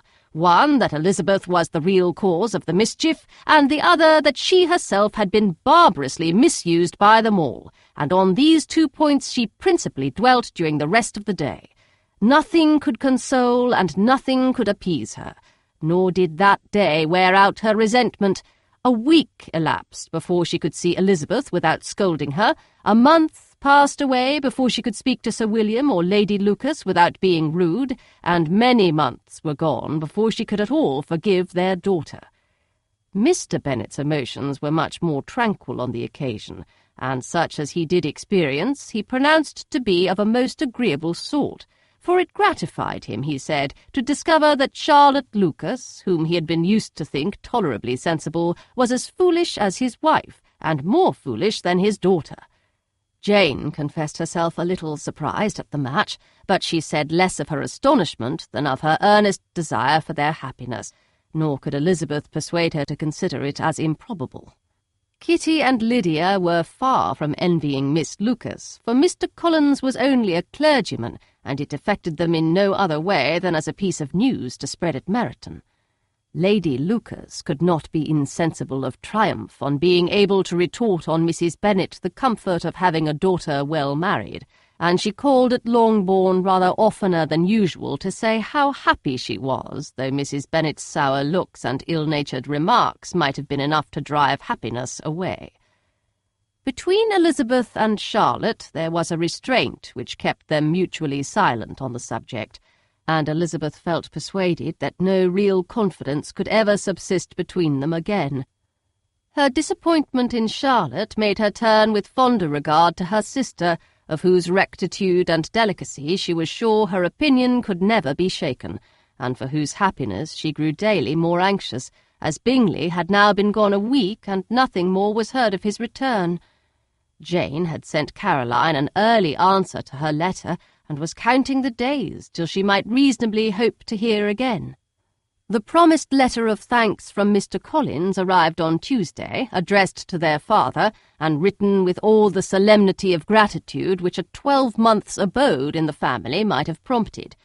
After discharging his conscience on that head, he proceeded to inform them, with many rapturous expressions, of his happiness in having obtained the affection of their amiable neighbour, Miss Lucas, and then explained that it was merely with the view of enjoying her society that he had been so ready to close with their kind wish of seeing him again at Longbourn, whither he hoped to be able to return on Monday fortnight. For Lady Catherine, he added, so heartily approved his marriage that she wished it to take place as soon as possible, which he trusted would be an unanswerable argument with his amiable Charlotte to name an early day for making him the happiest of men.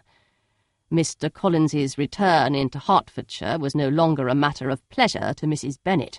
On the contrary, she was as much disposed to complain of it as her husband. It was very strange that he should come to Longbourn instead of to Lucas Lodge. It was also very inconvenient and exceedingly troublesome. She hated having visitors in the house while her health was so indifferent, and lovers were of all people the most disagreeable.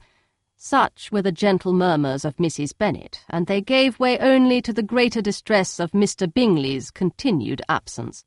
Neither Jane nor Elizabeth were comfortable on this subject.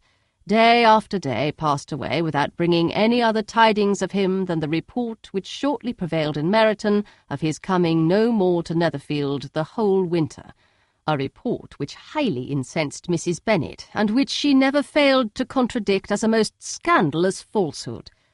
Even Elizabeth began to fear, not that Bingley was indifferent, but that his sisters would be successful in keeping him away. Unwilling as she was to admit an idea so destructive of Jane's happiness, and so dishonourable to the stability of her lover, she could not prevent its frequently occurring.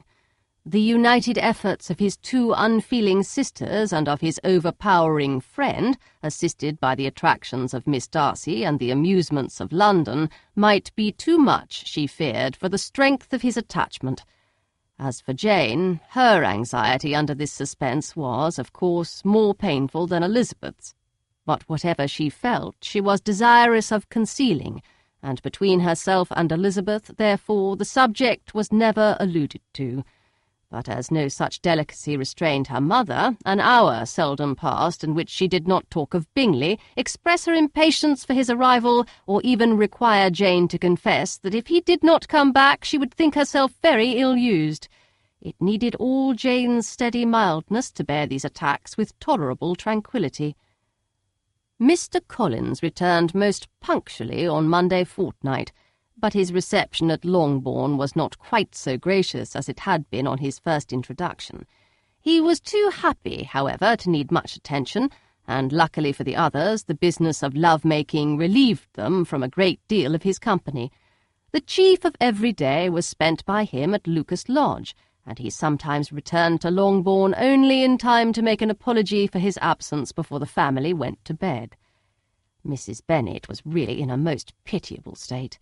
The very mention of anything concerning the match threw her into an agony of ill-humour, and wherever she went she was sure of hearing it talked of. The sight of Miss Lucas was odious to her. As her successor in that house, she regarded her with jealous abhorrence. Whenever Charlotte came to see them, she concluded her to be anticipating the hour of possession, and whenever she spoke in a low voice to Mr. Collins, was convinced that they were talking of the Longbourn estate, and resolving to turn herself and her daughters out of the house as soon as Mr. Bennet were dead.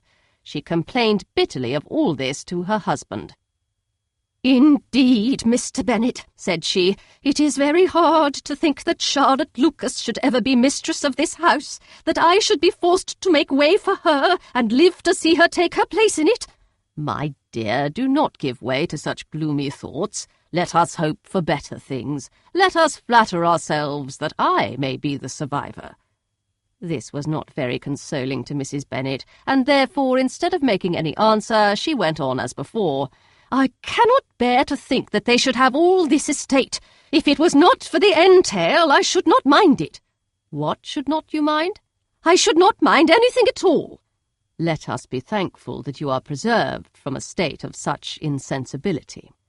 "I never can be thankful, Mr. Bennet, for anything about the entail. How anyone could have the conscience to entail away an estate from one's own daughters I cannot understand, and all for the sake of Mr. Collins, too. Why should he have it more than anybody else?" "I leave it to yourself to determine," said Mr. Bennet. Chapter 24. Miss Bingley's letter arrived and put an end to doubt. The very first sentence conveyed the assurance of their being all settled in London for the winter, and concluded with her brother's regret at not having had time to pay his respects to his friends in Hertfordshire before he left the country. Hope was over, entirely over, and when Jane could attend to the rest of the letter, she found little, except the professed affection of the writer, that could give her any comfort. Miss Darcy's praise occupied the chief of it. Her many attractions were again dwelt on, and Caroline boasted joyfully of their increasing intimacy, and ventured to predict the accomplishment of the wishes which had been unfolded in her former letter. She wrote also with great pleasure of her brother's being an inmate of Mr. Darcy's house, and mentioned with rapture some plans of the latter with regard to new furniture. Elizabeth, to whom Jane very soon communicated the chief of all this, heard it in silent indignation. Her heart was divided between concern for her sister and resentment against all others. To Caroline's assertion of her brother's being partial to Miss Darcy she paid no credit. That he was really fond of Jane she doubted no more than she had ever done, and much as she had always been disposed to like him, she could not think without anger, hardly without contempt, on that easiness of temper, that want of proper resolution, which now made him the slave of his designing friends, and led him to sacrifice his own happiness to the caprice of their inclination. Had his own happiness, however, been the only sacrifice, he might have been allowed to sport with it in whatever manner he thought best, but her sister's was involved in it, as she thought he must be sensible himself. It was a subject, in short, on which reflection would be long indulged, and must be unavailing. She could think of nothing else. and yet whether Bingley's regard had really died away, or were suppressed by his friend's interference, whether he had been aware of Jane's attachment, or whether it had escaped his observation, whatever were the case, though her opinion of him must be materially affected by the difference, her sister's situation remained the same, her peace equally wounded. A day or two passed before Jane had courage to speak of her feelings to Elizabeth, but at last, on Mrs. Bennet's leaving them together after a longer irritation than usual about Netherfield and its master, she could not help saying, "Oh, that my dear mother had more command over herself! She can have no idea of the pain she gives me by her continual reflections on him. But I will not repine. It cannot last long. He will be forgot, and we shall all be as we were before." Elizabeth looked at her sister with incredulous solicitude, but said nothing. "You doubt me," cried Jane, slightly colouring. "Indeed, you have no reason. He may live in my memory as the most amiable man of my acquaintance, but that is all. I have nothing either to hope or fear, and nothing to reproach him with. Thank God, I have not that pain. A little time, therefore. I shall certainly try to get the better." With a stronger voice, she soon added, "I have this comfort immediately, that it has not been more than an error of fancy on my side, and that it has done no harm to anyone but myself." "My dear Jane," exclaimed Elizabeth, "you are too good. Your sweetness and disinterestedness are really angelic. I do not know what to say to you. I feel as if I had never done you justice or loved you as you deserve." Miss Bennet eagerly disclaimed all extraordinary merit, and threw back the praise on her sister's warm affection. "Nay," said Elizabeth, "this is not fair. You wish to think all the world respectable, and are hurt if I speak ill of anybody. I only want to think you perfect, and you set yourself against it. Do not be afraid of my running into any excess, of my encroaching on your privilege of universal goodwill. You need not. There are few people whom I really love, and still fewer of whom I think well. The more I see of the world, the more am I dissatisfied with it, and every day confirms my belief of the inconsistency of all human characters, and of the little dependence that can be placed on the appearance of merit or sense. I have met with 2 instances lately. One I will not mention, the other is Charlotte's marriage. It is unaccountable. In every view it is unaccountable." "My dear Lizzie, do not give way to such feelings as these. They will ruin your happiness. You do not make allowance enough for difference of situation and temper. Consider Mr. Collins's respectability, and Charlotte's steady, prudent character. Remember that she is one of a large family, that as to fortune it is a most eligible match, and be ready to believe, for everybody's sake, that she may feel something like regard and esteem for our cousin. To oblige you, I would try to believe almost anything, but no one else could be benefited by such a belief as this, for were I persuaded that Charlotte had any regard for him, I should only think worse of her understanding than I now do of her heart.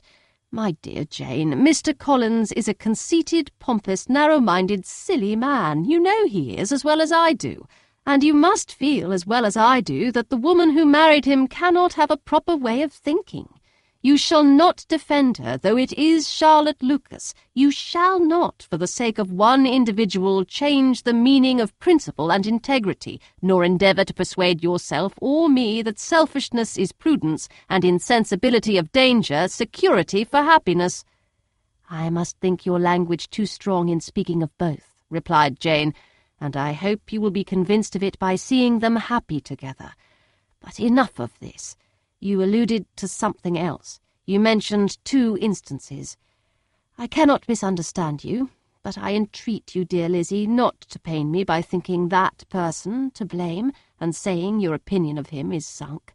We must not be so ready to fancy ourselves intentionally injured. We must not expect a lively young man to be always so guarded and circumspect. It is very often nothing but our own vanity that deceives us. Women fancy admiration means more than it does." "And men take care that they should." "If it is designedly done, they cannot be justified. But I have no idea of there being so much design in the world as some persons imagine. "I am far from attributing any part of Mr. Bingley's conduct to design," said Elizabeth, "but without scheming to do wrong or to make others unhappy, there may be error and there may be misery. Thoughtlessness, want of attention to other people's feelings, and want of resolution will do the business." "And do you impute it to either of those?" "Yes, to the last. But if I go on I shall displease you by saying what I think of persons you esteem. Stop me whilst you can." "You persist, then, in supposing his sisters influence him?" "Yes, in conjunction with his friend." "I cannot believe it. Why should they try to influence him? They can only wish his happiness, and if he is attached to me, no other woman can secure it." "Your first position is false. They may wish many things besides his happiness. They may wish his increase of wealth and consequence. They may wish him to marry a girl who has all the importance of money, great connections, and pride." "Beyond a doubt they do wish him to choose Miss Darcy," replied Jane. "But this may be from better feelings than you are supposing. They have known her much longer than they have known me. No wonder if they love her better. But whatever may be their own wishes, it is very unlikely they should have opposed their brothers. What sister would think herself at liberty to do it, unless there was something very objectionable? If they believed him attached to me, they would not try to part us. If he were so, they could not succeed. By supposing such an affection, you make everybody acting unnaturally and wrong, and me most unhappy. Do not distress me by the idea. I am not ashamed of having been mistaken, or at least it is light, it is nothing in comparison of what I should feel in thinking ill of him or his sisters. Let me take it in the best light, in the light in which it may be understood." Elizabeth could not oppose such a wish, and from this time Mr. Bingley's name was scarcely ever mentioned between them. Mrs. Bennet still continued to wonder and repine at his returning no more, and though a day seldom passed in which Elizabeth did not account for it clearly, there was little chance of her ever considering it with less perplexity. Her daughter endeavoured to convince her of what she did not believe herself, that his attentions to Jane had been merely the effect of a common and transient liking, which ceased when he saw her no more. But though the probability of the statement was admitted at the time, she had the same story to repeat every day. Mrs. Bennet's best comfort was that Mr. Bingley must be down again in the summer. Mr. Bennet treated the matter differently. "So, Lizzie," said he one day, "your sister is crossed in love, I find. I congratulate her. Next to being married, a girl likes to be crossed a little in love now and then. It is something to think of, and it gives her a sort of distinction among her companions. When is your turn to come? You will hardly bear to be long outdone by Jane. Now is your time. Here are officers enough in Meryton to disappoint all the young ladies in the country. Let Wickham be your man. He is a pleasant fellow, and would jilt you creditably." "Thank you, sir, but a less agreeable man would satisfy me. We must not all expect Jane's good fortune." "True," said Mr. Bennet, "but it is a comfort to think that whatever of the kind may befall you, you have an affectionate mother who will make the most of it." Mr. Wickham's society was of material service in dispelling the gloom which the late perverse occurrences had thrown on many of the Longbourn family. They saw him often, and to his other recommendations was now added that of general unreserve. The whole of what Elizabeth had already heard, his claims on Mr. Darcy, and all that he had suffered from him, was now openly acknowledged and publicly canvassed, and everybody was pleased to know how much they had always disliked Mr. Darcy before they had known anything of the matter. Miss Bennet was the only creature who could suppose there might be any extenuating circumstances in the case, unknown to the society of Hertfordshire. Her mild and steady candour always pleaded for allowances and urged the possibility of mistakes, but by everybody else Mr. Darcy was condemned as the worst of men. Chapter 25. After a week spent in professions of love and schemes of felicity, Mr. Collins was called from his amiable Charlotte by the arrival of Saturday. The pain of separation, however, might be alleviated on his side by preparations for the reception of his bride, as he had reason to hope that shortly after his return into Hertfordshire the day would be fixed that was to make him the happiest of men. He took leave of his relations at Longbourn with as much solemnity as before, wished his fair cousins health and happiness again, and promised their father another letter of thanks. On the following Monday, Mrs. Bennet had the pleasure of receiving her brother and his wife, who came as usual to spend the Christmas at Longbourn. Mr. Gardiner was a sensible, gentlemanlike man, greatly superior to his sister, as well by nature as education. The Netherfield ladies would have had difficulty in believing that a man who lived by trade, and within view of his own warehouses, could have been so well-bred and agreeable. Mrs. Gardiner, who was several years younger than Mrs. Bennet and Mrs. Phillips, was an amiable, intelligent, elegant woman, and a great favourite with all her Longbourn nieces. Between the two eldest and herself especially there subsisted a particular regard. They had frequently been staying with her in town. The first part of Mrs. Gardiner's business on her arrival was to distribute her presents and describe the newest fashions. When this was done, she had a less active part to play. It became her turn to listen. Mrs. Bennet had many grievances to relate, and much to complain of. They had all been very ill-used since she last saw her sister. 2 of her girls had been upon the point of marriage, and after all there was nothing in it. "I do not blame Jane," she continued, "for Jane would have got Mr. Bingley if she could. But Lizzie, oh, sister, it is very hard to think that she might have been Mr. Collins's wife by this time, had it not been for her own perverseness. He made her an offer in this very room, and she refused him. The consequence of it is that Lady Lucas will have a daughter married before I have, and that the Longbourn estate is just as much entailed as ever. The Lucases are very artful people indeed, sister. They are all for what they can get. I am sorry to say it of them, but so it is. It makes me very nervous and poorly to be thwarted so in my own family, and to have neighbours who think of themselves before anybody else. However, your coming just at this time is the greatest of comforts, and I am very glad to hear what you tell us of long sleeves." Mrs. Gardiner, to whom the chief of this news had been given before, in the course of Jane and Elizabeth's correspondence with her, made her sister a slight answer, and in compassion to her nieces turned the conversation. When alone with Elizabeth afterwards, she spoke more on the subject. "It seems likely to have been a desirable match for Jane," said she. "I am sorry it went off, but these things happen so often. A young man, such as you describe Mr. Bingley, so easily falls in love with a pretty girl for a few weeks, and when accident separates them, so easily forgets her, that these sort of inconsistencies are very frequent." "An excellent consolation in its way," said Elizabeth, "but it will not do for us.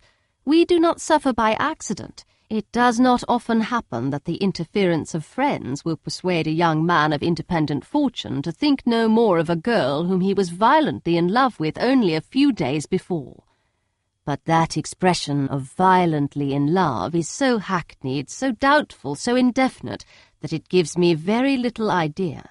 It is as often applied to feelings which arise from a half-hour's acquaintance as to a real strong attachment.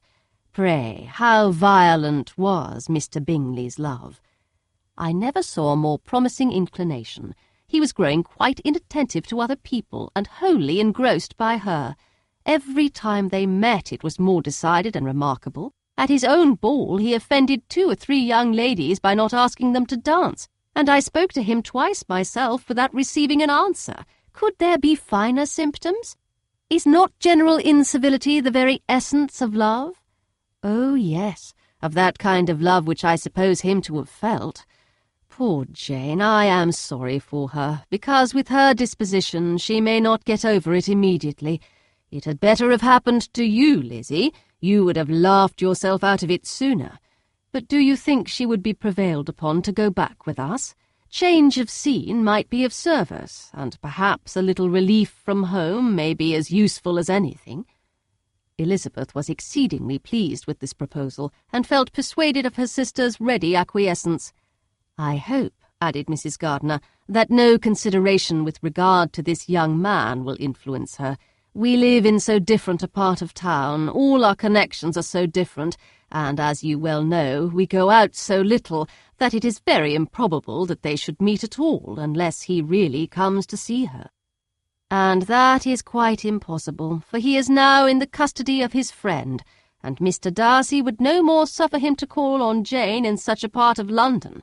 My dear aunt, how could you think of it? Mr. Darcy may perhaps have heard of such a place as Gracechurch Street, but he would hardly think a month's ablution enough to cleanse him from its impurities were he once to enter it. And depend upon it, Mr. Bingley never stirs without him. So much the better. I hope they will not meet at all. But does not Jane correspond with his sister? She will not be able to help calling. She will drop the acquaintance entirely. But in spite of the certainty in which Elizabeth affected to place this point, as well as the still more interesting one of Bingley's being withheld from seeing Jane, she felt a solicitude on the subject which convinced her, on examination, that she did not consider it entirely hopeless. It was possible, and sometimes she thought it probable, that his affection might be reanimated, and the influence of his friends successfully combated by the more natural influence of Jane's attractions. Miss Bennet accepted her aunt's invitation with pleasure, and the Bingleys were no otherwise in her thoughts at the same time than as she hoped by Caroline's not living in the same house with her brother she might occasionally spend a morning with her without any danger of seeing him.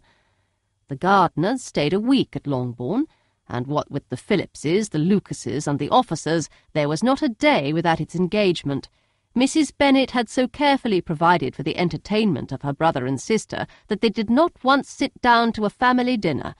When the engagement was for home, some of the officers always made part of it, of which officers Mr. Wickham was sure to be one, and on these occasions Mrs. Gardiner, rendered suspicious by Elizabeth's warm commendation, narrowly observed them both. Without supposing them, from what she saw, to be very seriously in love, their preference of each other was plain enough to make her a little uneasy, and she resolved to speak to Elizabeth on the subject before she left Hertfordshire, and represent to her the imprudence of encouraging such an attachment. To Mrs. Gardiner, Wickham had one means of affording pleasure unconnected with his general powers. About 10 or a dozen years ago, before her marriage, she had spent a considerable time in that very part of Derbyshire to which he belonged. They had, therefore, many acquaintances in common, and though Wickham had been little there since the death of Darcy's father, it was yet in his power to give her fresher intelligence of her former friends than she had been in the way of procuring. Mrs. Gardiner had seen Pemberley, and known the late Mr. Darcy by character perfectly well. Here, consequently, was an inexhaustible subject of discourse. In comparing her recollection of Pemberley with the minute description which Wickham could give, and in bestowing her tribute of praise on the character of its late possessor, she was delighting both him and herself. On being made acquainted with the present Mr. Darcy's treatment of him, she tried to remember some of that gentleman's reputed disposition when quite a lad, which might agree with it, and was confident at last that she recollected having heard Mr. Fitzwilliam Darcy formerly spoken of as a very proud, ill-natured boy. Chapter 26. Mrs. Gardiner's caution to Elizabeth was punctually and kindly given on the first favourable opportunity of speaking to her alone. After honestly telling her what she thought, she thus went on. "You are too sensible a girl, Lizzie, to fall in love merely because you are warned against it, and therefore I am not afraid of speaking openly. Seriously, I would have you be on your guard. Do not involve yourself, or endeavour to involve him, in an affection which the want of fortune would make so very imprudent. I have nothing to say against him. He is a most interesting young man, and if he had the fortune he ought to have, I should think you could not do better. But as it is, you must not let your fancy run away with you. You have sense, and we all expect you to use it. Your father would depend on your resolution and good conduct, I am sure. You must not disappoint your father." "My dear aunt, this is being serious indeed." "Yes, and I hope to engage you to be serious likewise." Well, then, you need not be under any alarm. I will take care of myself, and of Mr. Wickham too. He shall not be in love with me if I can prevent it. Elizabeth, you are not serious now. I beg your pardon, I will try again. At present, I am not in love with Mr. Wickham. No, I certainly am not. But he is, beyond all comparison, the most agreeable man I ever saw, and if he becomes really attached to me, I believe it will be better that he should not.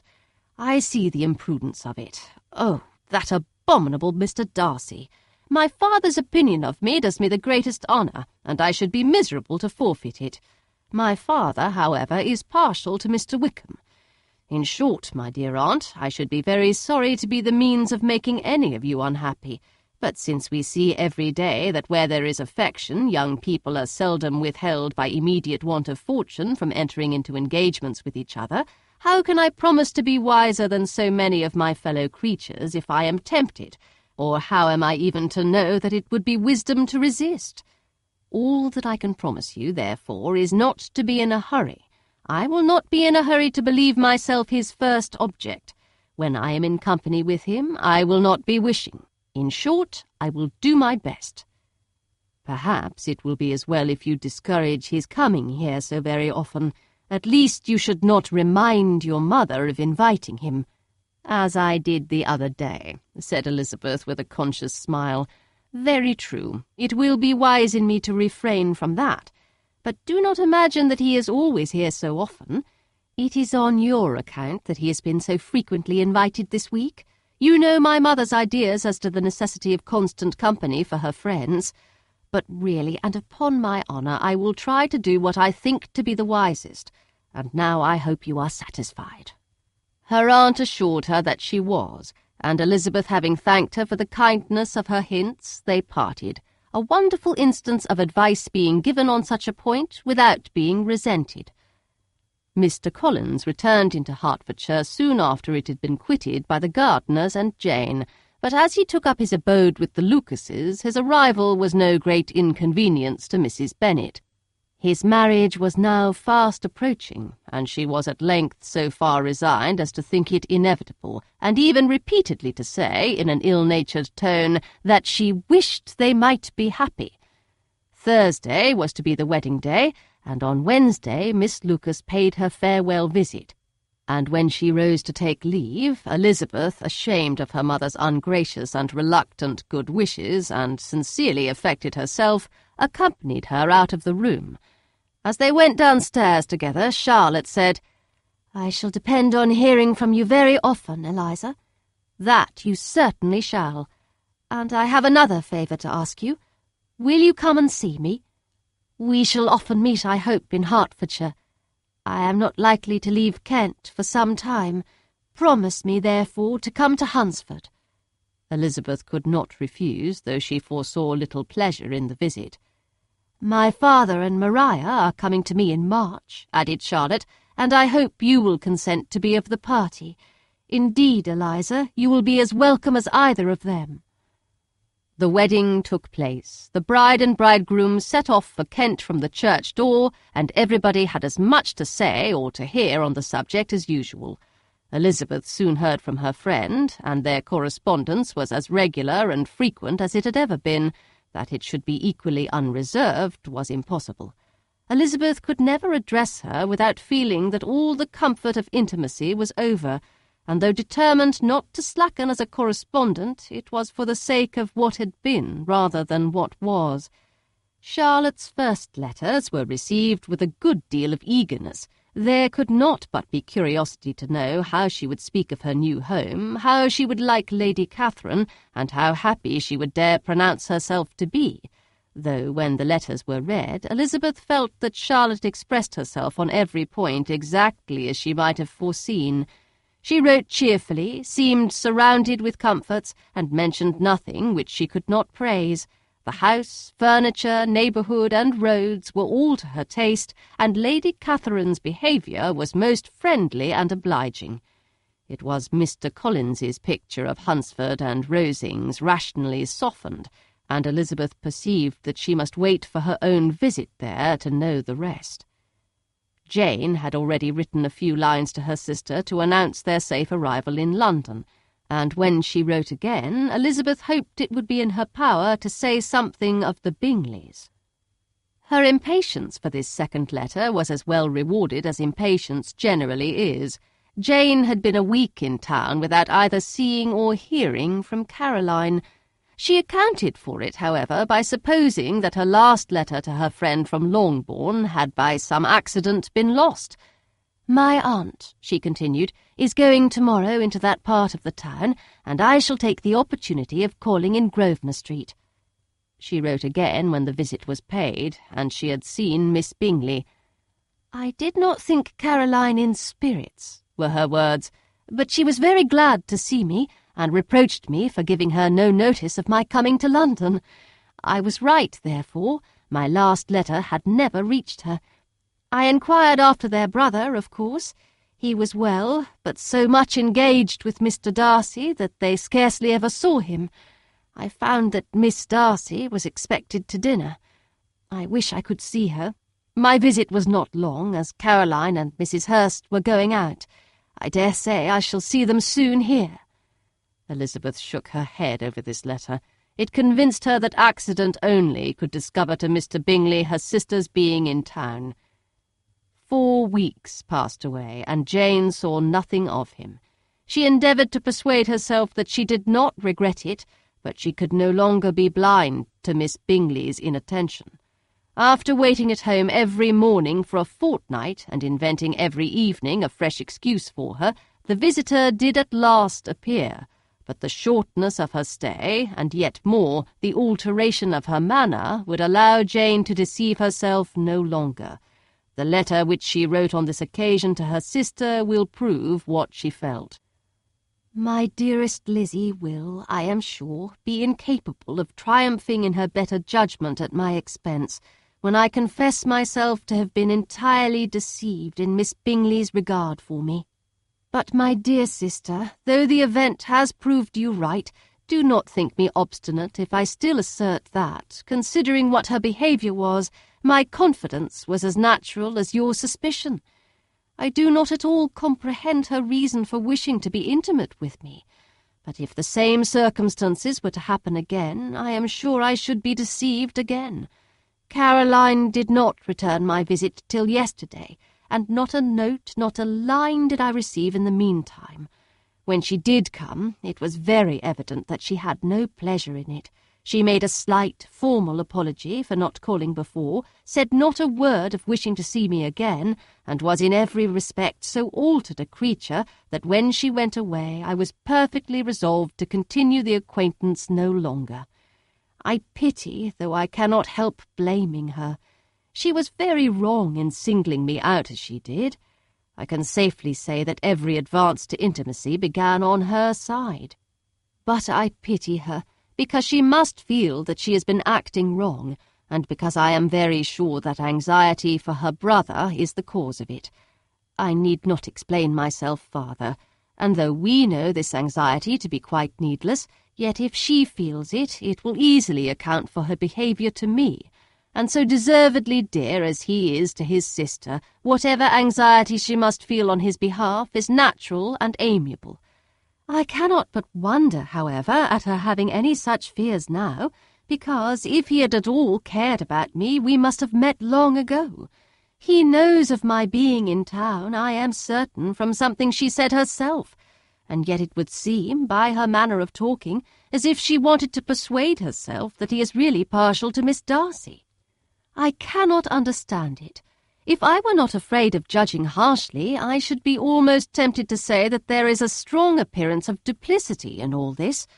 But I will endeavour to banish every painful thought, and think only of what will make me happy, your affection, and the invariable kindness of my dear uncle and aunt.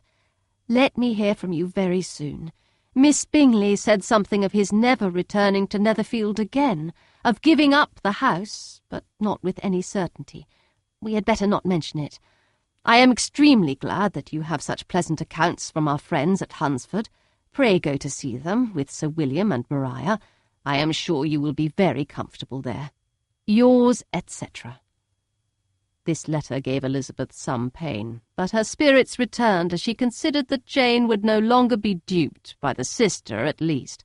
All expectation from the brother was now absolutely over. She would not even wish for a renewal of his attentions. His character sunk on every review of it, and as a punishment for him, as well as a possible advantage to Jane, she seriously hoped he might really soon marry Mr. Darcy's sister, as by Wickham's account she would make him abundantly regret what he had thrown away. Mrs. Gardiner about this time reminded Elizabeth of her promise concerning that gentleman, and required information, and Elizabeth had such to send as might rather give contentment to her aunt than to herself. His apparent partiality had subsided, his attentions were over, he was the admirer of someone else. Elizabeth was watchful enough to see it all, but she could see it and write of it without material pain. Her heart had been but slightly touched, and her vanity was satisfied with believing that she would have been his only choice had fortune permitted it. The sudden acquisition of £10,000 was the most remarkable charm of the young lady to whom he was now rendering himself agreeable. But Elizabeth, less clear-sighted perhaps in this case than in Charlotte's, did not quarrel with him for his wish of independence. Nothing, on the contrary, could be more natural, and while able to suppose that it cost him a few struggles to relinquish her, she was ready to allow it a wise and desirable measure for both, and could very sincerely wish him happy. All this was acknowledged to Mrs. Gardiner, and after relating the circumstances, she thus went on.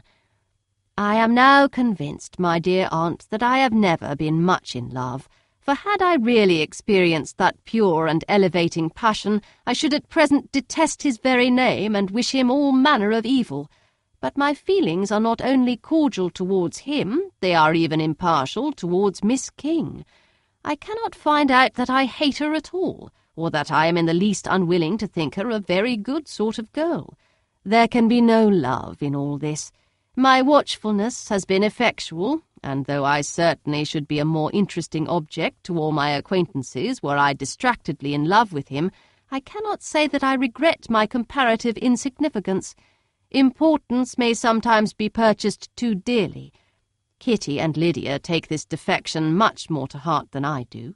They are young in the ways of the world, and not yet open to the mortifying conviction that handsome young men must have something to live on as well as the plain." Chapter 27. With no greater events than these in the Longbourn family, and otherwise diversified by little beyond the walks to Meryton, sometimes dirty and sometimes cold, did January and February pass away. March was to take Elizabeth to Hunsford. She had not at first thought very seriously of going thither, but Charlotte, she soon found, was depending on the plan, and she gradually learned to consider it herself with greater pleasure as well as greater certainty. Absence had increased her desire of seeing Charlotte again, and weakened her disgust of Mr. Collins.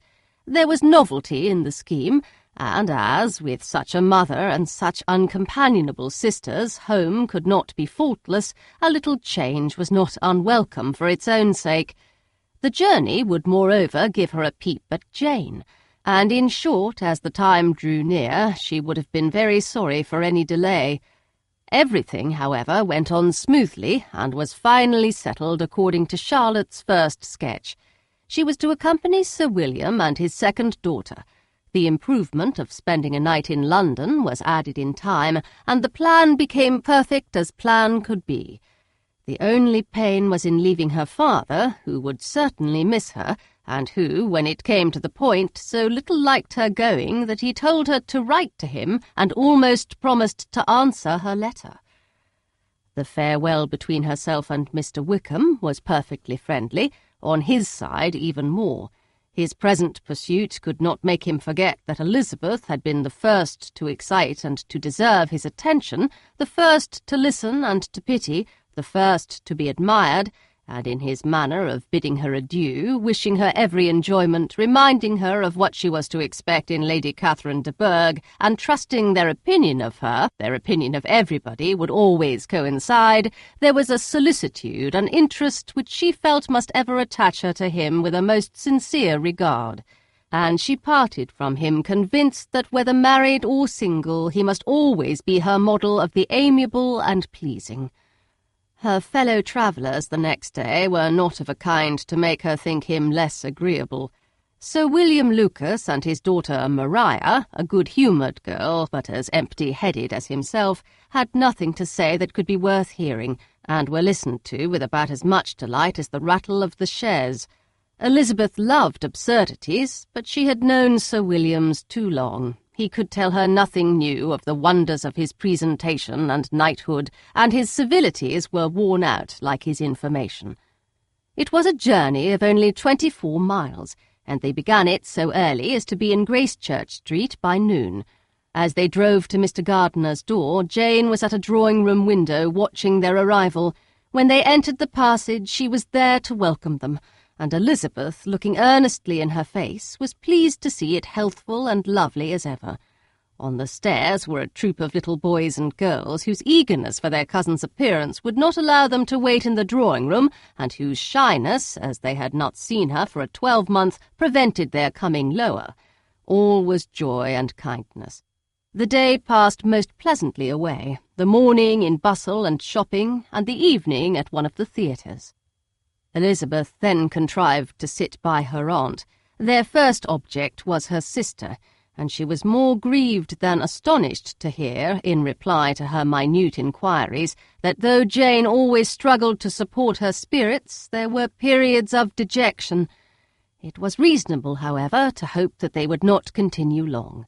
Mrs. Gardiner gave her the particulars also of Miss Bingley's visit in Gracechurch Street, and repeated conversations occurring at different times between Jane and herself, which proved that the former had, from her heart, given up the acquaintance.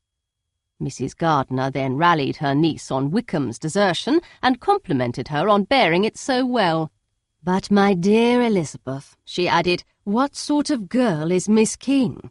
I should be sorry to think our friend mercenary.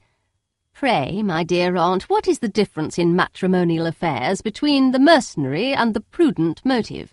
Where does discretion end and avarice begin? Last Christmas you were afraid of his marrying me because it would be imprudent, and now, because he is trying to get a girl with only £10,000, you want to find out that he is mercenary.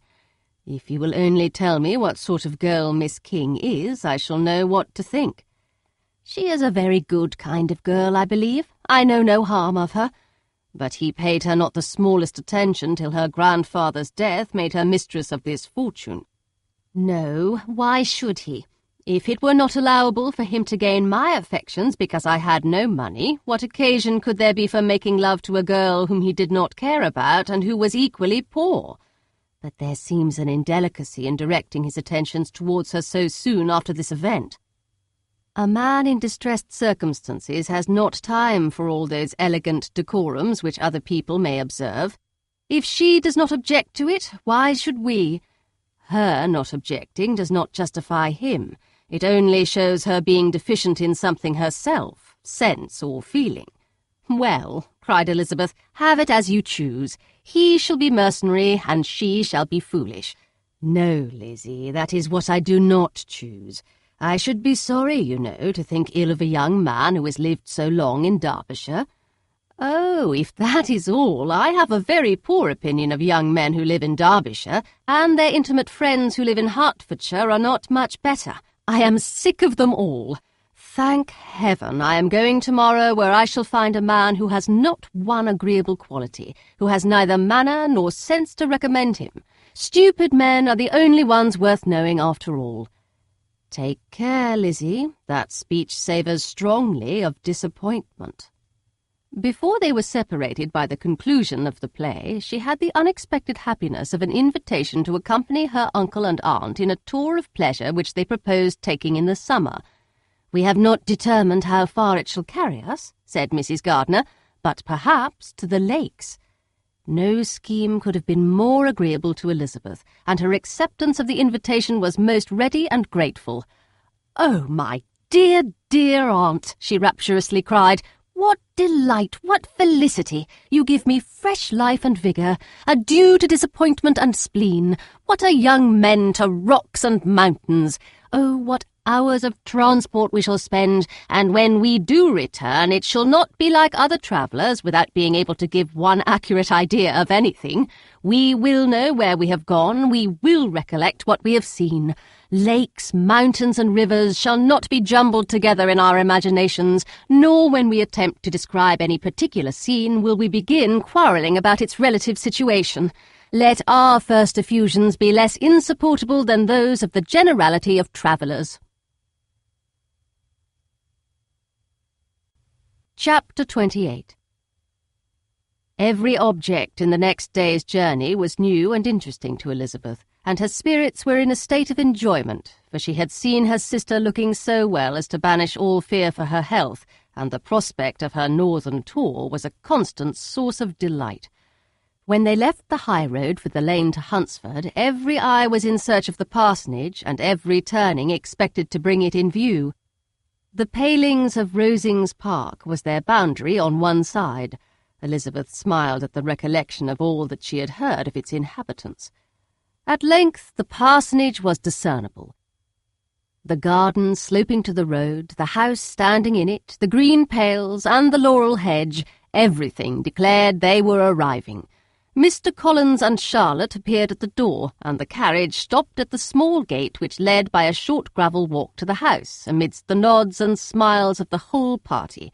In a moment they were all out of the chaise, rejoicing at the sight of each other.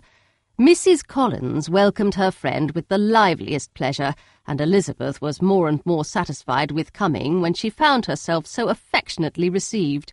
She saw instantly that her cousin's manners were not altered by his marriage. His formal civility was just what it had been, and he detained her some minutes at the gate to hear and satisfy his inquiries after all her family.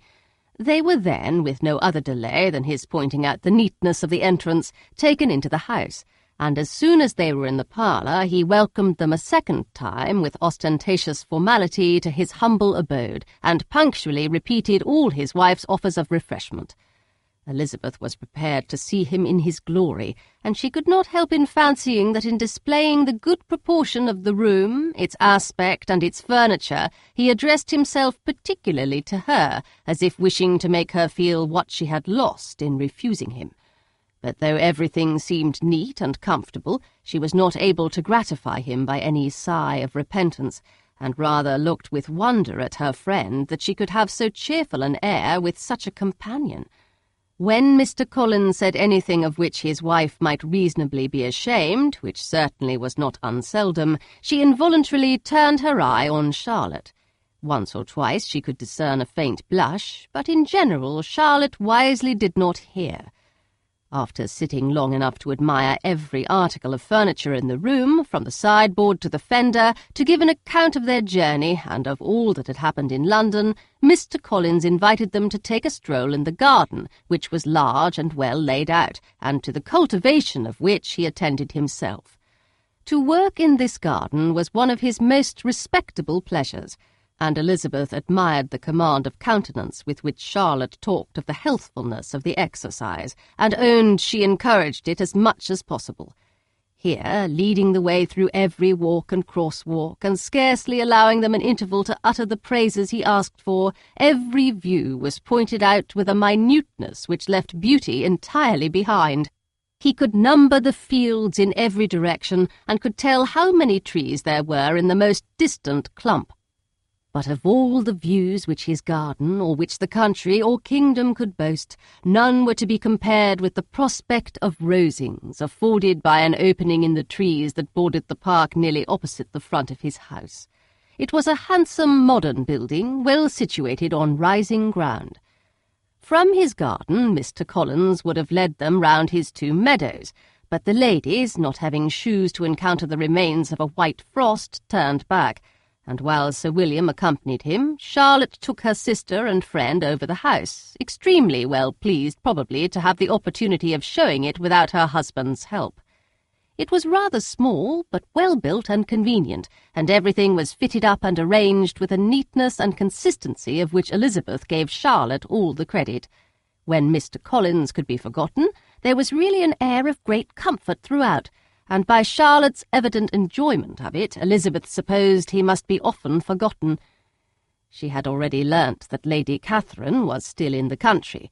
It was spoken of again while they were at dinner, when Mr. Collins, joining in, observed, "Yes, Miss Elizabeth, you will have the honour of seeing Lady Catherine de Bourgh on the ensuing Sunday at church, and I need not say you will be delighted with her. She is all affability and condescension, and I doubt not but you will be honoured with some portion of her notice when service is over. I have scarcely any hesitation in saying she will include you and my sister Maria in every invitation with which she honours us during your stay here. Her behaviour to my dear Charlotte is charming. We dine at Rosings twice every week, and are never allowed to walk home. Her ladyship's carriage is regularly ordered for us. I should say one of her ladyship's carriages, for she has several." "Lady Catherine is a very respectable, sensible woman indeed," added Charlotte, "and a most attentive neighbour." "Very true, my dear, that is exactly what I say. She is the sort of woman whom one cannot regard with too much deference." The evening was spent chiefly in talking over Hertfordshire news, and telling again what had already been written, and when it closed, Elizabeth, in the solitude of her chamber, had to meditate upon Charlotte's degree of contentment, to understand her address in guiding and composure in bearing with her husband, and to acknowledge that it was all done very well. She had also to anticipate how her visit would pass, the quiet tenor of their usual employments, the vexatious interruptions of Mr. Collins, and the gaieties of their intercourse with Rosings. A lively imagination soon settled it all. About the middle of the next day, as she was in her room getting ready for a walk, a sudden noise below seemed to speak the whole house in confusion, and, after listening a moment, she heard somebody running upstairs in a violent hurry and calling loudly after her. She opened the door and met Maria in the landing-place, who, breathless with agitation, cried out, "Oh, my dear Eliza, pray make haste and come into the dining-room, for there is such a sight to be seen. I will not tell you what it is. Make haste and come down this moment." Elizabeth asked questions in vain. Maria would tell her nothing more, and down they ran into the dining-room, which fronted the lane, in quest of this wonder. It was two ladies stopping in a low phaeton at the garden gate.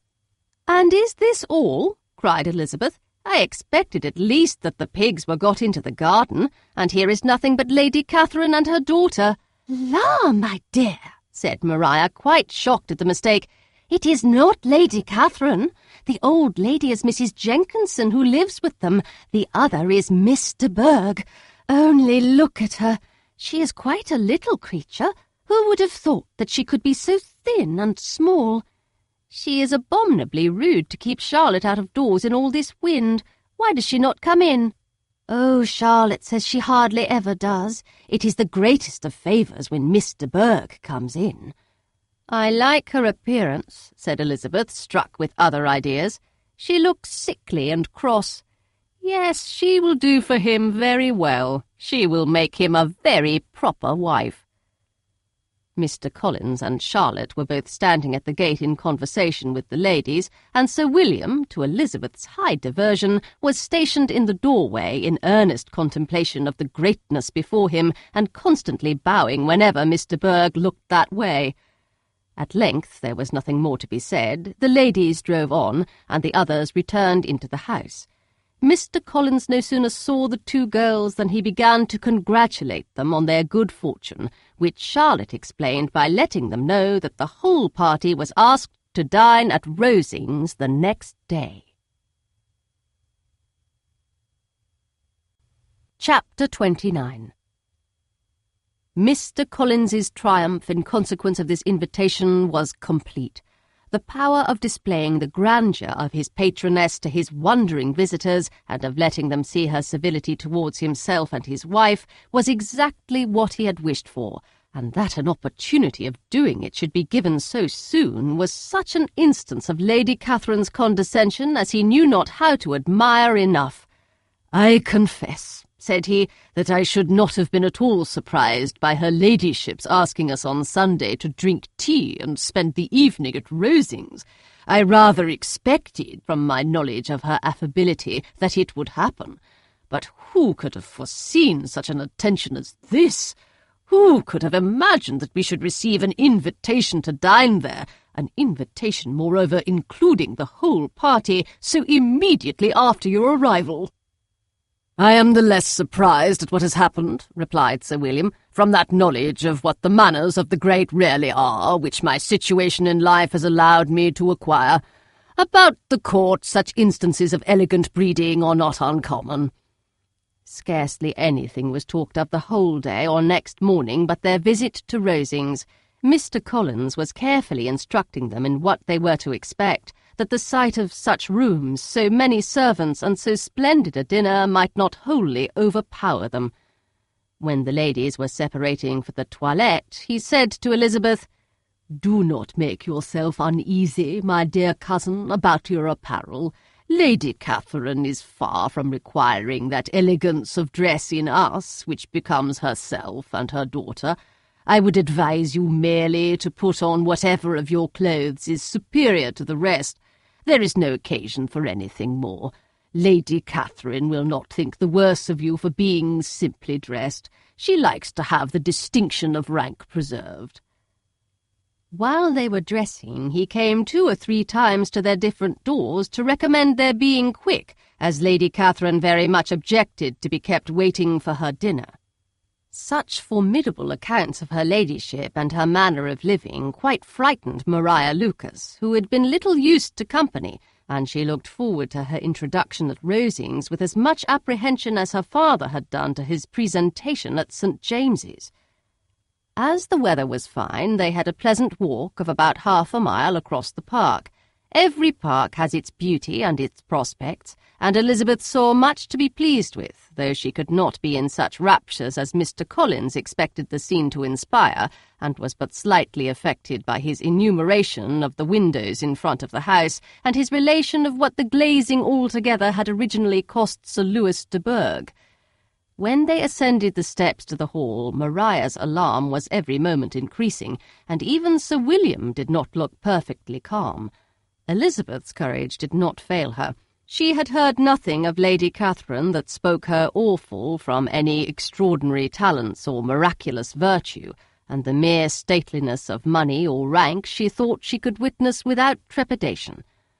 From the entrance hall, of which Mr. Collins pointed out with a rapturous air the fine proportion and the finished ornaments, they followed the servants through an antechamber to the room where Lady Catherine, her daughter, and Mrs. Jenkinson were sitting.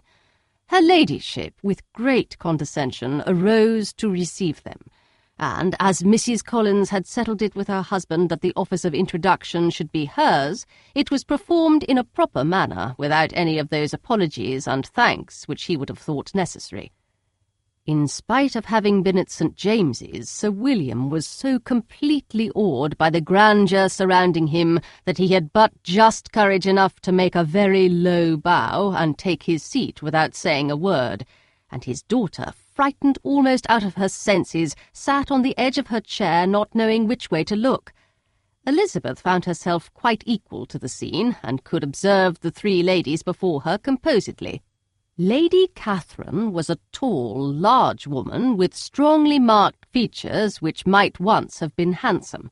Her air was not conciliating, nor was her manner of receiving them such as to make her visitors forget their inferior rank. She was not rendered formidable by silence, but whatever she said was spoken in so authoritative a tone as marked her self-importance, and brought Mr. Wickham immediately to Elizabeth's mind, and from the observation of the day altogether, she believed Lady Catherine to be exactly what he represented. When, after examining the mother, in whose countenance and deportment she soon found some resemblance of Mr. Darcy, she turned her eyes on the daughter, she could almost have joined in Maria's astonishment at her being so thin and so small. There was neither in figure nor face any likeness between the ladies. Miss de Bourgh was pale and sickly.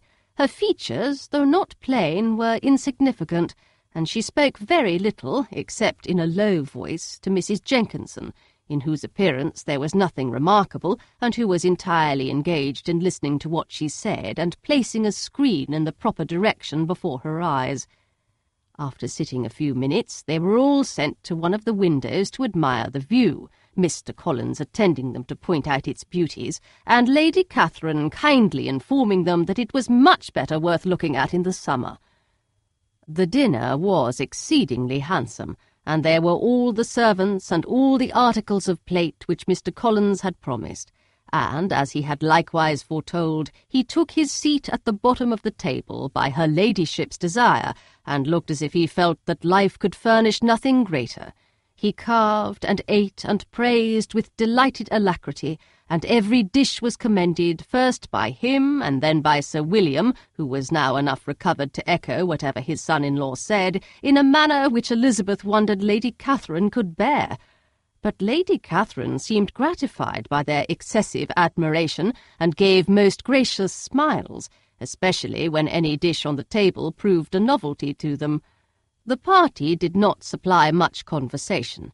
Elizabeth was ready to speak whenever there was an opening, but she was seated between Charlotte and Miss de Bourgh, the former of whom was engaged in listening to Lady Catherine, and the latter said not a word to her all dinner-time. Mrs. Jenkinson was chiefly employed in watching how little Miss de Bourgh ate, pressing her to try some other dish, and fearing she was indisposed. Maria thought speaking out of the question, and the gentlemen did nothing but eat and admire. When the ladies returned to the drawing-room, there was little to be done but to hear Lady Catherine talk, which she did without any intermission till coffee came in, delivering her opinion on every subject in so decisive a manner as proved that she was not used to have her judgment controverted.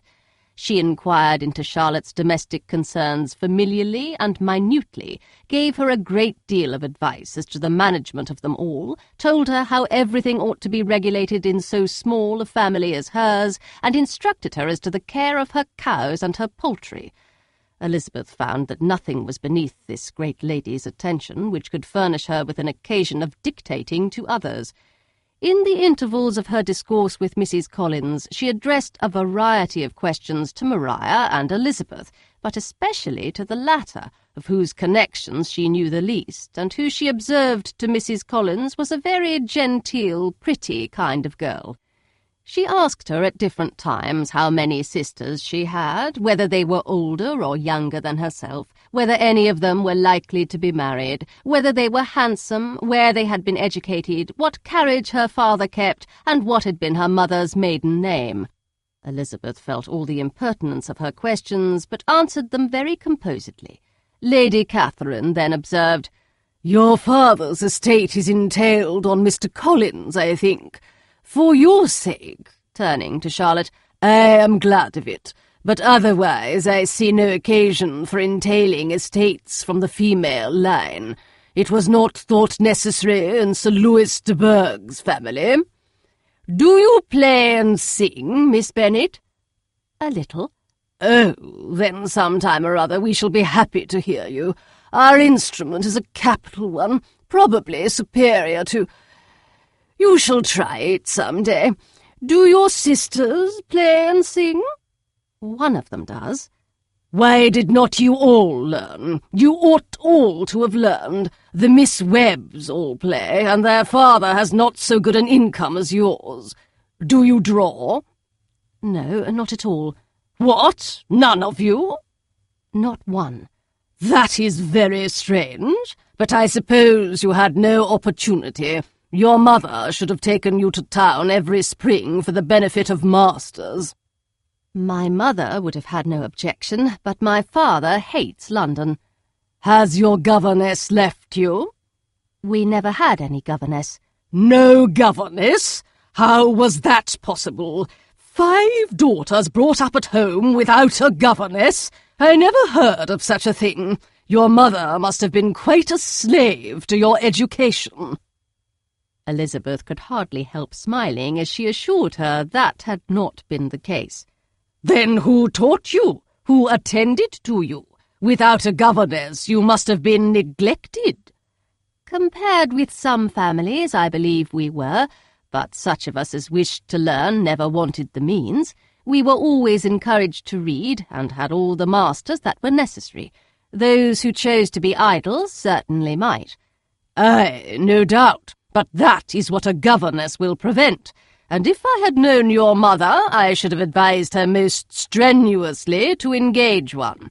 I always say that nothing is to be done in education without steady and regular instruction, and nobody but a governess can give it. It is wonderful how many families I have been the means of supplying in that way. I am always glad to get a young person well placed out. 4 nieces of Mrs. Jenkinson are most delightfully situated through my means, and it was but the other day that I recommended another young person who was merely accidentally mentioned to me, and the family are quite delighted with her.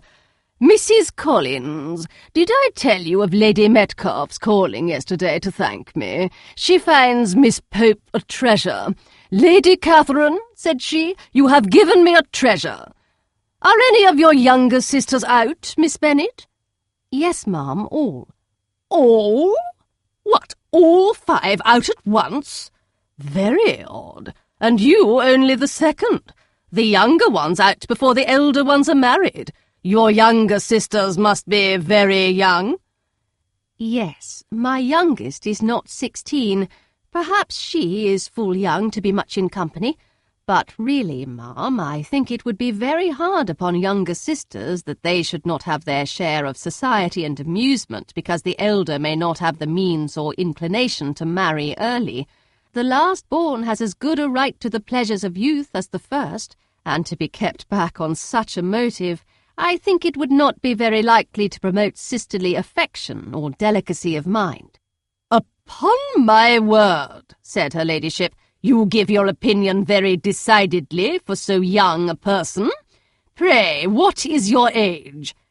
"With 3 younger sisters grown up," replied Elizabeth, smiling, "your ladyship can hardly expect me to own it." Lady Catherine seemed quite astonished at not receiving a direct answer, and Elizabeth suspected herself to be the first creature who had ever dared to trifle with so much dignified impertinence. "You cannot be more than 20, I am sure. Therefore you need not conceal your age." "I am not 21." When the gentlemen had joined them and tea was over, the card-tables were placed. Lady Catherine, Sir William, and Mr. and Mrs. Collins sat down to quadrille, and as Mr. Berg chose to play at casino, the 2 girls had the honour of assisting Mrs. Jenkinson to make up her party. Their table was superlatively stupid. Scarcely a syllable was uttered that did not relate to the game, except when Mrs. Jenkinson expressed her fears of Mr. Berg's being too hot or too cold, or having too much or too little light. A great deal more passed at the other table. Lady Catherine was, generally speaking, stating the mistakes of the 3 others, or relating some anecdote of herself. Mr. Collins was employed in agreeing to everything her ladyship said, thanking her for every fish he won, and apologizing if he thought he won too many. Sir William did not say much. He was storing his memory with anecdotes and noble names. When Lady Catherine and her daughter had played as long as they chose, the tables were broken up, the carriage was offered to Mrs. Collins, gratefully accepted, and immediately ordered. The party then gathered round the fire to hear Lady Catherine determine what weather they were to have on the morrow. From these instructions they were summoned by the arrival of the coach, and with many speeches of thankfulness on Mr. Collins's side, and as many bows on Sir William's, they departed. As soon as they had driven from the door, Elizabeth was called on by her cousin to give her opinion of all that she had seen at Rosings, which, for Charlotte's sake, she made more favourable than it really was. but her commendation, though costing her some trouble, could by no means satisfy Mr. Collins, and he was very soon obliged to take her ladyship's praise into his own hands. Chapter 30. Sir William stayed only a week at Hunsford, but his visit was long enough to convince him of his daughter's being most comfortably settled, and of her possessing such a husband and such a neighbour as were not often met with. While Sir William was with them, Mr. Collins devoted his morning to driving him out in his gig and showing him the country, but when he went away, the whole family returned to their usual employments, and Elizabeth was thankful to find that they did not see more of her cousin by the alteration, for the chief of the time between breakfast and dinner was now passed by him either at work in the garden or in reading and writing, and looking out of the window in his own book-room, which fronted the road. The room in which the ladies sat was backwards. Elizabeth had at first rather wondered that Charlotte should not prefer the dining-parlour for common use. It was a better-sized room, and had a more pleasant aspect, but she soon saw that her friend had an excellent reason for what she did, for Mr. Collins would undoubtedly have been much less in his own apartment had they sat in one equally lively, and she gave Charlotte credit for the arrangement. From the drawing-room they could distinguish nothing in the lane, and were indebted to Mr. Collins for the knowledge of what carriages went along, and how often especially Miss de Bourgh drove by in her phaeton, which he never failed coming to inform them of, though it happened almost every day. She not unfrequently stopped at the parsonage, and had a few minutes' conversation with Charlotte, but was scarcely ever prevailed upon to get out. Very few days passed in which Mr. Collins did not walk to Rosings, and not many in which his wife did not think it necessary to go likewise, until Elizabeth recollected that there might be other family livings to be disposed of. She could not understand the sacrifice of so many hours. Now and then they were honoured with a call from her ladyship, and nothing escaped her observation that was passing in the room during these visits. She examined into their employments, looked at their work, and advised them to do it differently, found fault with the arrangement of the furniture, or detected the housemaid in negligence, and if she accepted any refreshment, seemed to do it only for the sake of finding out that Mrs. Collins's joints of meat were too large for her family. Elizabeth soon perceived that though this great lady was not in commission of the peace of the county, she was a most active magistrate in her own parish, the minutest concerns of which were carried to her by Mr. Collins, and whenever any of the cottagers were disposed to be quarrelsome, discontented, or too poor, she sallied forth into the village to settle their differences, silence their complaints, and scold them into harmony and plenty. The entertainment of dining at Rosings was repeated about twice a week, and allowing for the loss of Sir William, and there being only one card-table in the evening, every such entertainment was the counterpart of the first. Their other engagements were few, as the style of living in the neighbourhood in general was beyond Mr. Collins's reach. This, however, was no evil to Elizabeth, and upon the whole she spent her time comfortably enough. There were half-hours of pleasant conversation with Charlotte, and the weather was so fine for the time of year that she had often great enjoyment out of doors. Her favourite walk, and where she frequently went while the others were calling on Lady Catherine, was along the open grove which edged that side of the park, where there was a nice sheltered path, which no one seemed to value but herself, and where she felt beyond the reach of Lady Catherine's curiosity. In this quiet way the first fortnight of her visit soon passed away. Easter was approaching, and the week preceding it was to bring an addition to the family at Rosings, which in so small a circle must be important. Elizabeth had heard soon after her arrival that Mr. Darcy was expected there in the course of a few weeks, and though there were not many of her acquaintances whom she did not prefer, his coming would furnish one comparatively new to look at in their Rosings parties, and she might be amused in seeing how hopeless Miss Bingley's designs on him were by his behaviour to his cousin, for whom he was evidently destined by Lady Catherine, who talked of his coming with the greatest satisfaction, spoke of him in terms of the highest admiration, and seemed almost angry to find that he had already been frequently seen by Miss Lucas and herself. His arrival was soon known at the parsonage, for Mr. Collins was walking the whole morning within view of the lodges opening into Hunsford Lane in order to have the earliest assurance of it, and after making his bow as the carriage turned into the park, hurried home with the great intelligence. On the following morning he hastened to Rosings to pay his respects. There were 2 nephews of Lady Catherine to require them, for Mr. Darcy had brought with him a Colonel Fitzwilliam, the younger son of his uncle, and, to the great surprise of all the party, when Mr. Collins returned, the gentleman accompanied him. Charlotte had seen them from her husband's room crossing the road, and immediately running into the other, told the girls what an honour they might expect, adding, "I may thank you, Eliza, for this piece of civility. Mr. Darcy would never have come so soon to wait upon me." Elizabeth had scarcely time to disclaim all right to the compliment before their approach was announced by the door-bell, and shortly afterwards the 3 gentlemen entered the room. Colonel Fitzwilliam, who led the way, was about 30, not handsome, but in person and address most truly the gentleman.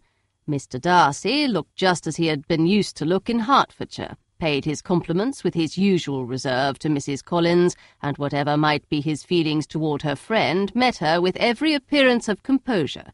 Elizabeth merely curtsied to him without saying a word.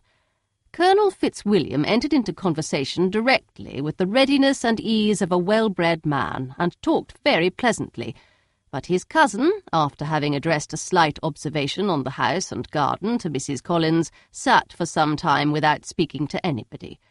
At length, however, his civility was so far awakened as to inquire of Elizabeth after the health of her family. She answered him in the usual way, and after a moment's pause added, "My eldest sister has been in town these 3 months. Have you never happened to see her there?" She was perfectly sensible that he never had, but she wished to see whether he would betray any consciousness of what had passed between the Bingleys and Jane, and she thought he looked a little confused as he answered that he had never been so fortunate as to meet Miss Bennet.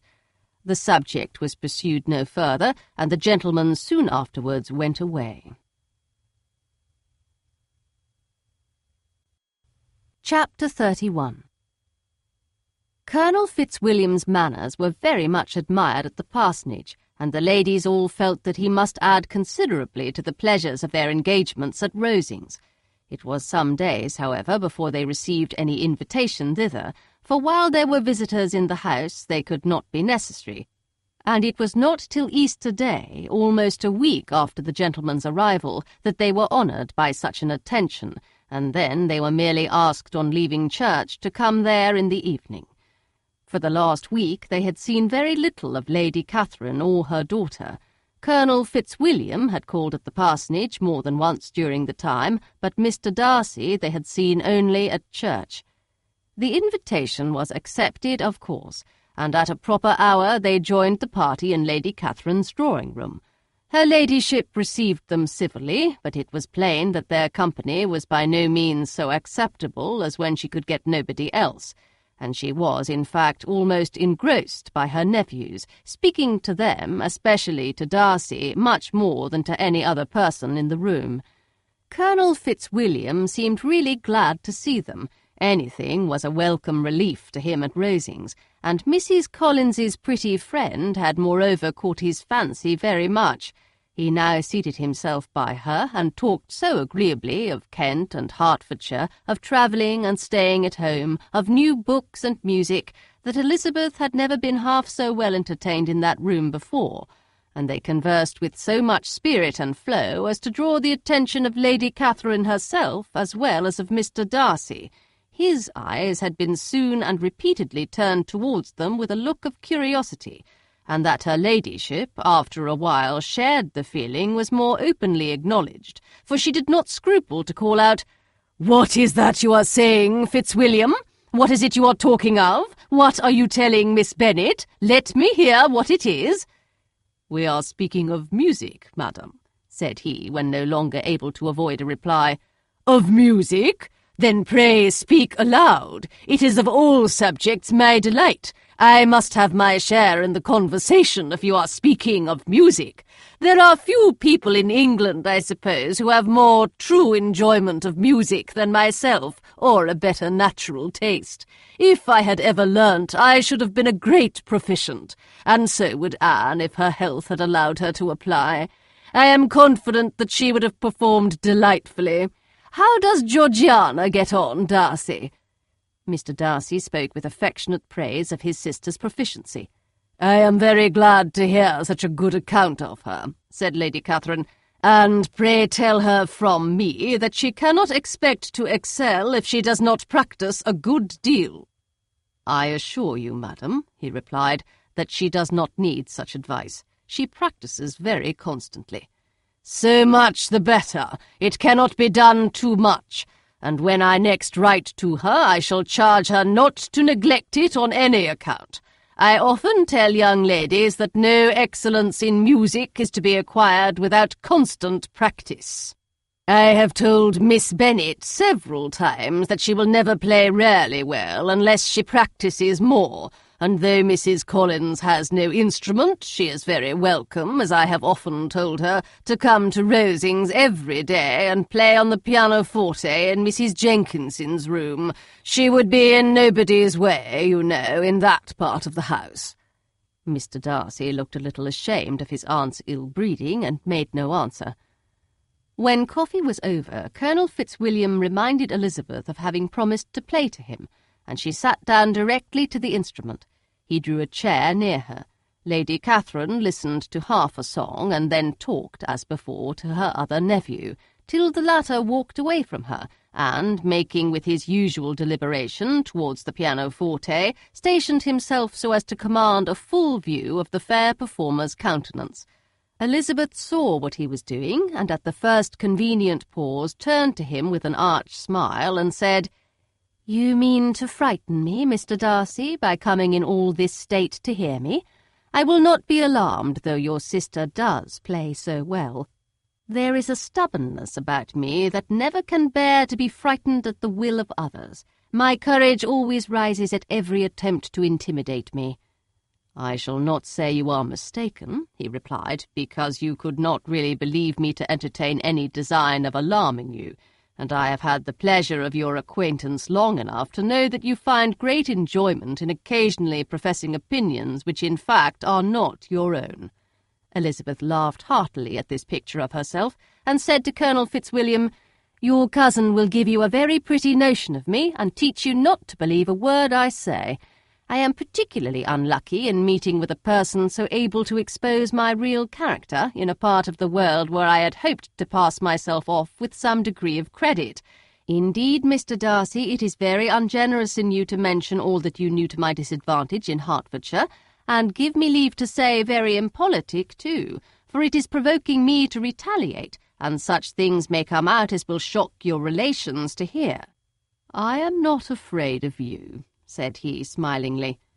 "Pray, let me hear what you have to accuse him of," cried Colonel Fitzwilliam. "I should like to know how he behaves among strangers."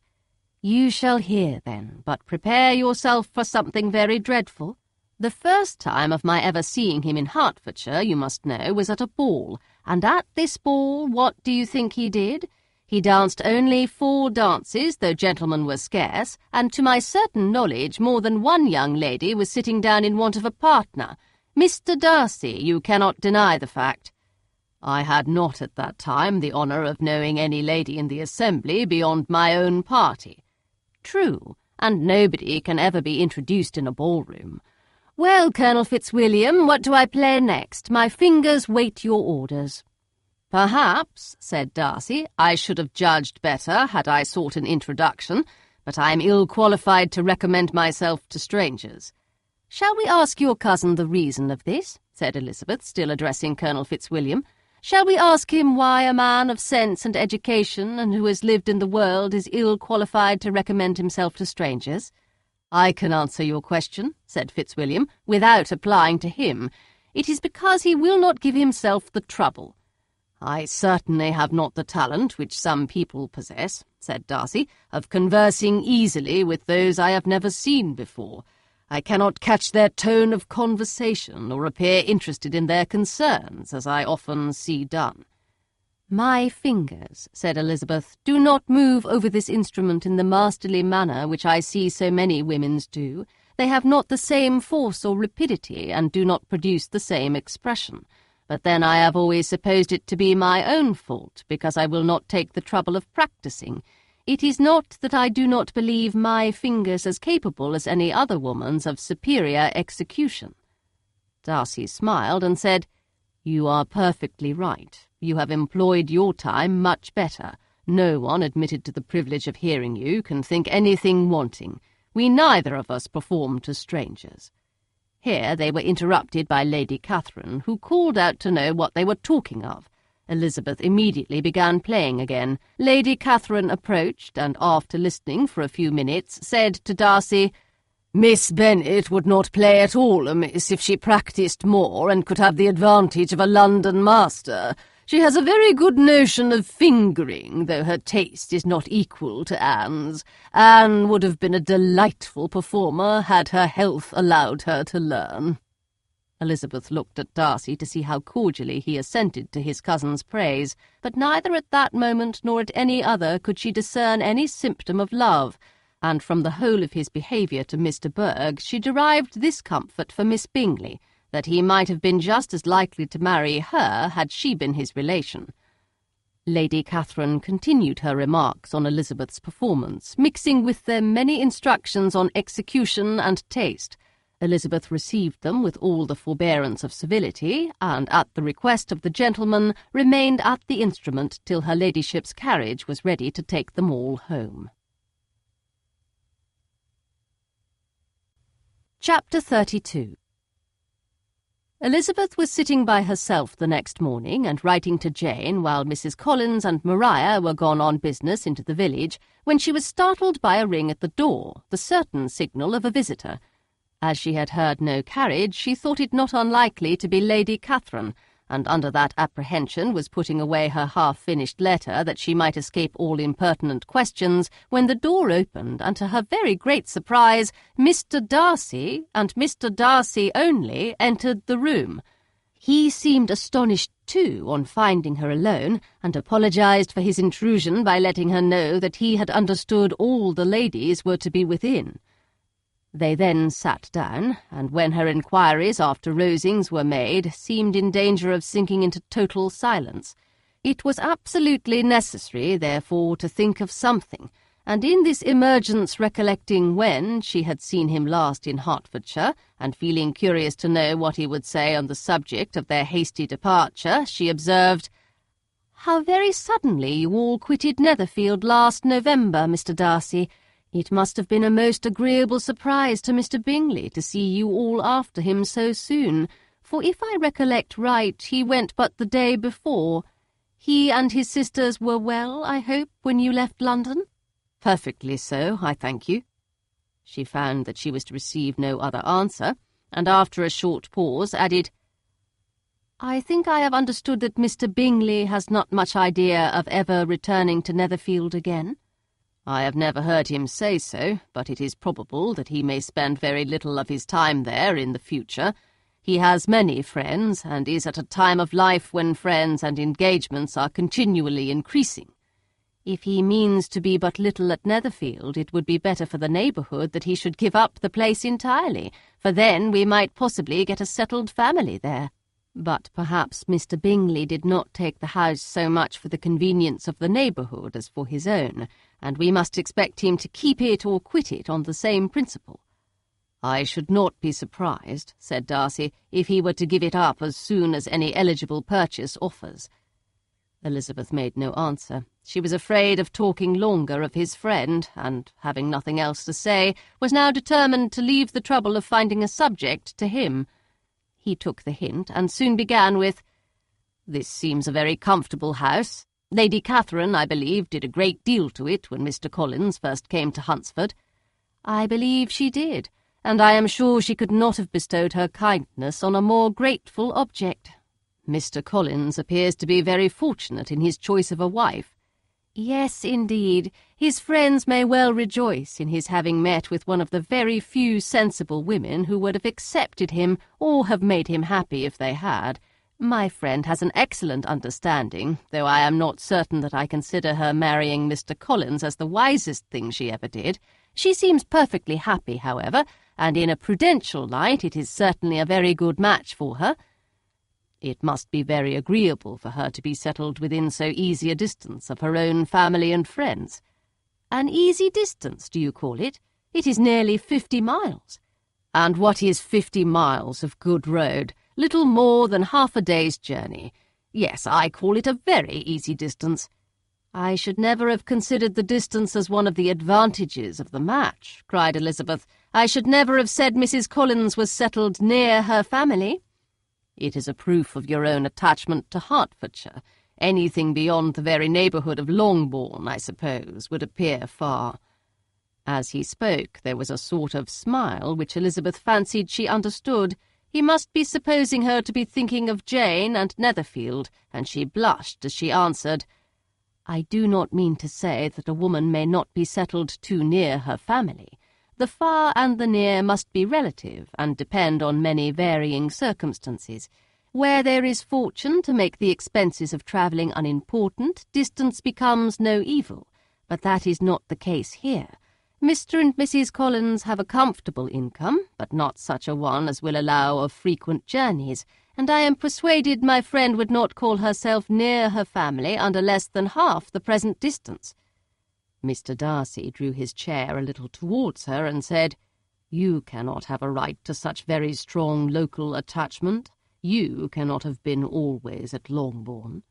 Elizabeth looked surprised. The gentleman experienced some change of feeling. He drew back his chair, took a newspaper from the table, and glancing over it, said in a colder voice, Are you pleased with Kent? A short dialogue on the subject of the country ensued, on either side calm and concise, and soon put an end to by the entrance of Charlotte and her sister, just returned from her walk. The tete-a-tete surprised them. Mr. Darcy related the mistake which had occasioned his intruding on Miss Bennet, and after sitting a few minutes longer without saying much to anybody, went away. What can be the meaning of this? Said Charlotte as soon as he was gone. My dear Eliza, he must be in love with you, or he would never have called on us in this familiar way. But when Elizabeth told of his silence, it did not seem very likely, even to Charlotte's wishes, to be the case, and after various conjectures, they could at last only suppose his visit to proceed from the difficulty of finding anything to do, which was the more probable from the time of year. All field sports were over. Within doors there was Lady Catherine, books, and a billiard table, but gentlemen cannot always be within doors, and in the nearness of the parsonage, or the pleasantness of the walk to it, or of the people who lived in it, the two cousins found a temptation from this period of walking thither almost every day. They called at various times of the morning, sometimes separately, sometimes together, and now and then accompanied by their aunt. It was plain to them all that Colonel Fitzwilliam came because he had pleasure in their society, a persuasion which of course recommended him still more, and Elizabeth was reminded by her own satisfaction in being with him, as well as by his evident admiration of her former favourite George Wickham, and though, in comparing them, she saw there was less captivating softness in Colonel Fitzwilliam's manners, she believed he might have the best informed mind. But why Mr. Darcy came so often to the parsonage it was more difficult to understand. It could not be for society, as he frequently sat there 10 minutes together without opening his lips, and when he did speak it seemed the effect of necessity rather than of choice, a sacrifice to propriety, not a pleasure to himself. He seldom appeared really animated.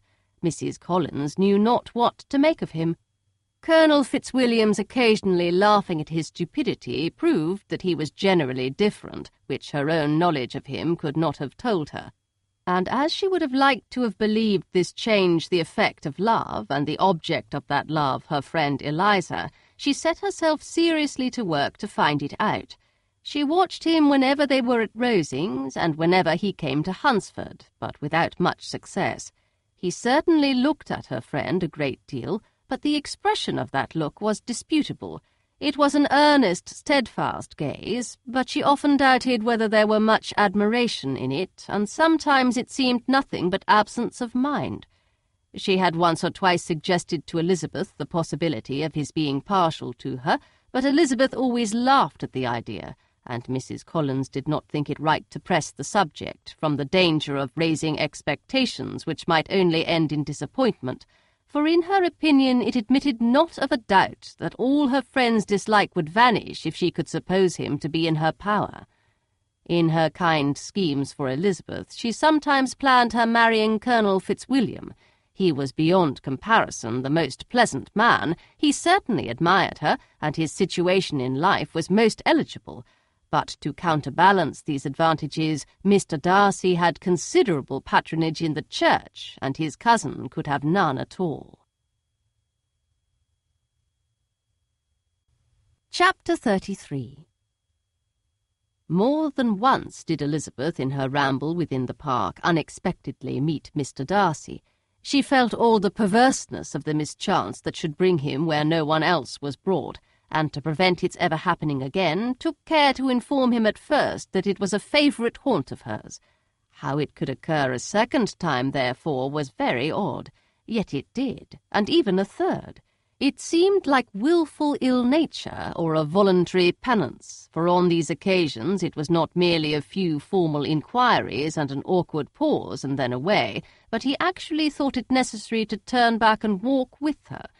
He never said a great deal, nor did she give herself the trouble of talking or of listening much, but it struck her in the course of their third rencontre that he was asking some odd, unconnected questions about her pleasure in being at Hunsford, her love of solitary walks, and her opinion of Mr. and Mrs. Collins's happiness, and that in speaking of Rosings and her not perfectly understanding the house, he seemed to expect that whenever she came into Kent again she would be staying there too. His words seemed to imply it. Could he have Colonel Fitzwilliam in his thoughts? She supposed if he meant anything he must mean an allusion to what might arise in that quarter. It distressed her a little, and she was quite glad to find herself at the gate in the pales opposite the parsonage. She was engaged one day as she walked in perusing Jane's last letter and dwelling on some passages which proved that Jane had not written in spirits, when, instead of being again surprised by Mr. Darcy, she saw on looking up that Colonel Fitzwilliam was meeting her. Putting away the letter immediately and forcing a smile, she said, "I did not know before that you ever walked this way." "I have been making the tour of the park," he replied, "as I generally do every year, and intend to close it with a call at the parsonage. Are you going much farther?" "No, I should have turned in a moment." And accordingly she did turn, and they walked towards the parsonage together. "Do you certainly leave Kent on Saturday?" said she. "Yes, if Darcy does not put it off again, but I am at his disposal. He arranges the business just as he pleases." "And if not able to please himself in the arrangement, he has at least pleasure in the great power of choice. I do not know anybody who seems more to enjoy the power of doing what he likes than Mr. Darcy." "He likes to have his own way very well," replied Colonel Fitzwilliam, "but so we all do. It is only that he has better means of having it than many others, because he is rich and many others are poor. I speak feelingly. A younger son, you know, must be inured to self-denial and dependence." "In my opinion, the younger son of an earl can know very little of either. Now, seriously, what have you ever known of self-denial and dependence? When have you been prevented by want of money from going wherever you chose, or procuring anything you had a fancy for?" "These are home questions, and perhaps I cannot say that I have experienced many hardships of that nature, but in matters of greater weight I may suffer from want of money. Younger sons cannot marry where they like." "Unless where they like women of fortune, which I think they very often do." "Our habits of expense make us too dependent, and there are not many in my rank of life who can afford to marry without some attention to money." "Is this," thought Elizabeth, "meant for me?" And she coloured at the idea, but recovering herself, said in a lively tone, "And pray, what is the usual price of an earl's younger son? Unless the elder brother is very sickly, I suppose you would not ask above £50,000? He answered her in the same style, and the subject dropped. To interrupt a silence which might make him fancy her affected with what had passed, she soon afterwards said, "I imagine your cousin brought you down with him chiefly for the sake of having someone at his disposal.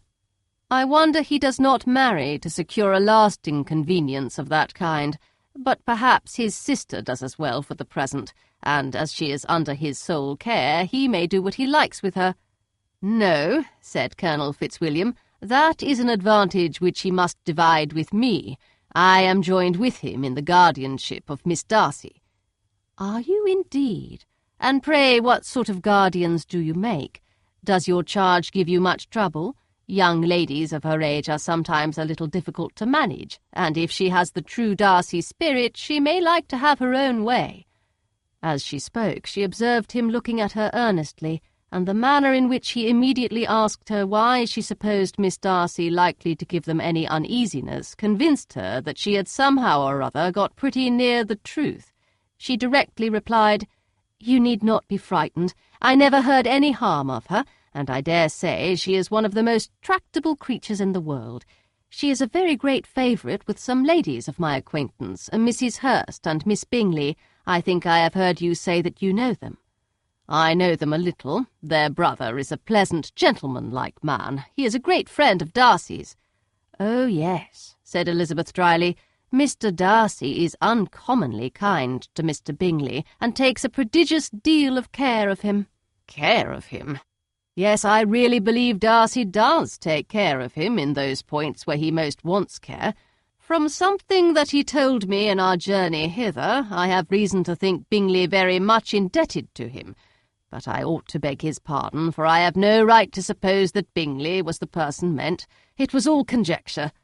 "What is it you mean?" "It is a circumstance which Darcy could not wish to be generally known, because if it were to get round to the lady's family, it would be an unpleasant thing." "You may depend upon my not mentioning it." "And remember that I have not much reason for supposing it to be Bingley. What he told me was merely this, that he congratulated himself on having lately saved a friend from the inconveniences of a most imprudent marriage, but without mentioning names or any other particulars, and I only suspected it to be Bingley from believing him the kind of young man to get into a scrape of that sort, and from knowing them to have been together the whole of last summer." "Did Mr. Darcy give you reasons for this interference?" "I understood that there were some very strong objections against the lady." "And what arts did he use to separate them?" "He did not talk to me of his own arts," said Fitzwilliam, smiling. "He only told me what I have now told you." Elizabeth made no answer, and walked on, her heart swelling with indignation. After watching her a little, Fitzwilliam asked her why she was so thoughtful. "I am thinking of what you have been telling me," said she. "Your cousin's conduct does not suit my feelings. Why was he to be the judge?"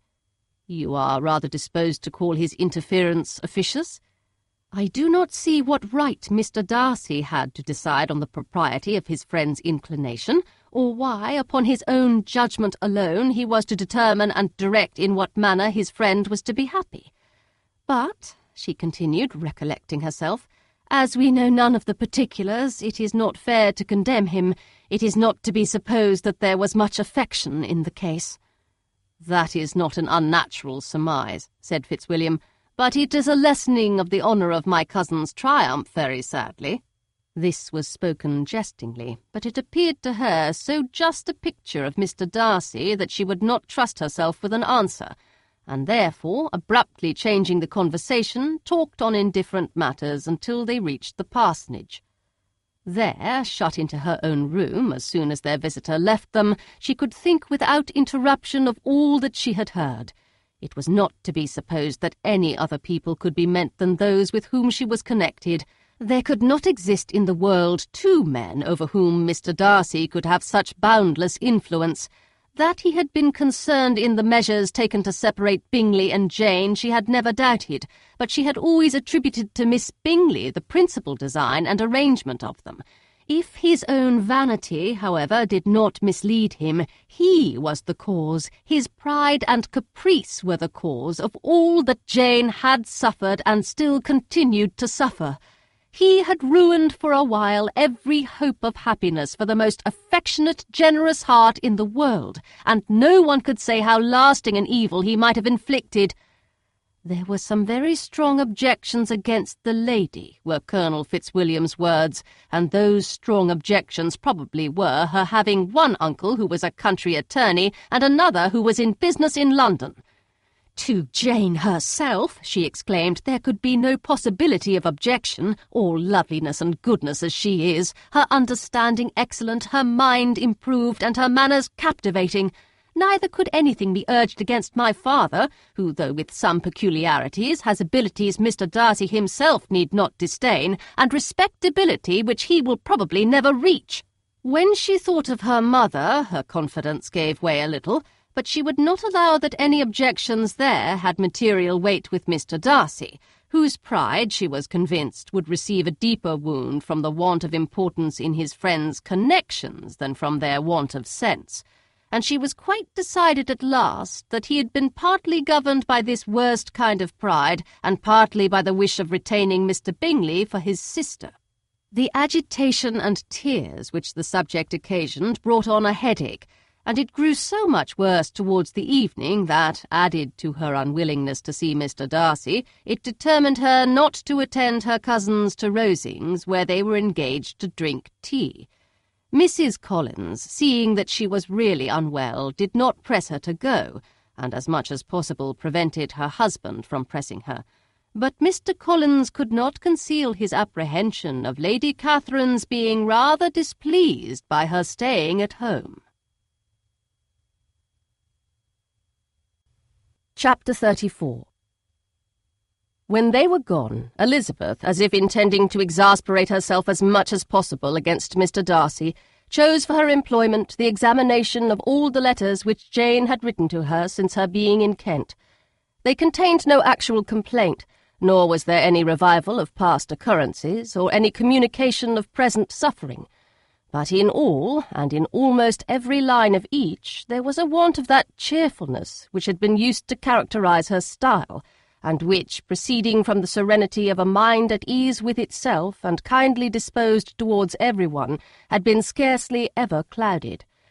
Elizabeth noticed every sentence conveying the idea of uneasiness with an attention which it had hardly received on the first perusal. Mr. Darcy's shameful boast of what misery he had been able to inflict gave her a keener sense of her sister's sufferings. It was some consolation to think that his visit to Rosings was to end on the day after the next, and a still greater that in less than a fortnight she should herself be with Jane again, and enabled to contribute to the recovery of her spirits by all that affection could do. She could not think of Darcy's leaving Kent without remembering that his cousin was to go with him, but Colonel Fitzwilliam had made it clear that he had no intentions at all, and, agreeable as he was, she did not mean to be unhappy about him. While settling this point, she was suddenly roused by the sound of the door-bell, and her spirits were a little fluttered by the idea of its being Colonel Fitzwilliam himself, who had once before called late in the evening, and might now come to inquire particularly after her. But this idea was soon banished, and her spirits were very differently affected, when, to her utter amazement, she saw Mr. Darcy walk into the room. In an hurried manner, he immediately began an inquiry after her health, imputing his visit to a wish of hearing that she were better. She answered him with cold civility. He sat down for a few moments, and then, getting up, walked about the room. Elizabeth was surprised, but said not a word. After a silence of several minutes, he came towards her in an agitated manner, and thus began. "In vain I have struggled. It will not do. My feelings will not be repressed. You must allow me to tell you how ardently I admire and love you." Elizabeth's astonishment was beyond expression. She stared, coloured, doubted, and was silent. This he considered sufficient encouragement, and the avowal of all that he felt and had long felt for her immediately followed. He spoke well, But there were feelings besides those of the heart to be detailed, and he was not more eloquent on the subject of tenderness than of pride. His sense of her inferiority, of its being a degradation, of the family obstacles which had always opposed to inclination, were dwelt on with a warmth which seemed due to the consequence he was wounding, but was very unlikely to recommend his suit. In spite of her deeply rooted dislike, she could not be insensible to the compliment of such a man's affection, and though her intentions did not vary for an instant, she was at first sorry for the pain he was to receive, till, roused to resentment by his subsequent language, she lost all compassion in anger. She tried, however, to compose herself, to answer him with patience when he should have done. He concluded with representing to her the strength of that attachment which, in spite of all his endeavours, he had found impossible to conquer, and with expressing his hope that it would now be rewarded by her acceptance of his hand. As he said this, she could easily see that he had no doubt of a favourable answer. He spoke of apprehension and anxiety, but his countenance expressed real security. Such a circumstance could only exasperate further, and when he ceased, the colour rose into her cheeks, and she said, "In such cases as this, it is, I believe, the established mode to express a sense of obligation for the sentiments avowed, however unequally they may be returned. It is natural that obligation should be felt, and if I could feel gratitude, I would now thank you. But I cannot. I have never desired your good opinion, and you have certainly bestowed it most unwillingly. I am sorry to have occasioned pain to anyone. It has been most unconsciously done, however, and I hope will be of short duration. The feelings which, you tell me, have long prevented the acknowledgment of your regard can have little difficulty in overcoming it after this explanation." Mr. Darcy, who was leaning against the mantelpiece with his eyes fixed on her face, seemed to catch her words with no less resentment than surprise. His complexion became pale with anger, and the disturbance of his mind was visible in every feature. He was struggling for the appearance of composure, and would not open his lips till he believed himself to have attained it. The pause was to Elizabeth's feelings dreadful. At length, with a voice of forced calmness, he said, "And this is all the reply which I am to have the honour of expecting? I might perhaps wish to be informed why, with so little endeavour at civility, I am thus rejected, but it is of small importance." "I might as well inquire," replied she, "why, with so evident a desire of offending and insulting me, you chose to tell me that you liked me against your will, against your reason, and even against your character. Was not this some excuse for incivility if I was uncivil? But I have other provocations. You know I have. Had not my feelings decided against you, had they been indifferent, or had they even been favourable, do you think that any consideration would tempt me to accept the man who has been the means of ruining, perhaps forever, the happiness of a most beloved sister?" As she pronounced these words, Mr. Darcy changed colour, but the emotion was short, and he listened without attempting to interrupt her while she continued, "I have every reason in the world to think ill of you. No motive can excuse the unjust and ungenerous part you acted there. You dare not, you cannot deny that you have been the principal, if not the only means of dividing them from each other, of exposing one to the censure of the world for caprice and instability, and the other to its derision for disappointed hopes, and involving them both in misery of the acutest kind." She paused, and saw with no slight indignation that he was listening with an air which proved him wholly unmoved by any feeling of remorse. He even looked at her with a smile of affected incredulity. "Can you deny that you have done it?" she repeated. With assumed tranquillity, he then replied, "I have no wish of denying that I did everything in my power to separate my friend from your sister, or that I rejoice in my success. Towards him I have been kinder than towards myself." Elizabeth disdained the appearance of noticing this civil reflection, but its meaning did not escape, nor was it likely to conciliate her. "But it is not merely this affair," she continued, "on which my dislike is founded. Long before it had taken place, my opinion of you was decided. Your character was unfolded in the recital which I received many months ago from Mr. Wickham. On this subject, what can you have to say? In what imaginary act of friendship can you here defend yourself, or under what misrepresentation can you here impose upon others?" "You take an eager interest in that gentleman's concerns," said Darcy in a less tranquil tone, and with a heightened colour. "Who that knows what his misfortunes have been can help feeling an interest in him?" "His misfortunes," repeated Darcy contemptuously. "Yes, his misfortunes have been great indeed." "And of your infliction," cried Elizabeth with energy. "You have reduced him to his present state of poverty, comparative poverty. You have withheld the advantages which you must know to have been designed for him. You have deprived the best years of his life of that independence which was no less his due than his desert. You have done all this, and yet you can treat the mention of his misfortune with contempt and ridicule." "And this," cried Darcy, as he walked with quick steps across the room, "is your opinion of me. This is the estimation in which you hold me. I thank you for explaining it so fully. My faults, according to this calculation, are heavy indeed. But perhaps," added he, stopping in his walk and turning towards her, "these offences might have been overlooked had not your pride been hurt by my honest confession of the scruples that had long prevented my forming any serious design. These bitter accusations might have been suppressed had I, with greater policy, concealed my struggles, and flattered you into the belief of my being impelled by unqualified, unalloyed inclination, by reason, by reflection, by everything. But disguise of every sort is my abhorrence, nor am I ashamed of the feelings I related. They were natural and just. Could you expect me to rejoice in the inferiority of your connections? To congratulate myself on the hope of relations whose condition in life is so decidedly beneath my own?" Elizabeth felt herself growing more angry every moment, yet she tried to the utmost to speak with composure when she said, "You are mistaken, Mr. Darcy, if you suppose that the mode of your declaration affected me in any other way than as it spared me the concern which I might have felt in refusing you had you behaved in a more gentlemanlike manner."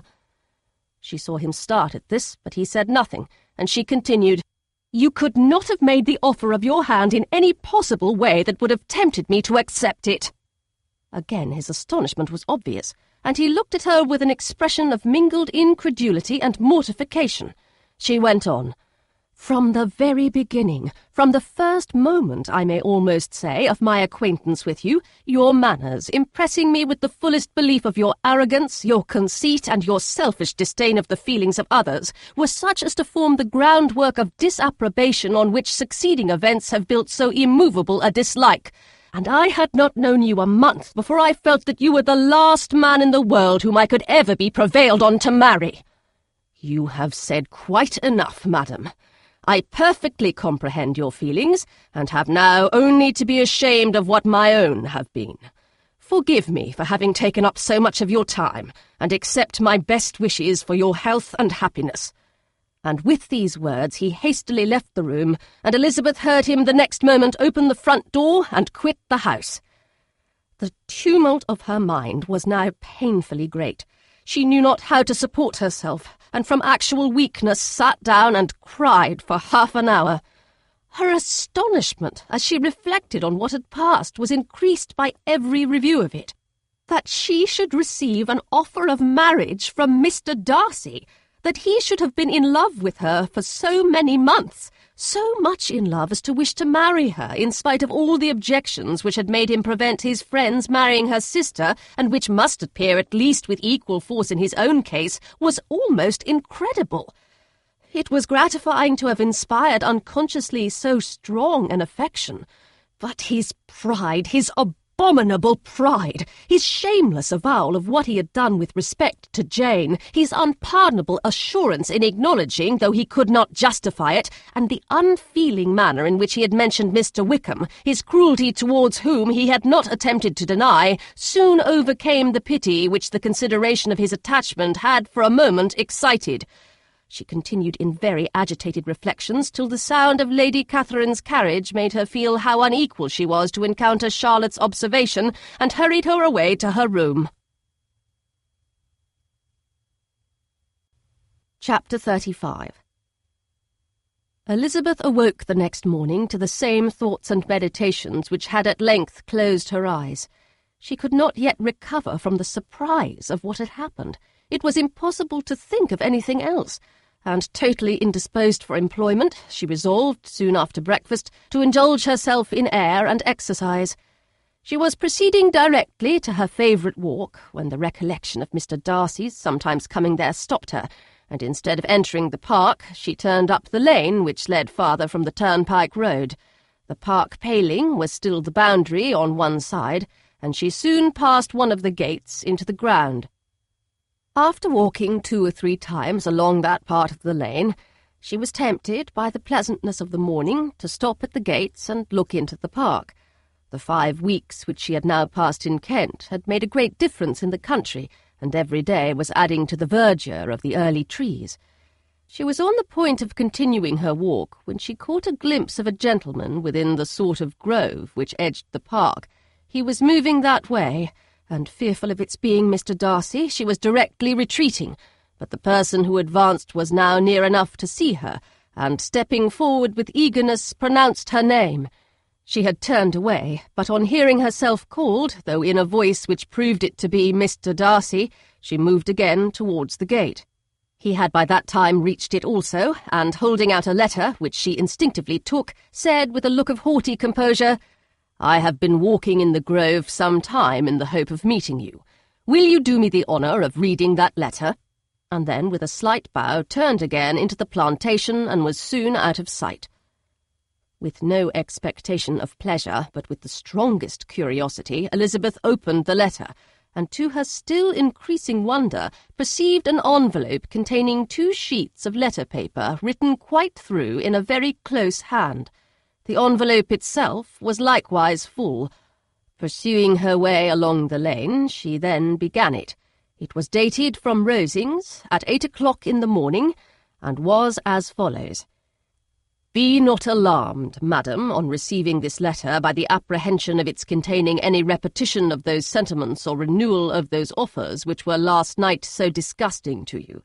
I write without any intention of paining you or humbling myself by dwelling on wishes which, for the happiness of both, cannot be too soon forgotten, and the effort which the formation and the perusal of this letter must occasion should have been spared had not my character required it to be written and read. You must therefore pardon the freedom with which I demand your attention. Your feelings, I know, will bestow it unwillingly, but I demand it of your justice. 2 offences of a very different nature, and by no means of equal magnitude, you last night laid to my charge. The first mentioned was that, regardless of the sentiments of either, I had detached Mr. Bingley from your sister, and the other that I had, in defiance of various claims, in defiance of honour and humanity, ruined the immediate prosperity and blasted the prospects of Mr. Wickham.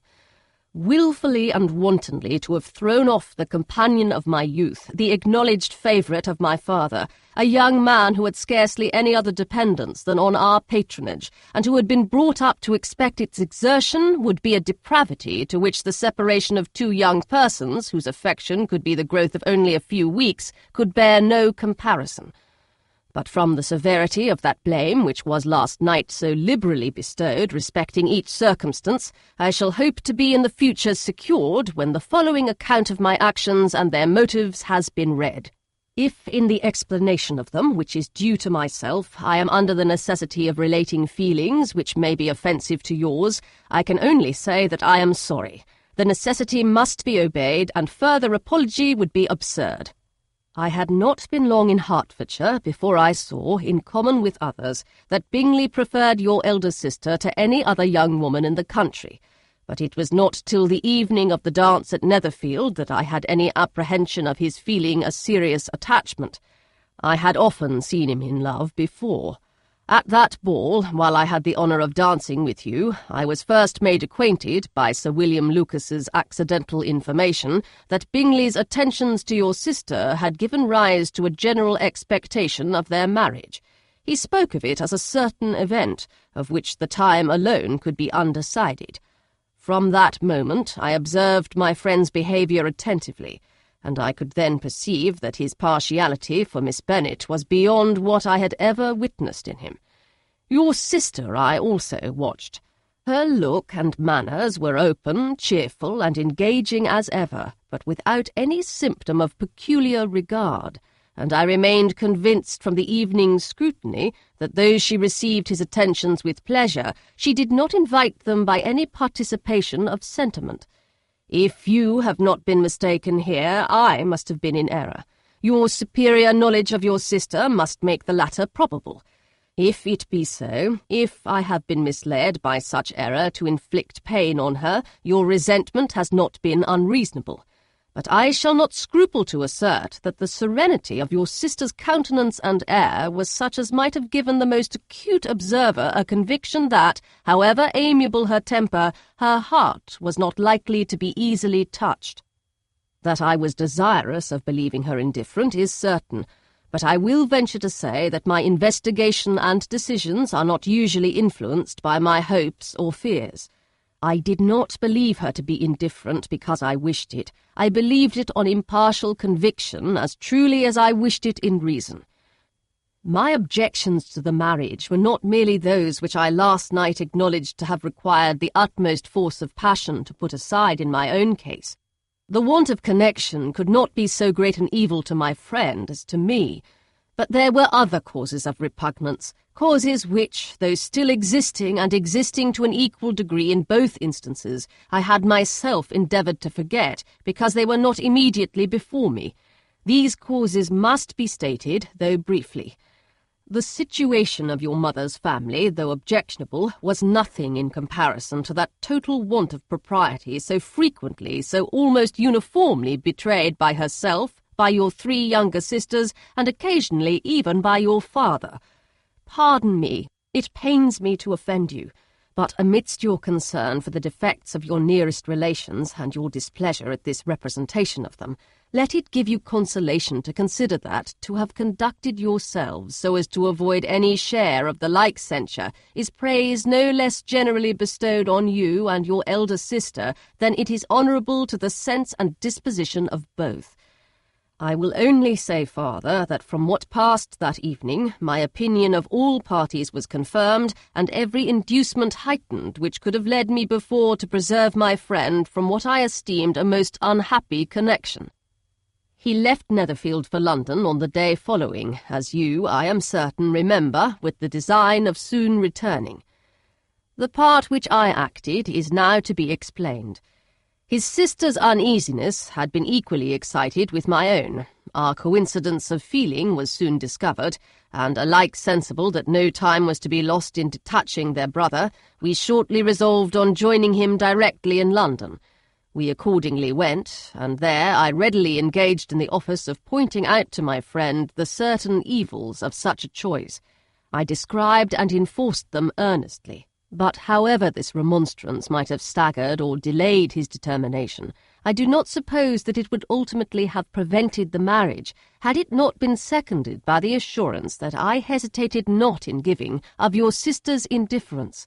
He had before believed her to return his affection with sincere, if not with equal, regard. But Bingley has great natural modesty, with a stronger dependence on my judgment than on his own.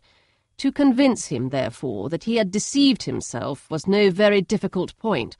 To persuade him against returning into Hertfordshire when that conviction had been given was scarcely the work of a moment. I cannot blame myself for having done thus much. There is but one part of my conduct in the whole affair on which I do not reflect with satisfaction. It is that I condescended to adopt the measures of art so far as to conceal from him your sister's being in town. I knew it myself, as it was known to Miss Bingley, but her brother is even yet ignorant of it. That they might have met without ill consequence is perhaps probable, but his regard did not appear to me enough extinguished for him to see her without some danger. Perhaps this concealment, this disguise, was beneath me. It is done, however, and it was done for the best. On this subject I have nothing more to say, no other apology to offer. If I have wounded your sister's feelings, it was unknowingly done, and though the motives which governed me may to you very naturally appear insufficient, I have not yet learned to condemn them. With respect to that other, more weighty accusation of having injured Mr. Wickham, I can only refute it by laying before you the whole of his connection with my family. Of what he has particularly accused me, I am ignorant, but of the truth of what I shall relate, I can summon more than one witness of undoubted veracity. Mr. Wickham is the son of a very respectable man who had for many years the management of all the Pemberley estates, and whose good conduct in the discharge of his trust naturally inclined my father to be of service to him, and on George Wickham, who was his godson, his kindness was therefore liberally bestowed. My father supported him at school, and afterwards at Cambridge, most important assistance, as his own father, always poor from the extravagance of his wife, would have been unable to give him a gentleman's education. My father was not only fond of this young man's society, whose manners were always engaging, he had also the highest opinion of him, and hoping the church would be his profession, intended to provide for him in it. As for myself, it is many, many years since I first began to think of him in a very different manner. The vicious propensities, the want of principle, which he was careful to guard from the knowledge of his best friend, could not escape the observation of a young man of nearly the same age with himself, and who had opportunities of seeing him in unguarded moments, which Mr. Darcy could not have. Here again I shall give you pain. To what degree, you only can tell. But whatever may be the sentiments which Mr. Wickham has created, a suspicion of their nature shall not prevent me from unfolding his real character. It adds even another motive. My excellent father died about 5 years ago, and his attachment to Mr. Wickham was to the last so steady that in his will he particularly recommended it to me to promote his advancement in the best manner that his profession might allow, and if he took orders, desired that a valuable family living might be his as soon as it became vacant. There was also a legacy of £1,000. His own father did not long survive mine, and within half a year from these events, Mr. Wickham wrote to inform me that, having finally resolved against taking orders, he hoped I should not think it unreasonable for him to expect some more immediate pecuniary advantage in lieu of the preferment by which he could not be benefited. He had some intention, he added, of studying law, and I must be aware that the interest of £1,000 would be a very insufficient support therein. I rather wished than believed him to be sincere, but at any rate was perfectly ready to accede to his proposal. I knew that Mr. Wickham ought not to be a clergyman.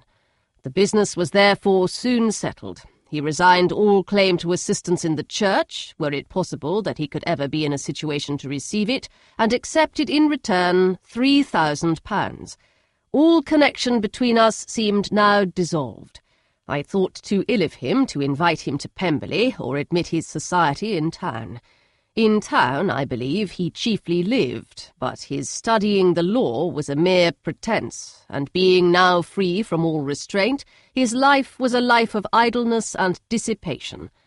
For about 3 years I heard little of him, but on the decease of the incumbent of the living which had been designed for him, he applied to me again by letter for the presentation.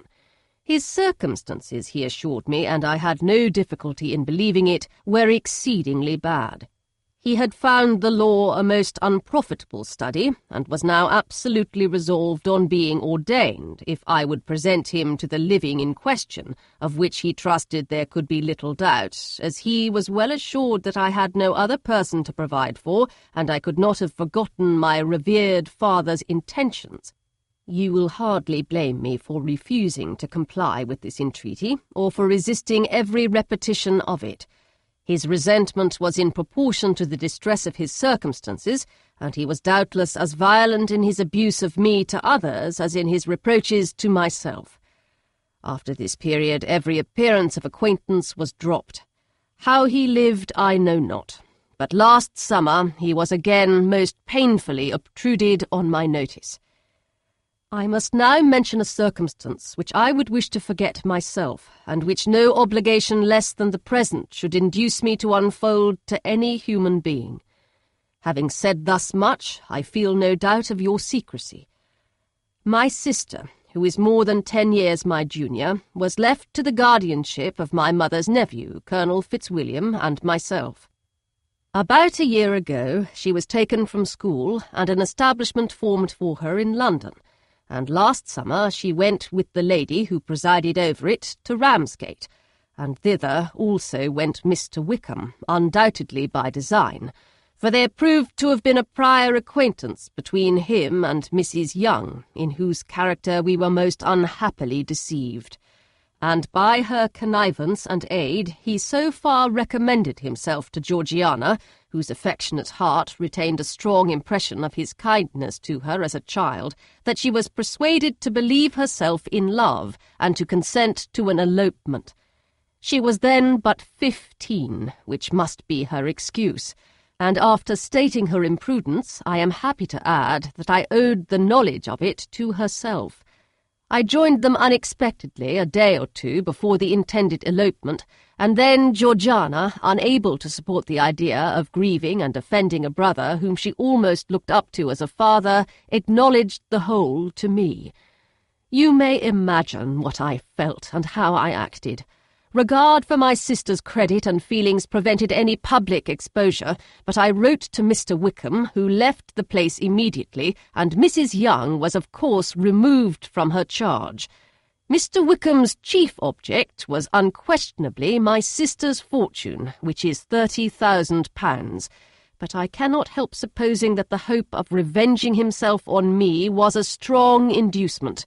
His revenge would have been complete indeed.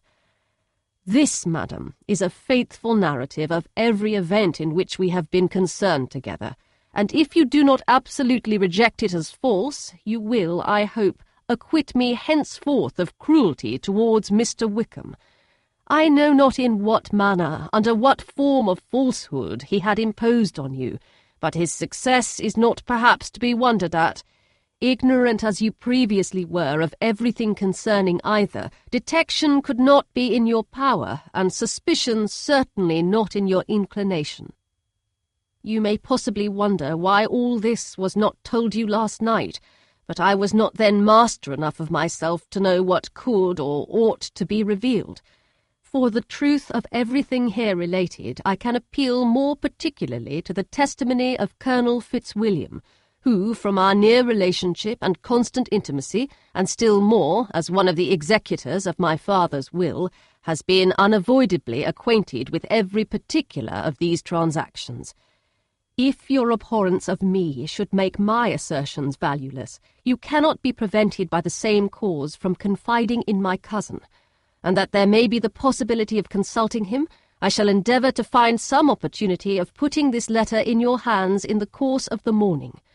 I will only add, God bless you, Fitzwilliam Darcy.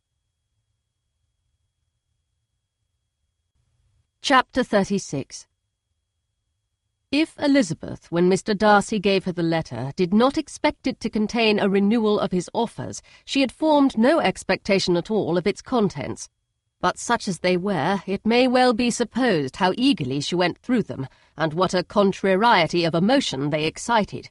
Her feelings as she read were scarcely to be defined.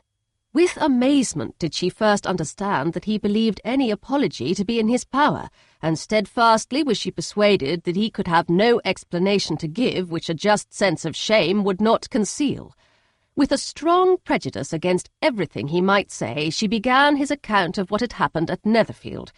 She read with an eagerness which hardly left her power of comprehension, and from impatience of knowing what the next sentence might bring, was incapable of attending to the sense of the one before her eyes.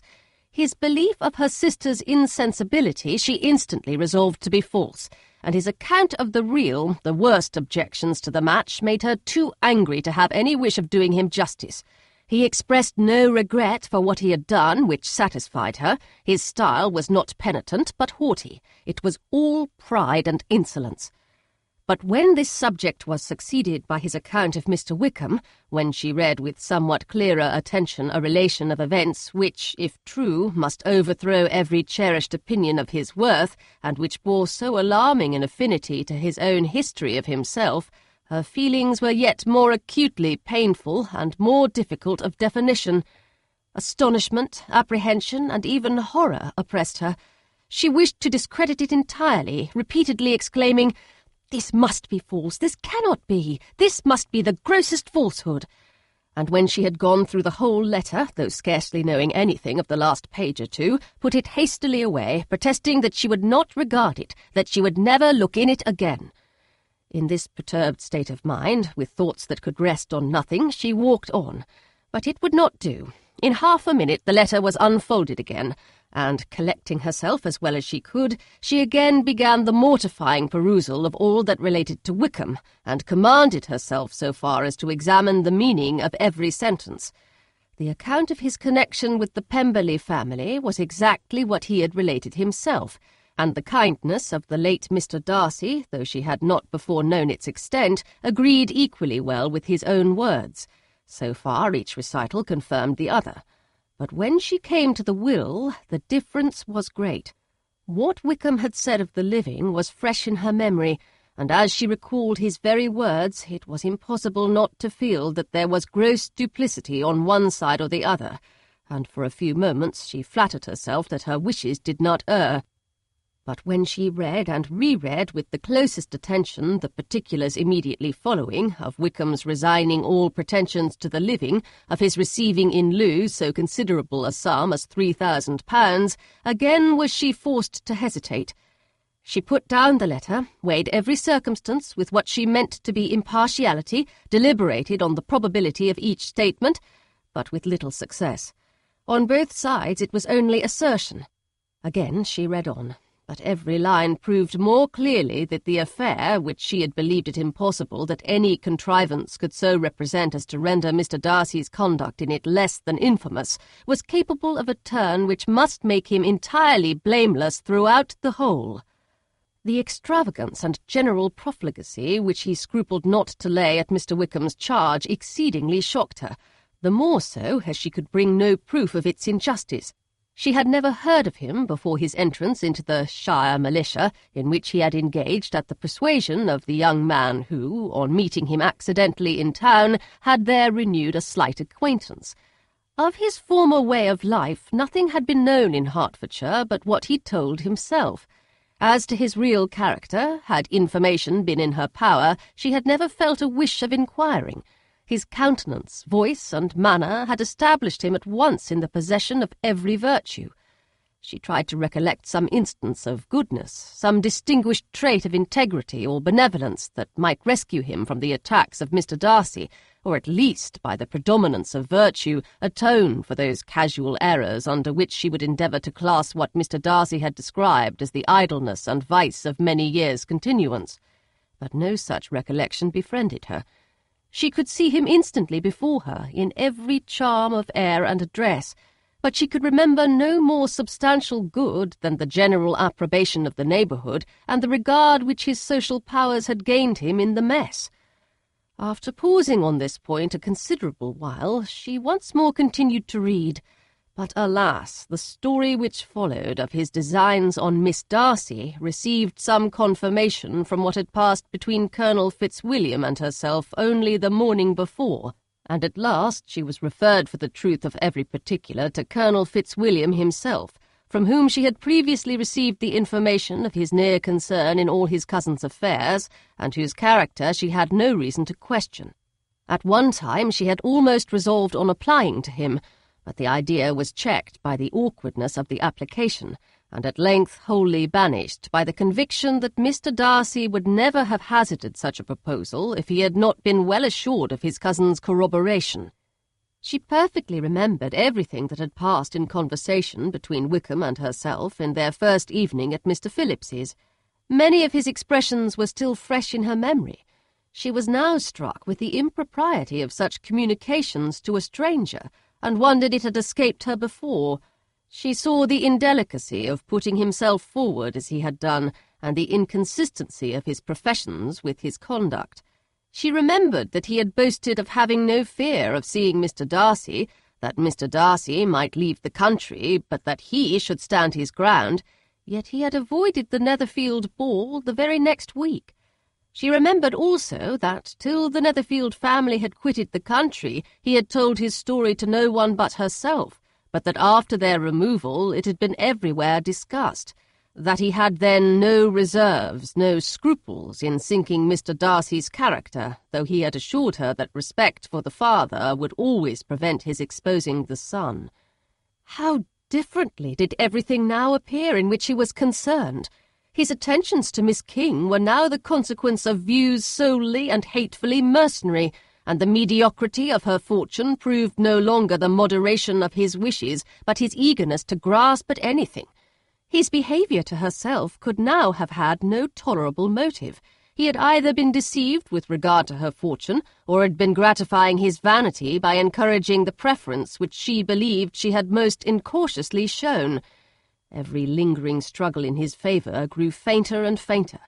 And in farther justification of Mr. Darcy, she could not but allow Mr. Bingley, when questioned by Jane, had long ago asserted his blamelessness in the affair, that, proud and repulsive as were his manners, she had never in the whole course of their acquaintance, an acquaintance which had latterly brought them much together and given her a sort of intimacy with his ways, seen anything that betrayed him to be unprincipled or unjust, anything that spoke him of irreligious or immoral habits, that among his own connections he was esteemed and valued, that even Wickham had allowed him merit as a brother, and that she had often heard him speak so affectionately of his sister as to prove him capable of some amiable feeling, that had his actions been what Mr. Wickham represented them, so gross a violation of everything right could hardly have been concealed from the world, and that friendship between a person capable of it and such an amiable man as Mr. Bingley was incomprehensible. She grew absolutely ashamed of herself. Of neither Darcy nor Wickham could she think without feeling she had been blind, partial, prejudiced, absurd. "How despicably I have acted!" she cried. "I, who have prided myself on my discernment, I, who have valued myself on my abilities, who have often disdained the generous candour of my sister, and gratified my vanity in useless or blamable mistrust. How humiliating is this discovery, yet how just a humiliation! Had I been in love, I could not have been more wretchedly blind. But vanity, not love, has been my folly. Pleased with the preference of one, and offended by the neglect of the other on the very beginning of our acquaintance, I have courted prepossession and ignorance, and driven reason away where either were concerned. Till this moment I never knew myself." From herself to Jane, from Jane to Bingley, her thoughts were in a line which soon brought to her recollection that Mr. Darcy's explanation there had appeared very insufficient, and she read it again. Widely different was the effect of a second perusal. How could she deny that credit to his assertions in one instance which she had been obliged to give in the other? He declared himself to be totally unsuspicious of her sister's attachment, and she could not help remembering what Charlotte's opinion had always been. Neither could she deny the justice of his description of Jane.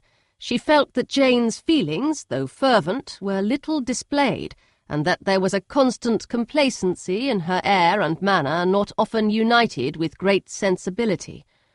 When she came to that part of the letter in which her family were mentioned in terms of such mortifying yet merited reproach, her sense of shame was severe. The justice of the charge struck her too forcibly for denial, and the circumstances to which he particularly alluded as having passed at the Netherfield ball, and as confirming all his first disapprobation, could not have made a stronger impression on his mind than on hers. The compliment to herself and her sister was not unfelt. It soothed, but it could not console her for the contempt which had thus been self-attracted by the rest of her family. And as she considered that Jane's disappointment had in fact been the work of her nearest relations, and reflected how materially the credit of both must be hurt by such impropriety of conduct, she felt depressed beyond anything she had ever known before.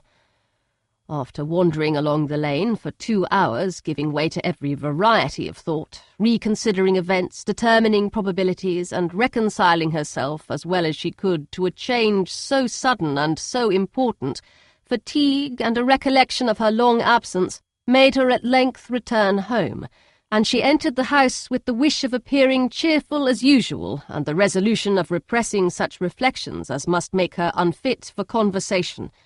She was immediately told that the two gentlemen from Rosings had each called during her absence, Mr. Darcy only for a few minutes to take leave, but that Colonel Fitzwilliam had been sitting with them at least an hour, hoping for her return, and almost resolving to walk after her till she could be found.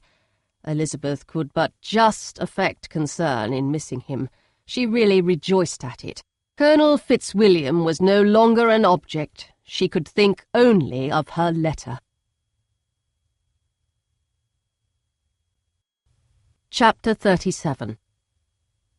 The two gentlemen left Rosings the next morning, and Mr. Collins, having been in waiting near the lodges to make them his parting obeisance, was able to bring home the pleasing intelligence of their appearing in very good health and in as tolerable spirits as could be expected after the melancholy scenes so lately gone through at Rosings. To Rosings he then hastened to console Lady Catherine and her daughter, and on his return brought back, with great satisfaction, a message from her ladyship, importing that she felt herself so dull as to make her very desirous of having them all to dine with her. Elizabeth could not see Lady Catherine without recollecting that, had she chosen it, she might by this time have been presented to her as her future niece, nor could she think without a smile of what her ladyship's indignation would have been. What would she have said? How would she have behaved? Were questions with which she amused herself. Their first subject was the diminution of the Rosings party. "I assure you I feel it exceedingly," said Lady Catherine. "I believe no one feels the loss of friends so much as I do. But I am particularly attached to these young men, and know them to be so much attached to me. They were excessively sorry to go, but so they always are. The dear Colonel rallied his spirits tolerably till just at last, but Darcy seemed to feel it most acutely, more, I think, than last year. His attachment to Rosings certainly increases." Mr. Collins had a compliment and an allusion to throw in here, which were kindly smiled on by the mother and daughter. Lady Catherine observed after dinner that Miss Bennet seemed out of spirits, and immediately accounting for it by herself, by supposing that she did not like to go home again so soon, she added, "But if that is the case, you must write to your mother and beg that you may stay a little longer. Mrs. Collins will be very glad of your company, I'm sure." "I am much obliged to your ladyship for your kind invitation," replied Elizabeth, "but it is not in my power to accept it. I must be in town next Saturday." "Why, at that rate you will have been here only 6 weeks. I expected you to stay 2 months. I told Mrs. Collins so before you came. There can be no occasion for your going so soon. Mrs. Bennet could certainly spare you for another fortnight."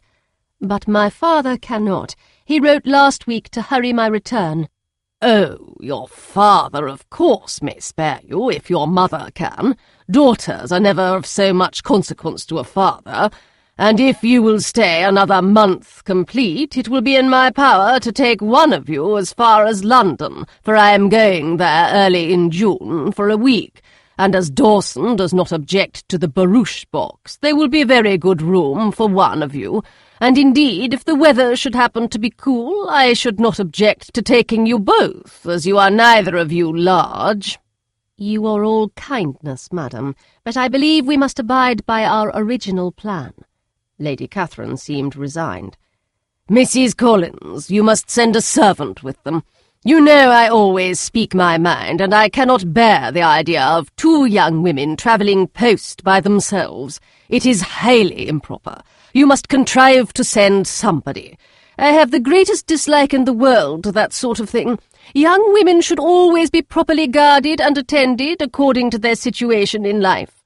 When my niece Georgiana went to Ramsgate last summer, I made a point of her having 2 men-servants go with her.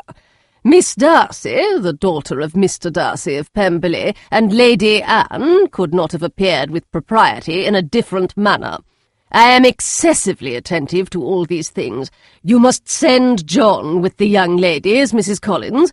I am glad it occurred to me to mention it, for it would really be discreditable to you to let them go alone. My uncle is to send a servant for us. Oh, your uncle? He keeps a manservant, does he? I am very glad you have somebody who thinks of these things. Where shall you change horses? Oh, Bromley, of course. If you mention my name at the bell, you will be attended to. Lady Catherine had many other questions to ask respecting their journey, and as she did not answer them all herself, attention was necessary, which Elizabeth believed to be lucky for her, or with a mind so occupied she might have forgotten where she was. Reflection must be reserved for solitary hours.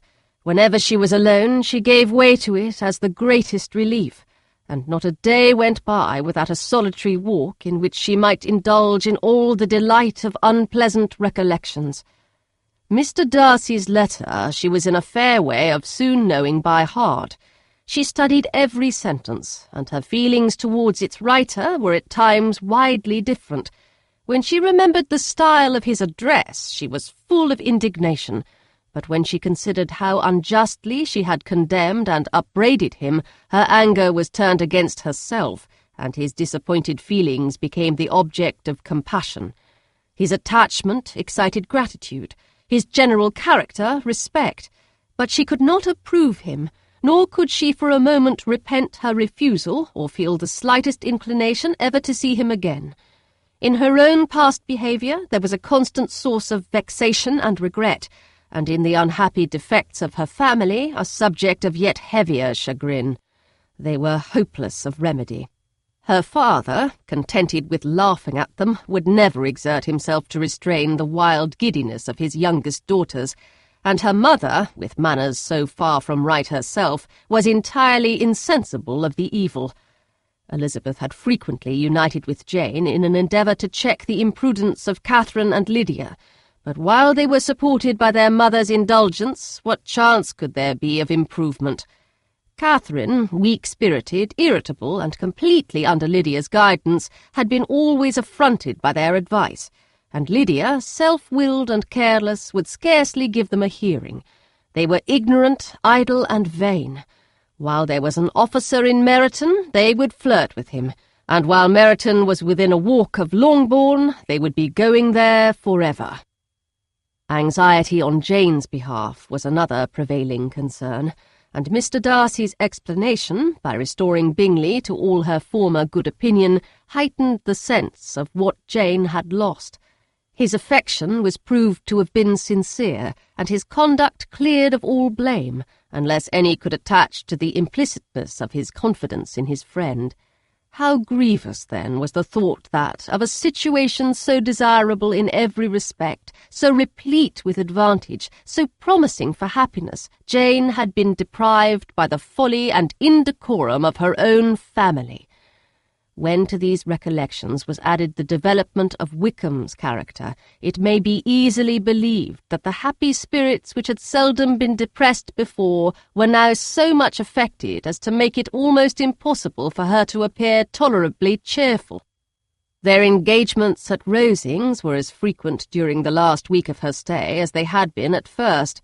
The very last evening was spent there, and her ladyship again inquired minutely into the particulars of their journey, gave them directions as to the best method of packing, and was so urgent on the necessity of placing gowns in the only right way that Maria thought herself obliged on her return to undo all the work of the morning and pack her trunk afresh. When they parted, Lady Catherine, with great condescension, wished them a good journey, and invited them to come to Hunsford again next year, and Miss de Bourgh exerted herself so far as to curtsy and hold out her hand to both. Chapter 38. On Saturday morning, Elizabeth and Mr. Collins met for breakfast a few minutes before the others appeared, and he took the opportunity of paying the parting civilities which he deemed indispensably necessary. "I know not, Miss Elizabeth," said he, "whether Mrs. Collins has yet expressed her sense of your kindness in coming to us, but I am very certain you will not leave the house without receiving her thanks for it. The favour of your company has been much felt, I assure you. We know how little there is to tempt anyone to our humble abode. Our plain manner of living, our small rooms and few domestics, and the little we see of the world must make Hunsford extremely dull to a young lady like yourself. But I hope you will believe us grateful for the condescension, and that we have done everything in our power to prevent your spending your time unpleasantly." Elizabeth was eager with her thanks and assurances of happiness. She had spent 6 weeks with great enjoyment, and the pleasure of being with Charlotte and the kind attentions she had received must make her feel the obliged.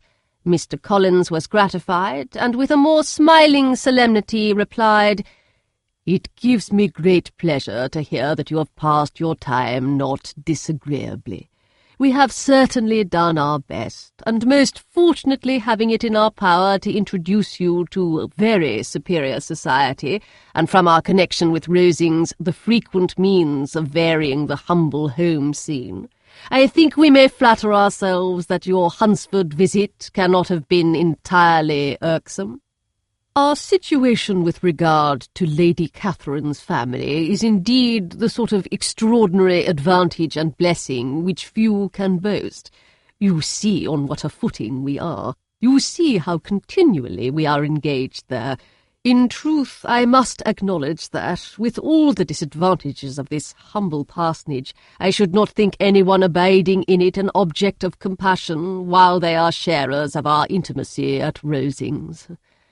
Words were insufficient for the elevation of his feelings, and he was obliged to walk about the room, while Elizabeth tried to unite civility and truth in a few short sentences. "You may, in fact, carry a very favourable report of us into Hertfordshire, my dear cousin. I flatter myself, at least, that you will be able to do so. Lady Catherine's great attentions to Mrs. Collins you have been a daily witness of, and altogether I trust it does not appear that your friend has drawn an unfortunate... But on this point it will be as well to be silent. Only let me assure you, my dear Miss Elizabeth, that I can from my heart most cordially wish you equal felicity in marriage. My dear Charlotte and I have but one mind and one way of thinking. There is in everything a most remarkable resemblance of character and ideas between us. We seem to have been designed for each other." Elizabeth could safely say that it was a great happiness where that was the case, and with equal sincerity could add that she firmly believed and rejoiced in his domestic comforts. She was not sorry, however, to have the recital of them interrupted by the lady from whom they sprang. Poor Charlotte! It was melancholy to leave her to such society, but she had chosen it with her eyes open, and though evidently regretting that her visitors were to go, she did not seem to ask for compassion. Her home and her housekeeping, her parish and her poultry, and all their dependent concerns had not yet lost their charms. At length the chaise arrived, the trunks were fastened on, the parcels placed within, and it was pronounced to be ready. After an affectionate parting between the friends, Elizabeth was attended to the carriage by Mr. Collins, and as they walked down the garden he was commissioning her with his best respects to all her family, not forgetting his thanks for the kindness he had received at Longbourn in the winter, and his compliments to Mr. and Mrs. Gardiner, though unknown. He then handed her in, Maria followed, and the door was on the point of being closed when he suddenly reminded them, with some consternation, that they had hitherto forgotten to leave any message for the ladies at Rosings. "But," he added, "you will of course wish to have your humble respects delivered to them, with your grateful thanks for their kindness to you while you have been here." Elizabeth made no objection, the door was then allowed to be shut, and the carriage drove off. "Good gracious!" cried Maria, after a few minutes' silence. "It seems but a day or two since we first came, and yet how many things have happened!" "A great many indeed," said her companion with a sigh. "We have dined 9 times at Rosings, besides drinking tea there twice. How much I shall have to tell!" Elizabeth added privately, "and how much I shall have to conceal." Their journey was performed without much conversation or any alarm, and within 4 hours of their leaving Hunsford they reached Mr. Gardiner's house, where they were to remain a few days.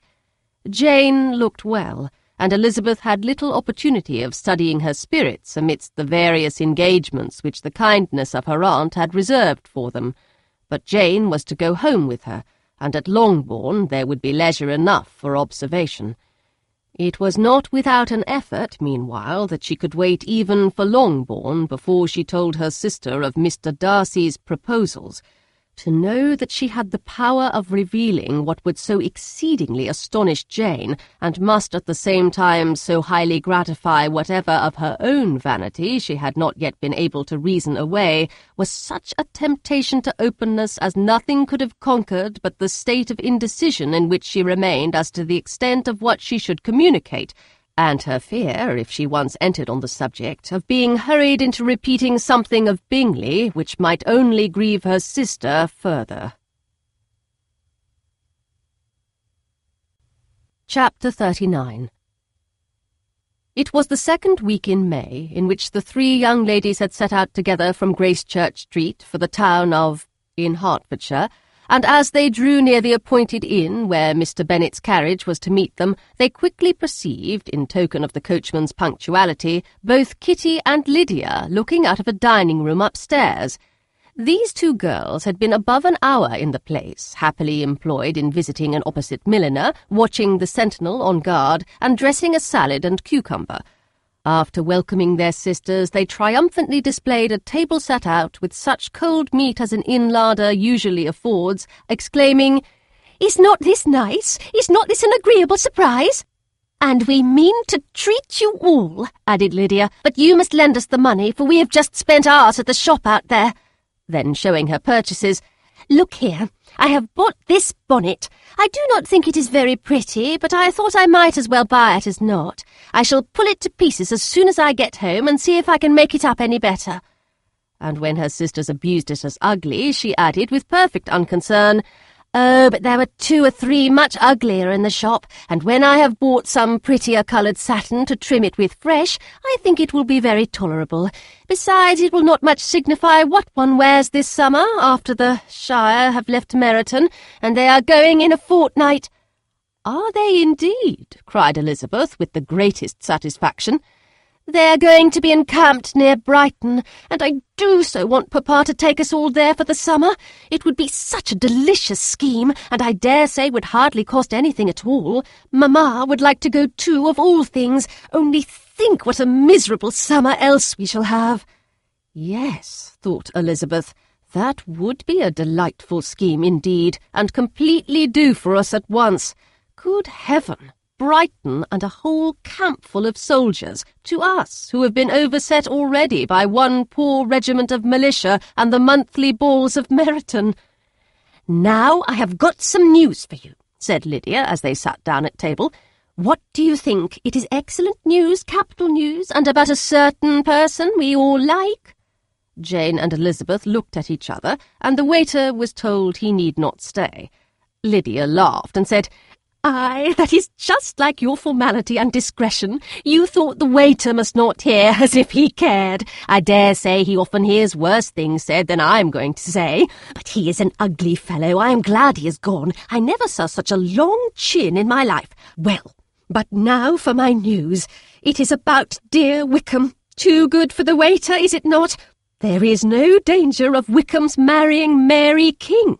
There's for you. She has gone down to her uncle at Liverpool, gone to stay. Wickham is safe." "And Mary King is safe," added Elizabeth, "safe from a connection imprudent as to fortune." "She is a great fool for going away if she liked him." "But I hope there is no strong attachment on either side," said Jane. "I am sure there is not on his. I will answer for it he never cared 3 straws about her. Who could about such a nasty little freckled thing?" Elizabeth was shocked to think that, however incapable of such coarseness of expression herself, the coarseness of the sentiment was little other than her own breast had harboured and fancied liberal. As soon as all had ate and the older ones paid, the carriage was ordered, and after some contrivance the whole party, with all their boxes, work-bags and parcels, and the unwelcome addition of Kitty's and Lydia's purchases, were seated in it. "How nicely we are all crammed in," cried Lydia. "I am glad I bought my bonnet, if it is only for the fun of having another bandbox. Well, now let us be quite comfortable and snug and talk and laugh all the way home. And in the first place, let us hear what has happened to you all since you went away. Have you seen any pleasant men? Have you had any flirting? I was in great hopes that one of you would have got a husband before you came back. Jane will be quite an old maid soon, I declare. She is almost 23. Lord, how ashamed I should be of not being married before 23. My Aunt Phillips wants you so to get husbands you can't think. She says Lizzie had better have taken Mr. Collins, but I do not think there would have been any fun in it. Lord, how I should like to be married before any of you, and then I would chaperone you about to all the balls. Dear me, we had such a good piece of fun the other day at Colonel Forster's. Kitty and me were to spend the day there, and Mrs. Forster promised to have a little dance in the evening. By the by, Mrs. Forster and me are such friends, and so she asked the two Harringtons to come, but Harriet was ill, and so Pen was forced to come by herself. And then, what do you think we did? We dressed up Chamberlain in women's clothes on purpose to pass for a lady. Only think what fun! Not a soul knew of it but Colonel and Mrs. Forster and Kitty and me, except my aunt, for we were forced to borrow one of her gowns, and you cannot imagine how well he looked. When Denny, Wickham and Pratt and 2 or 3 more of the men came in, they did not know him in the least. Lord, how I laughed, and so did Mrs. Forster. I thought I should have died, and that made the men suspect something, and then they soon found out what was the matter. With such kinds of histories of their parties and good jokes did Lydia, assisted by Kitty's hints and additions, endeavour to amuse her companions all the way to Longbourn. Elizabeth listened as little as she could, but there was no escaping the frequent mention of Wickham's name. Their reception at home was most kind. Mrs. Bennet rejoiced to see Jane in undiminished beauty, and more than once during dinner did Mr. Bennet say voluntarily to Elizabeth, "I am glad you are come back, Lizzie." Their party in the dining-room was large, for almost all the Lucases came to meet Maria and hear the news, and various were the subjects that occupied them. Lady Lucas was inquiring of Maria after the welfare and poultry of her eldest daughter. Mrs. Bennet was doubly engaged, on one hand collecting an account of the present fashions from Jane, who sat some way below her, and on the other retailing them all to the younger Lucases, and Lydia, in a voice rather louder than any other person's, was enumerating the various pleasures of the morning to anybody who would hear her. "Oh, Mary," said she, "I wish you had gone with us, for we had such fun. As we went along, Kitty and I drew up the blinds and pretended there was nobody in the coach, and I should have gone so all the way if Kitty had not been sick.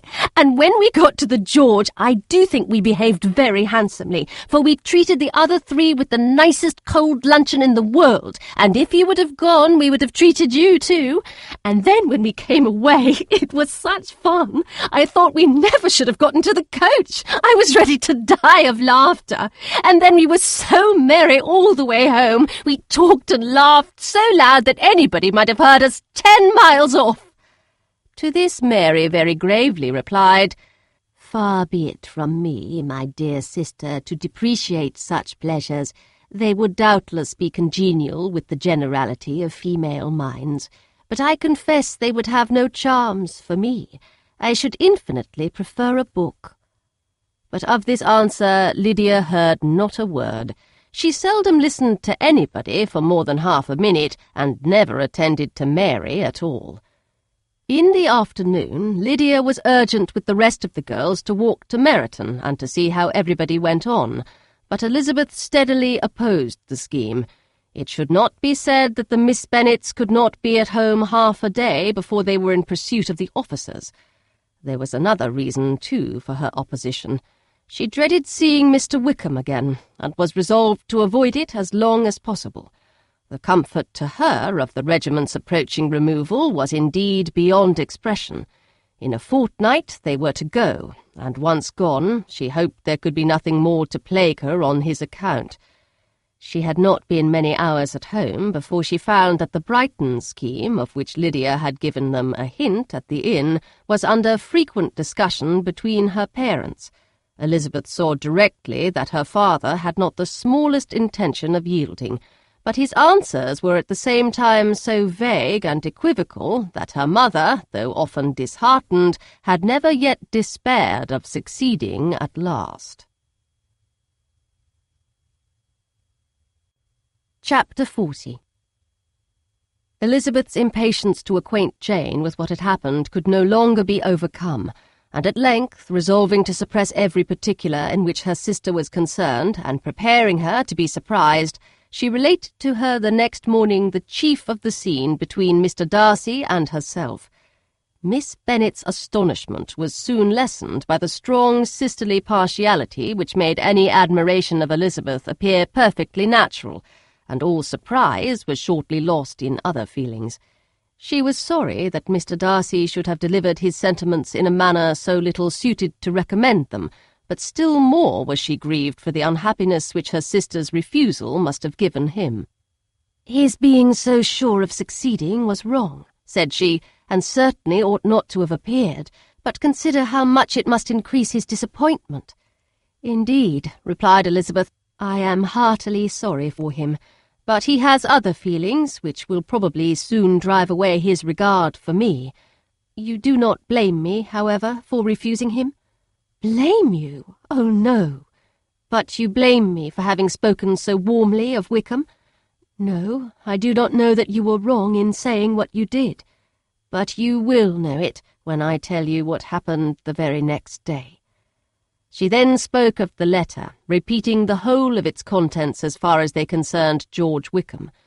What a stroke was this for poor Jane, who would willingly have gone through the world without believing that so much wickedness existed in the whole race of mankind as was here collected in one individual. Nor was Darcy's vindication, though grateful to her feelings, capable of consoling her for such discovery. Most earnestly did she labour to prove the probability of error, and seek to clear the one without involving the other. "This will not do," said Elizabeth. "You never will be able to make both of them good for anything. Take your choice, but you must be satisfied with only one. There is but such a quantity of merit between them, just enough to make one good sort of man, and of late it has been shifting about pretty much. For my part, I am inclined to believe it all Darcy's, but you shall do as you choose." It was some time, however, before a smile could be extorted from Jane. "I do not know when I have been more shocked," said she. "Wickham so very bad, it is almost past belief. And poor Mr. Darcy. Dear Lizzie, only consider what he must have suffered. Such a disappointment, and with the knowledge of your ill opinion too, and having to relate such a thing of his sister. It is really too distressing. I am sure you must feel it so." "Oh, no, my regret and compassion are all done away by seeing you so full of both. I know you will do him such ample justice that I am growing every moment more unconcerned and indifferent. Your profusion makes me saving, and if you lament over him much longer, my heart will be as light as a feather.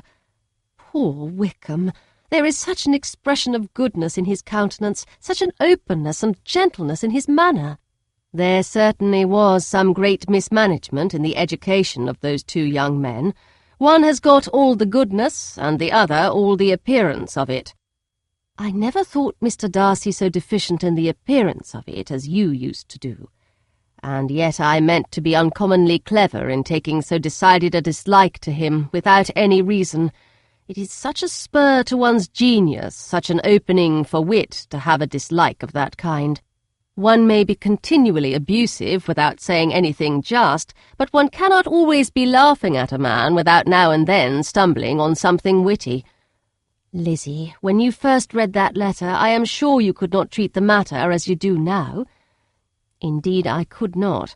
I was uncomfortable enough, I may say unhappy, and with no one to speak to about what I felt, no Jane to comfort me and say that I had not been so very weak and vain and nonsensical as I knew I had. Oh, how I wanted you! How unfortunate that you should have used such very strong expressions in speaking of Wickham to Mr. Darcy, for now they do appear wholly undeserved. Certainly, but the misfortune of speaking with bitterness is a most natural consequence of the prejudices I had been encouraging. There is one point on which I want your advice. I want to be told whether I ought or ought not to make our acquaintances in general understand Wickham's character." Miss Bennet paused a little, and then replied, "Surely there can be no occasion for exposing him so dreadfully. What is your opinion?" "That it ought not to be attempted. Mr. Darcy has not authorized me to make his communication public. On the contrary, every particular relative to his sister was meant to be kept as much as possible to myself, and if I endeavour to undeceive people as to the rest of his conduct, who will believe me? The general prejudice against Mr. Darcy is so violent that it would be the death of half the good people in Meryton to attempt to place him in an amiable light. I am not equal to it. Wickham will soon be gone, and therefore it will not signify to anyone here what he really is. Some time hence it will be all found out, and then we may laugh at their stupidity in not knowing it before. At present I will say nothing about it. You are quite right. To have his errors made public might ruin him forever. He is now perhaps sorry for what he has done, and anxious to re-establish a character. We must not make him desperate." The tumult of Elizabeth's mind was allayed by this conversation. She had got rid of 2 of the secrets which had weighed on her for a fortnight, and was certain of a willing listener in Jane whenever she might wish to talk again of either. But there was still something lurking behind, of which prudence forbade the disclosure. She dared not relate the other half of Mr. Darcy's letter, nor explain to her sister how sincerely she had been valued by her friend. Here was knowledge in which no one could partake, and she was sensible that nothing less than a perfect understanding between the parties could justify her in throwing off this last encumbrance of mystery. "And then," said she, "if that very improbable event should ever take place, I shall merely be able to tell what Bingley may tell in a much more agreeable manner himself. The liberty of communication cannot be mine till it has lost all its value." She was now, on being settled at home, at leisure to observe the real state of her sister's spirits. Jane was not happy. She still cherished a very tender affection for Bingley. Having never even fancied herself in love before, her regard had all the warmth of first attachment, and, from her age and disposition, greater steadiness than most first attachments often boast, and so fervently did she value his remembrance and prefer him to every other man, that all her good sense and all her attention to the feelings of her friends were requisite to check the indulgence of those regrets which must have been injurious to her own health and their tranquillity. "Well, Lizzie," said Mrs. Bennet one day, "what is your opinion now of this sad business of Jane's? For my part, I am determined never to speak of it again to anybody. I told my sister Phillips so the other day, but I cannot find out that Jane saw anything of him in London. Well, he is a very undeserving young man, and I do not suppose there's the least chance in the world of her ever getting him now. There is no talk of his coming to Netherfield again in the summer, and I have inquired of everybody, too, who is likely to know. I do not believe he will ever live at Netherfield any more." "Oh, well, it is just as he chooses. Nobody wants him to come, though I shall always say he used my daughter extremely ill, and if I was her, I would not have put up with it. Well, my comfort is I am sure Jane will die of a broken heart, and then he will be sorry for what he has done." But as Elizabeth could not receive comfort from any such expectation, she made no answer. "Well, Lizzie," continued her mother soon afterwards, "and so the Collinses live very comfortable, do they? Well, well, I only hope it will last. And what sort of table do they keep? Charlotte is an excellent manager, I dare say. If she is half as sharp as her mother, she is saving enough. There is nothing extravagant in their housekeeping, I dare say." "No, nothing at all." "A great deal of good management, depend upon it. Yes, yes, they will take care not to outrun their income. They will never be distressed for money. Well, much good may it do them. And so, I suppose they often talk of having Longbourn when your father is dead. They look upon it as quite their own, I dare say, whenever that happens." "It was a subject which they could not mention before me." "No, It would have been strange if they had, but I make no doubt they often talk of it between themselves. Well, if they can be easy with an estate that is not lawfully their own, so much the better. I should be ashamed of having one that was only entailed on me. Chapter 41. The first week of their return was soon gone. The second began. It was the last of the regiment's stay in Meryton, and all the young ladies in the neighbourhood were drooping apace. The dejection was almost universal. The elder Miss Bennets alone were still able to eat, drink, and sleep, and pursue the usual course of their employments. Very frequently were they reproached for this insensibility by Kitty and Lydia, whose own misery was extreme, and who could not comprehend such hard-heartedness in any of the family. "Good heaven, what is to become of us? What are we to do?" would they often exclaim in the bitterness of woe. "How can you be smiling so, Lizzie?" Their affectionate mother shared all their grief. She remembered what she had herself endured on a similar occasion 25 years ago. "I am sure," said she, "I cried for 2 days together when Colonel Miller's regiment went away. I thought I should have broken my heart." "I am sure I shall break mine," said Lydia. "If one could but go to Brighton," observed Mrs. Bennet. "Oh, yes, if one could but go to Brighton, but Papa is so disagreeable.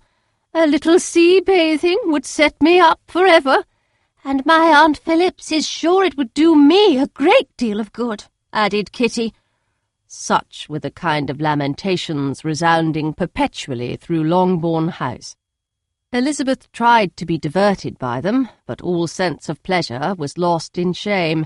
She felt anew the justice of Mr. Darcy's objections, and never had she been so much disposed to pardon his interference in the views of his friend. But the gloom of Lydia's prospect was shortly cleared away, for she received an invitation from Mrs. Forster, the wife of the colonel of the regiment, to accompany her to Brighton. This invaluable friend was a very young woman and very lately married. A resemblance in good humour and good spirits had recommended her and Lydia to each other, and out of their 3 months' acquaintance they had been intimate too. The rapture of Lydia on this occasion, her adoration of Mrs. Forster, the delight of Mrs. Bennet, and the mortification of Kitty are scarcely to be described. Wholly inattentive to her sister's feelings, Lydia flew about the house in restless ecstasy, calling for everyone's congratulations, and laughing and talking with more violence than ever, whilst the luckless Kitty continued in the parlour repining at her fate in terms as unreasonable as her accent was peevish. "I cannot see why Mrs. Forster should not ask me as well as Lydia," said she, "though I am not her particular friend. I have just as much right to be asked as she has, and more too, for I am 2 years older." In vain did Elizabeth attempt to make her reasonable, and Jane to make her resigned. As for Elizabeth herself, this invitation was so far from exciting in her the same feelings as in her mother and Lydia, that she considered it as the death-warrant of all possibility of common sense for the latter, and, detestable as such a step must make her were it known, she could not help secretly advising her father not to let her go. She represented to him all the improprieties of Lydia's general behaviour, the little advantage she could derive from the friendship of such a woman as Mrs. Forster, and the probability of her being yet more imprudent with such a companion at Brighton, where the temptations must be greater than at home. He heard her attentively, and then said, "Lydia will never be easy until she has exposed herself in some public place or other, and we can never expect her to do it with so little expense or inconvenience to her family as under the present circumstances." "If you were aware," said Elizabeth, "of the very great disadvantage to us which must arise from the public notice of Lydia's unguarded and imprudent manner, nay, which has already arisen from it, I am sure you would judge differently in the affair." "Already arisen?" repeated Mr. Bennet. "What, has she frightened away some of your lovers? Poor little Lizzie! But do not be cast down. Such squeamish youths as cannot bear to be connected with a little absurdity are not worth a regret. Come, let me see the list of pitiful fellows who have been kept aloof by Lydia's folly. Indeed, you are mistaken. I have no such injuries to resent. It is not of particular, but of general evils, which I am now complaining. Our importance, our respectability in the world must be affected by the wild volatility, the assurance and disdain of all restraint which mark Lydia's character. Excuse me, for I must speak plainly. If you, my dear father, will not take the trouble of checking her exuberant spirits and of teaching her that her present pursuits are not to be the business of her life, she will soon be beyond the reach of amendment. Her character will be fixed, and she will, at 16, be the most determined flirt that ever made herself or her family ridiculous. A flirt, too, in the worst and meanest degree of flirtation, without any attraction beyond youth and a tolerable person, and from the ignorance and emptiness of her mind, wholly unable to ward off any portion of that universal contempt which her rage for admiration will excite. In this danger Kitty also is comprehended. She will follow wherever Lydia leads, vain, ignorant, idle, and absolutely uncontrolled. Oh, my dear father, can you suppose it possible that they will not be censured and despised wherever they are known, and that their sisters will not be often involved in the disgrace? Mr. Bennet saw that her whole heart was in the subject, and affectionately taking her hand, said in reply, "Do not make yourself uneasy, my love. Wherever you and Jane are known, you must be respected and valued, and you will not appear to less advantage for having a couple of, or may I say 3, very silly sisters. We shall have no peace at Longbourn if Lydia does not go to Brighton. Let her go, then. Colonel Forster is a sensible man, and will keep her out of any real mischief, and she is luckily too poor to be an object of prey to anybody. At Brighton she will be of less importance, even as a common flirt, than she has been here. The officers will find women better worth their notice. Let us hope, therefore, that her being there may teach her her own insignificance. At any rate, she cannot grow many degrees worse without authorizing us to lock her up for the rest of her life." With this answer Elizabeth was forced to be content, but her own opinion continued the same, and she left him disappointed and sorry. It was not in her nature, however, to increase her vexations by dwelling on them. She was confident of having performed her duty, and to fret over unavoidable evils or augment them by anxiety was no part of her disposition. Had Lydia and her mother known the substance of her conference with her father, their indignation would hardly have found expression in their united volubility. In Lydia's imagination, a visit to Brighton comprised every possibility of earthly happiness. She saw, with the creative eye of fancy, the streets of that gay bathing-place covered with officers. She saw herself the object of attention to tens and to scores of them at present unknown.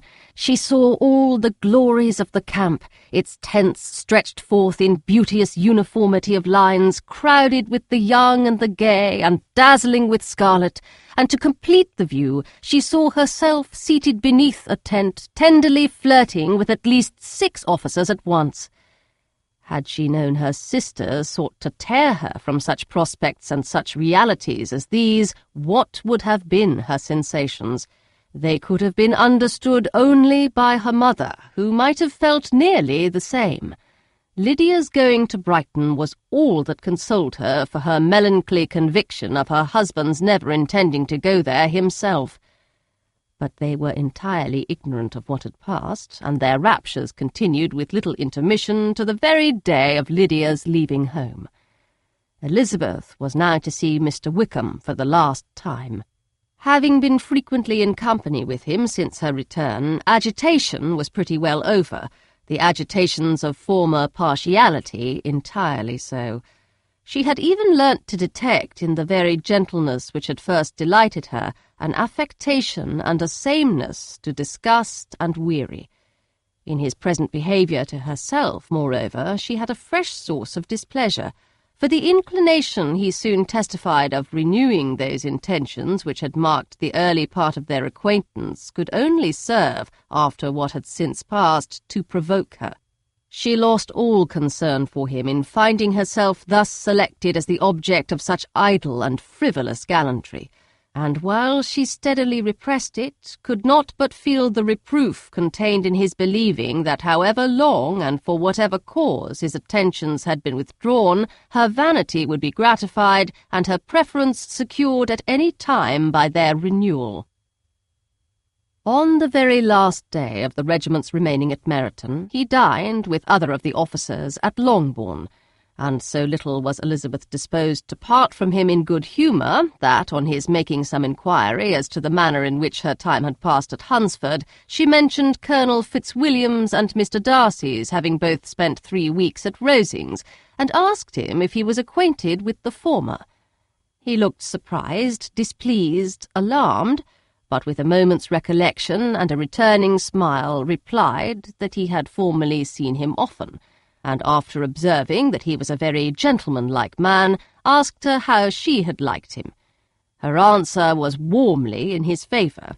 With an air of indifference, he soon afterwards added, "How long did you say he was at Rosings?" "Nearly 3 weeks." "And you saw him frequently?" "Yes, almost every day." "His manners are very different from his cousin's." "Yes, very different, but I think Mr. Darcy improves upon acquaintance." "Indeed," cried Mr. Wickham, with a look which did not escape her. "And pray, may I ask—" But checking himself, he added in a gayer tone, "Is it in address that he improves? Has he deigned to add aught of civility to his ordinary style? For I dare not hope," he continued in a lower and more serious tone, "that he is improved in essentials." "Oh, no," said Elizabeth. "In essentials, I believe, he is very much what he ever was." While she spoke, Wickham looked as if scarcely knowing whether to rejoice over her words or to distrust their meaning. There was something in her countenance which made him listen with an apprehensive and anxious attention, while she added, "When I said that he improved on acquaintance, I did not mean that his mind or his manners were in a state of improvement, but that from knowing him better, his disposition was better understood." Wickham's alarm now appeared in a heightened complexion and agitated look. For a few minutes he was silent, till, shaking off his embarrassment, he turned to her again and said in the gentlest of accents, "You, who so well know my feelings towards Mr. Darcy, will readily comprehend how sincerely I must rejoice that he is wise enough to assume even the appearance of what is right. His pride in that direction may be of service, if not to himself, to many others, for it must only deter him from such foul misconduct as I have suffered by. I only fear that the sort of cautiousness to which you, I imagine, have been alluding is merely adopted on his visits to his aunt, of whose good opinion and judgment he stands much in awe. His fear of her has always operated, I know, when they were together, and a good deal is to be imputed to his wish of forwarding the match with Miss de Bourgh, which I am certain he has very much at heart." Elizabeth could not repress a smile at this, but she answered only by a slight inclination of the head. She saw that he wanted to engage her on the old subject of his grievances, and she was in no humour to indulge him. The rest of the evening passed with the appearance, on his side, of usual cheerfulness, but with no further attempt to distinguish Elizabeth, and they parted at last with mutual civility, and possibly a mutual desire of never meeting again. When the party broke up, Lydia returned with Mrs. Forster to Meryton, from whence they were to set out early the next morning. The separation between her and her family was rather noisy than pathetic. Kitty was the only one who shed tears, but she did weep from vexation and envy. Mrs. Bennet was diffuse in her good wishes for the felicity of her daughter, and impressive in her injunctions that she should not miss the opportunity of enjoying herself as much as possible, advice which there was every reason to believe would be well attended to. And in the clamorous happiness of Lydia herself in bidding farewell, the more gentle adieus of her sisters were uttered without being heard. Chapter 42. Had Elizabeth's opinion been all drawn from her own family, she could not have formed a very pleasing opinion of conjugal felicity or domestic comfort. Her father, captivated by youth and beauty and that appearance of good humour which youth and beauty generally give, had married a woman whose weak understanding and illiberal mind had very early in their marriage put an end to all real affection for her. Respect, esteem, and confidence had vanished forever, and all his views of domestic happiness were overthrown. But Mr. Bennet was not of a disposition to seek comfort for the disappointment which his own imprudence had brought on in any of those pleasures which too often console the unfortunate for their folly or their vice. He was fond of the country and of books, and from these tastes had arisen his principal enjoyments. To his wife he was very little otherwise indebted than as her ignorance and folly had contributed to his amusement. This is not the sort of happiness which a man would in general wish to owe to his wife, but where other powers of entertainment are wanting, the true philosopher will derive benefit from such as are given. Elizabeth, however, had never been blind to the impropriety of her father's behaviour as a husband. She had always seen it with pain, but respecting his abilities and grateful for his affectionate treatment of herself, she endeavoured to forget what she could not overlook, and to banish from her thoughts that continual breach of conjugal obligation and decorum which, in exposing his wife to the contempt of her own children, was so highly reprehensible. But she had never felt so strongly as now the disadvantages which must attend the children of so unsuitable a marriage, nor ever been so fully aware of the evils arising from so ill-judged a direction of talents which, rightly used, might at least have preserved the respectability of his daughters, even if incapable of enlarging the mind of his wife. When Elizabeth had rejoiced over Wickham's departure, she found little other cause for satisfaction in the loss of the regiment. Their parties abroad were less varied than before, and at home she had a mother and sister whose constant repinings at the dullness of everything around them threw a real gloom over their domestic circle. And though Kitty might in time regain her natural degree of sense, since the disturbers of her brain were removed, her other sister, from whose disposition greater evil might be apprehended, was likely to be hardened in all her folly and assurance by a situation of such double danger as a watering-place and a camp. Upon the whole, therefore, she found what has been sometimes found before, that an event to which she had been looking with impatient desire did not, in taking place, bring all the satisfaction she had promised herself. It was consequently necessary to name some other period for the commencement of actual felicity, to have some other point on which her wishes and hopes might be fixed, and, by again enjoying the pleasure of anticipation, console herself for the present, and prepare for another disappointment.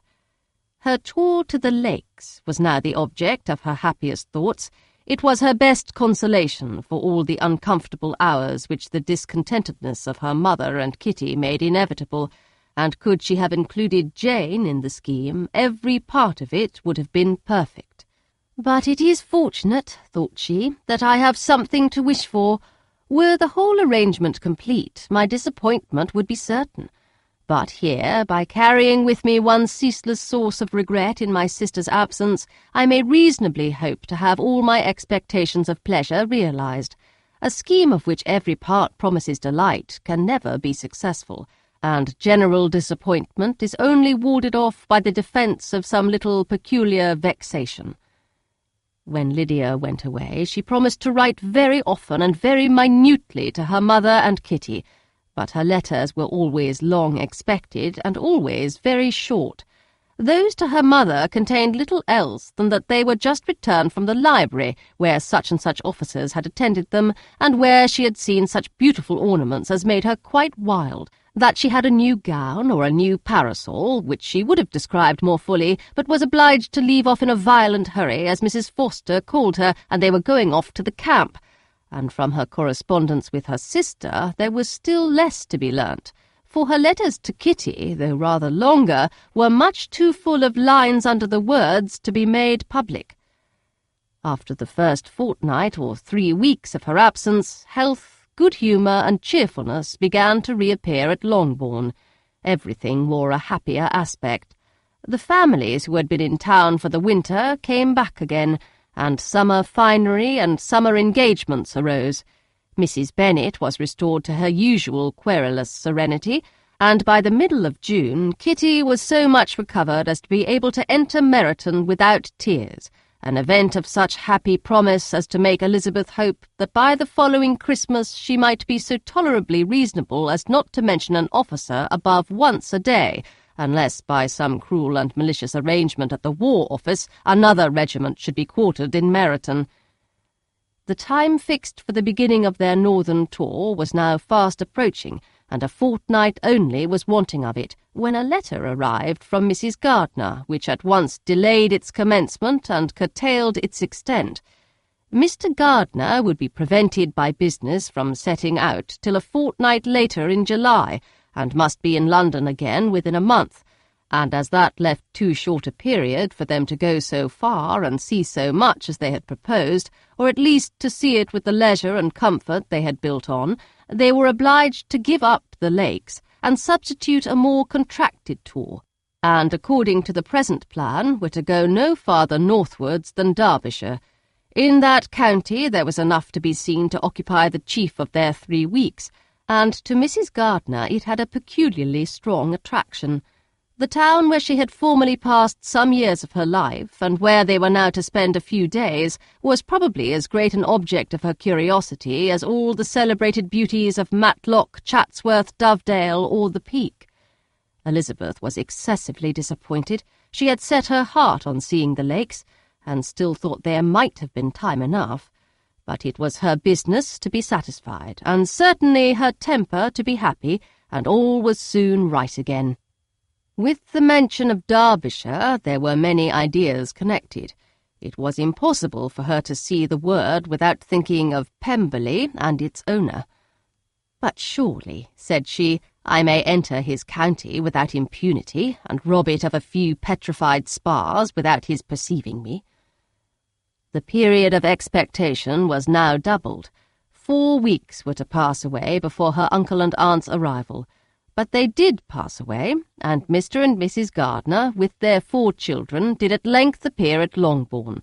The children, 2 girls of 6 and 8 years old, and 2 younger boys, were to be left under the particular care of their cousin Jane, who was the general favourite, and whose steady sense and sweetness of temper exactly adapted her for attending to them in every way, teaching them, playing with them, and loving them. The Gardiners stayed only 1 night at Longbourn, and set off the next morning with Elizabeth in pursuit of novelty and amusement. One enjoyment was certain, that of suitableness of companions, a suitableness which comprehended health and temper to bear inconveniences, cheerfulness to enhance every pleasure, and affection and intelligence which might supply it among themselves if there were disappointments abroad. It is not the object of this work to give a description of Derbyshire, nor of any of the remarkable places through which their route thither lay. Oxford, Blenheim, Warwick, Kenilworth, Birmingham, etc. are sufficiently known. A small part of Derbyshire is all the present concern. To the little town of Lambton, the scene of Mrs. Gardiner's former residence, and where she had lately learned some acquaintance still remained, they bent their steps, after having seen all the principal wonders of the country, and within 5 miles of Lambton, Elizabeth found from her aunt that Pemberley was situated. It was not in their direct road, nor more than a mile or 2 out of it.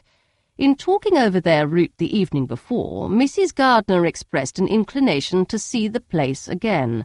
Mr. Gardiner declared his willingness, and Elizabeth was applied to for her approbation.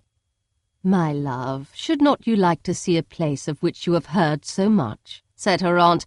"A place, too, with which so many of your acquaintances are connected. Wickham passed all his youth there, you know." Elizabeth was distressed. She felt that she had no business at Pemberley, and was obliged to assume a disinclination for seeing it. She must own that she was tired of seeing great houses. After going over so many, she really had no pleasure in fine carpets or satin curtains. Mrs. Gardiner abused her stupidity. "If it were merely a fine house richly furnished," said she, "I should not care about it myself, but the grounds are delightful. They have some of the finest woods in the country." Elizabeth said no more, but her mind could not acquiesce. The possibility of meeting Mr. Darcy while viewing the place instantly occurred. It would be dreadful. She blushed at the very idea, and thought it would be better to speak openly to her aunt than to run such a risk. But against this there were objections, and she finally resolved that it could be the last resource if her private inquiries to the absence of the family were unfavourably answered.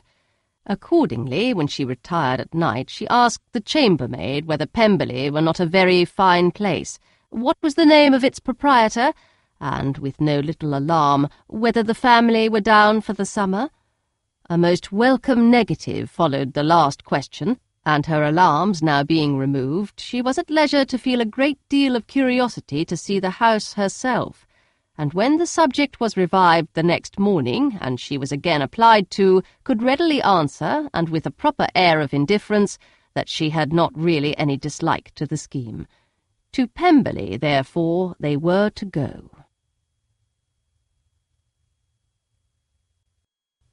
Chapter 43. Elizabeth, as they drove along, watched for the first appearance of Pemberley Woods with some perturbation, and when at length they turned in at the lodge, her spirits were in a high flutter. The park was very large, and contained great variety of ground. They entered it in one of its lowest points, and drove for some time through a beautiful wood stretching over a wide extent.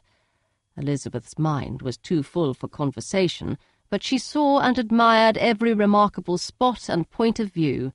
They gradually ascended for 1/2 a mile, and then found themselves at the top of a considerable eminence, where the wood ceased, and the eye was instantly caught by Pemberley House, situated on the opposite side of a valley, into which the road with some abruptness wound. It was a large, handsome stone building, standing well on rising ground, and backed by a ridge of high, woody hills, and in front a stream of some natural importance was swelled into greater, but without any artificial appearance. Its banks were neither formal nor falsely adorned. Elizabeth was delighted. She had never seen a place for which nature had done more, or where natural beauty had been so little counteracted by an awkward taste. They were all of them warm in their admiration, and at that moment she felt that to be mistress of Pemberley might be something. They descended the hill, crossed the bridge, and drove to the door, and while examining the nearer aspect of the house, all her apprehension of meeting its owner returned. She dreaded lest the chambermaid had been mistaken. On applying to see the place, they were admitted into the hall, and Elizabeth, as they waited for the housekeeper, had leisure to wonder at her being where she was. The housekeeper came, a respectable-looking elderly woman, much less fine and more civil than she had any notion of finding her. They followed her into the dining-parlour. It was a large, well-proportioned room, handsomely fitted up. Elizabeth, after slightly surveying it, went to a window to enjoy its prospect. The hill, crowned with wood, which they had descended, receiving increased abruptness from the distance, was a beautiful object. Every disposition of the ground was good, and she looked on the whole scene, the river, the trees scattered on its banks, and the winding of the valley as far as she could trace it, with delight. As they passed into other rooms, these objects were taking different positions, but from every window there were beauties to be seen. The rooms were lofty and handsome, and their furniture suitable to the fortune of its proprietor. But Elizabeth saw, with admiration of his taste, that it was neither gaudy nor uselessly fine, with less of splendour and more real elegance than the furniture of Rosings. And of this place, thought she, I might have been mistress. With these rooms I might now have been familiarly acquainted. Instead of viewing them as a stranger, I might have rejoiced in them as my own, and welcomed to them as visitors my uncle and aunt. But no, recollecting herself, that could never be. My uncle and aunt would have been lost to me. I should not have been allowed to invite them. This was a lucky recollection. It saved her from something very like regret. She longed to inquire of the housekeeper whether her master was really absent, but had not the courage for it. At length, however, the question was asked by her uncle, and she turned away with alarm, while Mrs. Reynolds replied that he was, adding, "But we expect him tomorrow with a large party of friends." How rejoiced was Elizabeth that their own journey had not by any circumstance been delayed a day. Her aunt now called her to look at a picture. She approached and saw the likeness of Mr. Wickham, suspended amongst several other miniatures, over the mantelpiece. Her aunt asked her smilingly how she liked it. The housekeeper came forward and told them it was a picture of a young gentleman, the son of her late master's steward, who had been brought up by him at his own expense. "He is now gone into the army," she added, "but I am afraid he has turned out very wild." Mrs. Gardiner looked at her niece with a smile, but Elizabeth could not return it. "And that," said Mrs. Reynolds, pointing to another of the miniatures, "is my master, and very like him. It was drawn at the same time as the other, about 8 years ago." "I have heard much of your master's fine person," said Mrs. Gardiner, looking at the picture. "It is a handsome face. But, Lizzie, you can tell us whether it is like or not." Mrs. Reynolds' respect for Elizabeth seemed to increase on this intimation of her knowing her master. "Does that young lady know Mr. Darcy?" Elizabeth coloured and said, "A little." "And do not you think him a very handsome gentleman, ma'am?" "Yes, very handsome." "I am sure I know none so handsome. But in the gallery upstairs you will see a finer, larger picture of him than this. This room was my late master's favourite room, and these miniatures are just as they used to be then. He was very fond of them." This accounted to Elizabeth for Mr. Wickham's being among them. Mrs. Reynolds then directed their attention to one of Miss Darcy, drawn when she was only 8 years old. "And is Miss Darcy as handsome as her brother?" said Mrs. Gardiner. "Oh, yes, the handsomest young lady that ever was seen, and so accomplished. She plays and sings all day long. In the next room is a new instrument just come down for her, a present from my master. She comes here tomorrow with him." Mr. Gardiner, whose manners were very easy and pleasant, encouraged her communicativeness by his questions and remarks. Mrs. Reynolds, either by pride or attachment, had evidently great pleasure in talking of her master and his sister. "Is your master much at Pemberley in the course of the year?" "Not so much as I could wish, sir, but I dare say he may spend half his time here, and Miss Darcy is always down for the summer months. Except," thought Elizabeth, "when she goes to Ramsgate."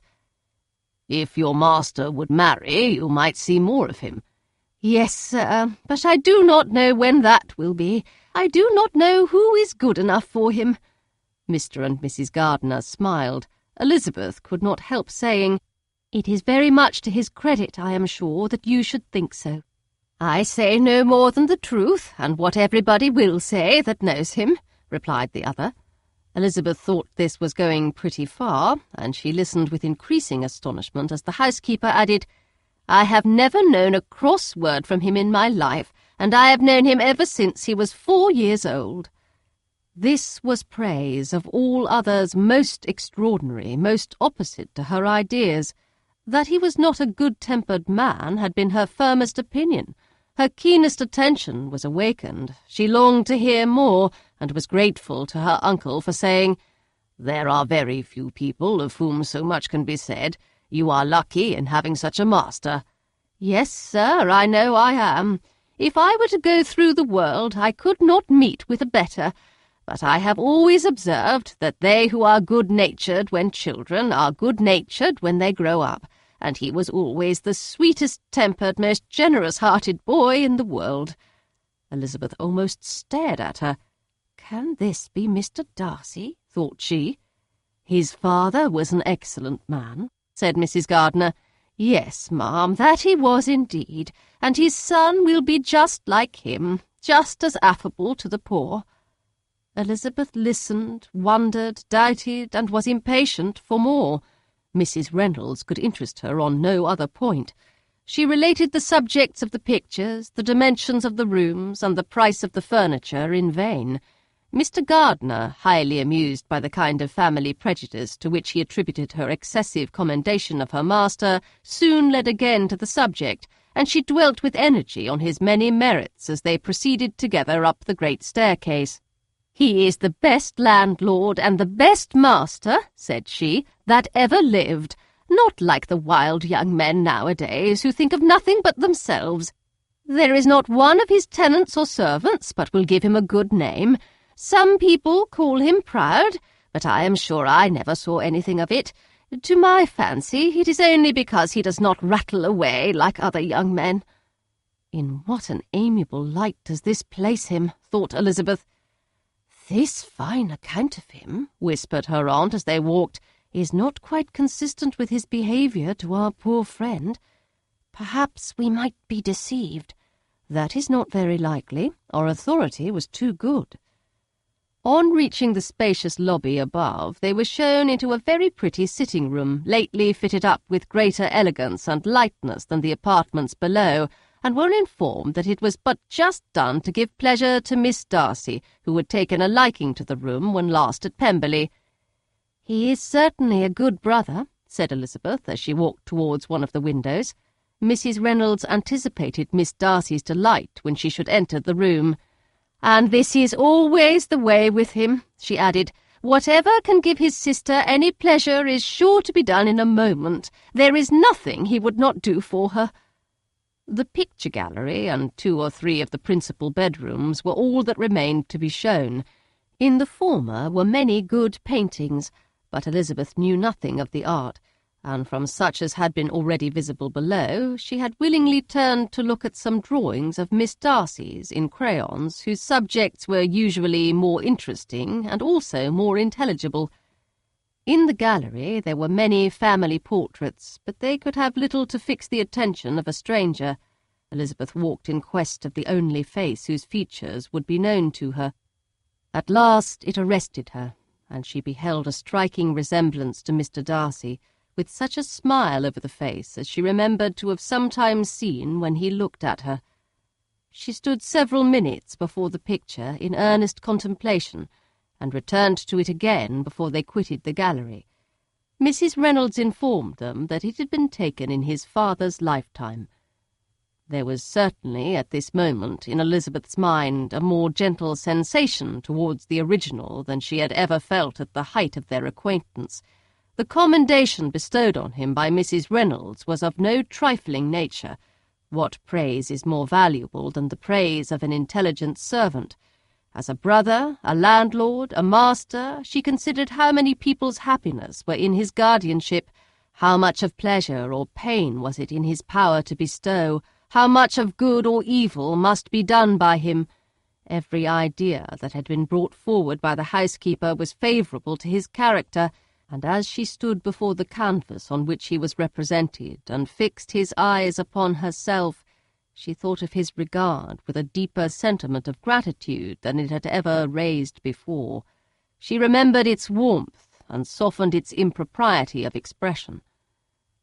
When all of the house that was open to general inspection had been seen, they returned downstairs, and, taking leave of the housekeeper, were consigned over to the gardener, who met them at the hall door. As they walked across the hall towards the river, Elizabeth turned back to look again. Her uncle and aunt stopped also, and while the former was conjecturing as to the date of the building, the owner of it himself suddenly came forward from the road which led behind it to the stables. They were within 20 yards of each other, and so abrupt was his appearance that it was impossible to avoid his sight. Their eyes instantly met, and the cheeks of both were overspread with the deepest blush. He absolutely started, and for a moment seemed immovable from surprise, but shortly recovering himself, advanced towards the party and spoke to Elizabeth, if not in terms of perfect composure, at least of perfect civility.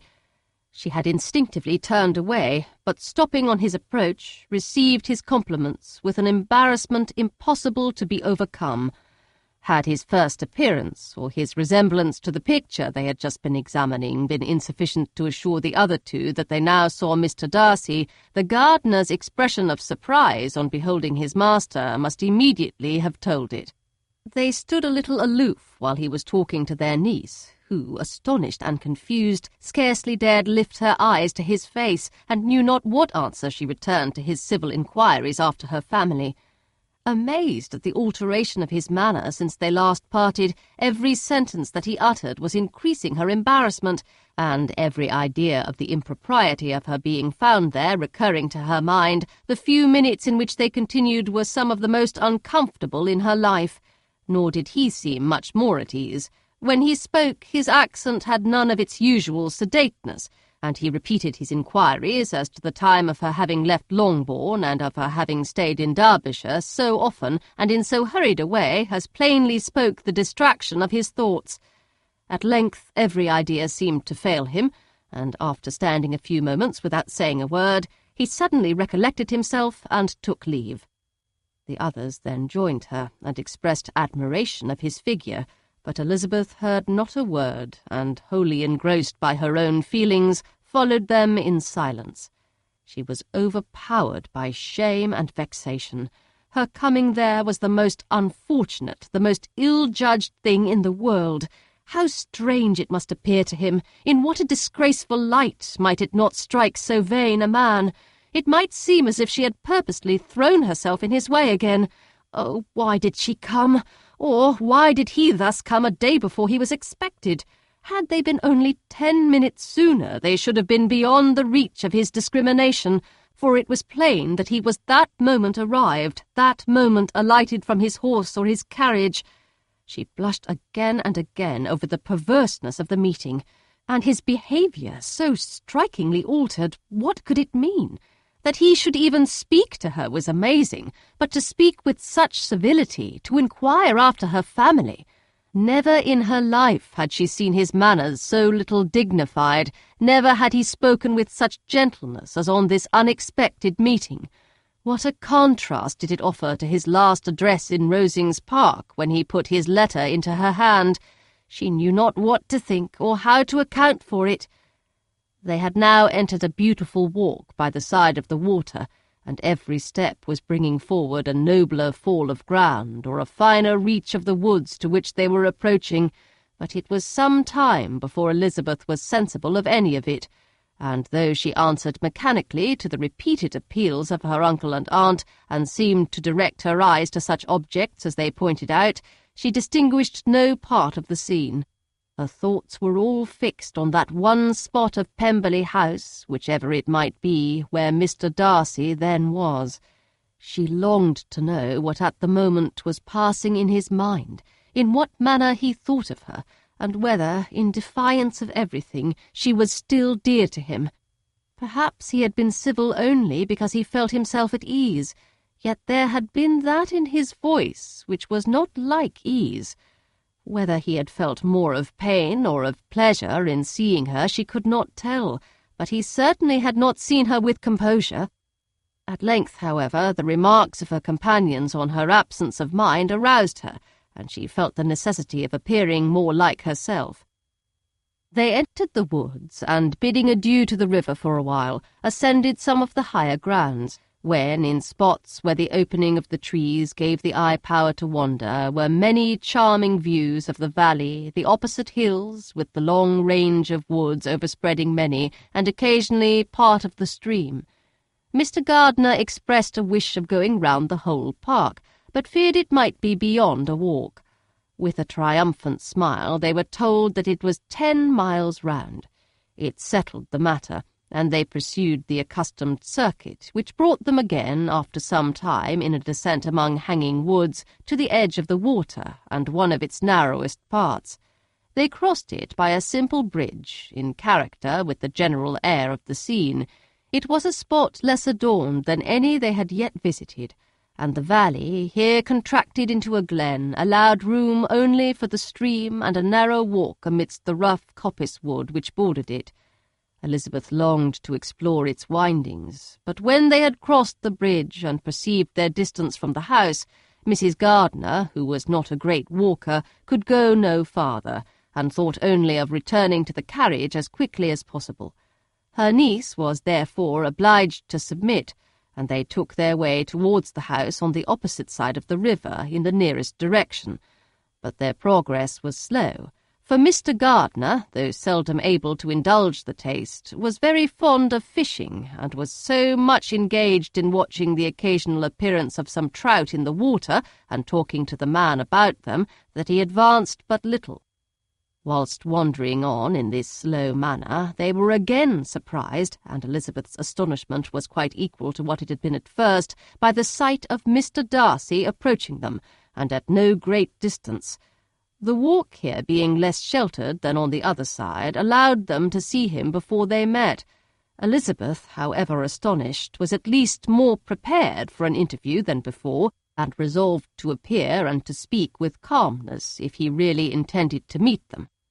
For a few moments, indeed, she felt that he would probably strike into some other path. The idea lasted while a turning in the walk concealed him from their view. The turning past, he was immediately before them. With a glance, she saw that he had lost none of his recent civility, and to imitate his politeness, she began, as they met, to admire the beauty of the place. But she had not got beyond the words delightful and charming when some unlucky recollections obtruded, and she fancied that praise of Pemberley from her might be mischievously construed. Her colour changed, and she said no more. Mrs. Gardiner was standing a little behind, and on her pausing, he asked her if she would do him the honour of introducing him to her friends. This was a stroke of civility for which she was quite unprepared, and she could hardly suppress a smile at his being now seeking the acquaintance of some of those very people against whom his pride had revolted in his offer to herself. What will be his surprise, thought she, when he knows who they are? He takes them now for people of fashion. The introduction, however, was immediately made, and as she named their relationship to herself, she stole a sly look at him to see how he bore it, and was not without the expectation of his decamping as fast as he could from such disgraceful companions. That he was surprised by the connection was evident. He sustained it, however, with fortitude, and so far from going away, turned his back with them and entered into conversation with Mr. Gardiner. Elizabeth could not but be pleased, could not but triumph. It was consoling that he should know she had some relations for whom there was no need to blush. She listened most attentively to all that passed between them, and gloried in every expression, every sentence of her uncle, which marked his intelligence, his taste, or his good manners. The conversation soon turned upon fishing, and she heard Mr. Darcy invite him, with the greatest civility, to fish there as often as he chose while he continued in the neighbourhood, offering at the same time to supply him with fishing tackle, and pointing out those parts of the stream where there was usually most sport. Mrs. Gardiner, who was walking arm in arm with Elizabeth, gave her a look expressive of wonder. Elizabeth said nothing, but it gratified her exceedingly. The compliment must be all for herself. Her astonishment, however, was extreme, and continually was she repeating, "Why is he so altered? From what can it proceed?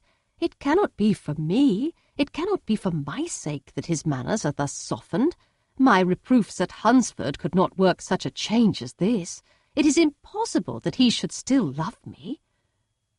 After walking some time in this way, the two ladies in front, the two gentlemen behind, on resuming their places, after descending to the brink of the river for the better inspection of some curious water plant, there chanced to be a little alteration.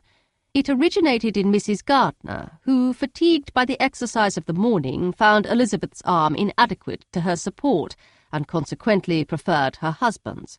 Mr. Darcy took her place by her niece, and they walked on together. After a short silence, the lady first spoke. She wished him to know that she had been assured of his absence before she came to the place, and accordingly began by observing that his arrival had been very unexpected. "For your housekeeper," she added, "informed us that you would certainly not be here till tomorrow, and indeed, before we left Bakewell, we understood that you were not immediately expected in the country." He acknowledged the truth of it all, and said that business with his steward had occasioned his coming forward a few hours before the rest of the party with whom he had been travelling. "They will join me early tomorrow," he continued, "and among them are some who will claim an acquaintance with you, Mr. Bingley and his sisters." Elizabeth answered only by a slight bow. Her thoughts were instantly driven back to the time when Mr. Bingley's name had been the last mentioned between them, and, if she might judge by his complexion, his mind was not very differently engaged. "There is also one other person in the party," he continued after a pause, "who more particularly wishes to be known to you.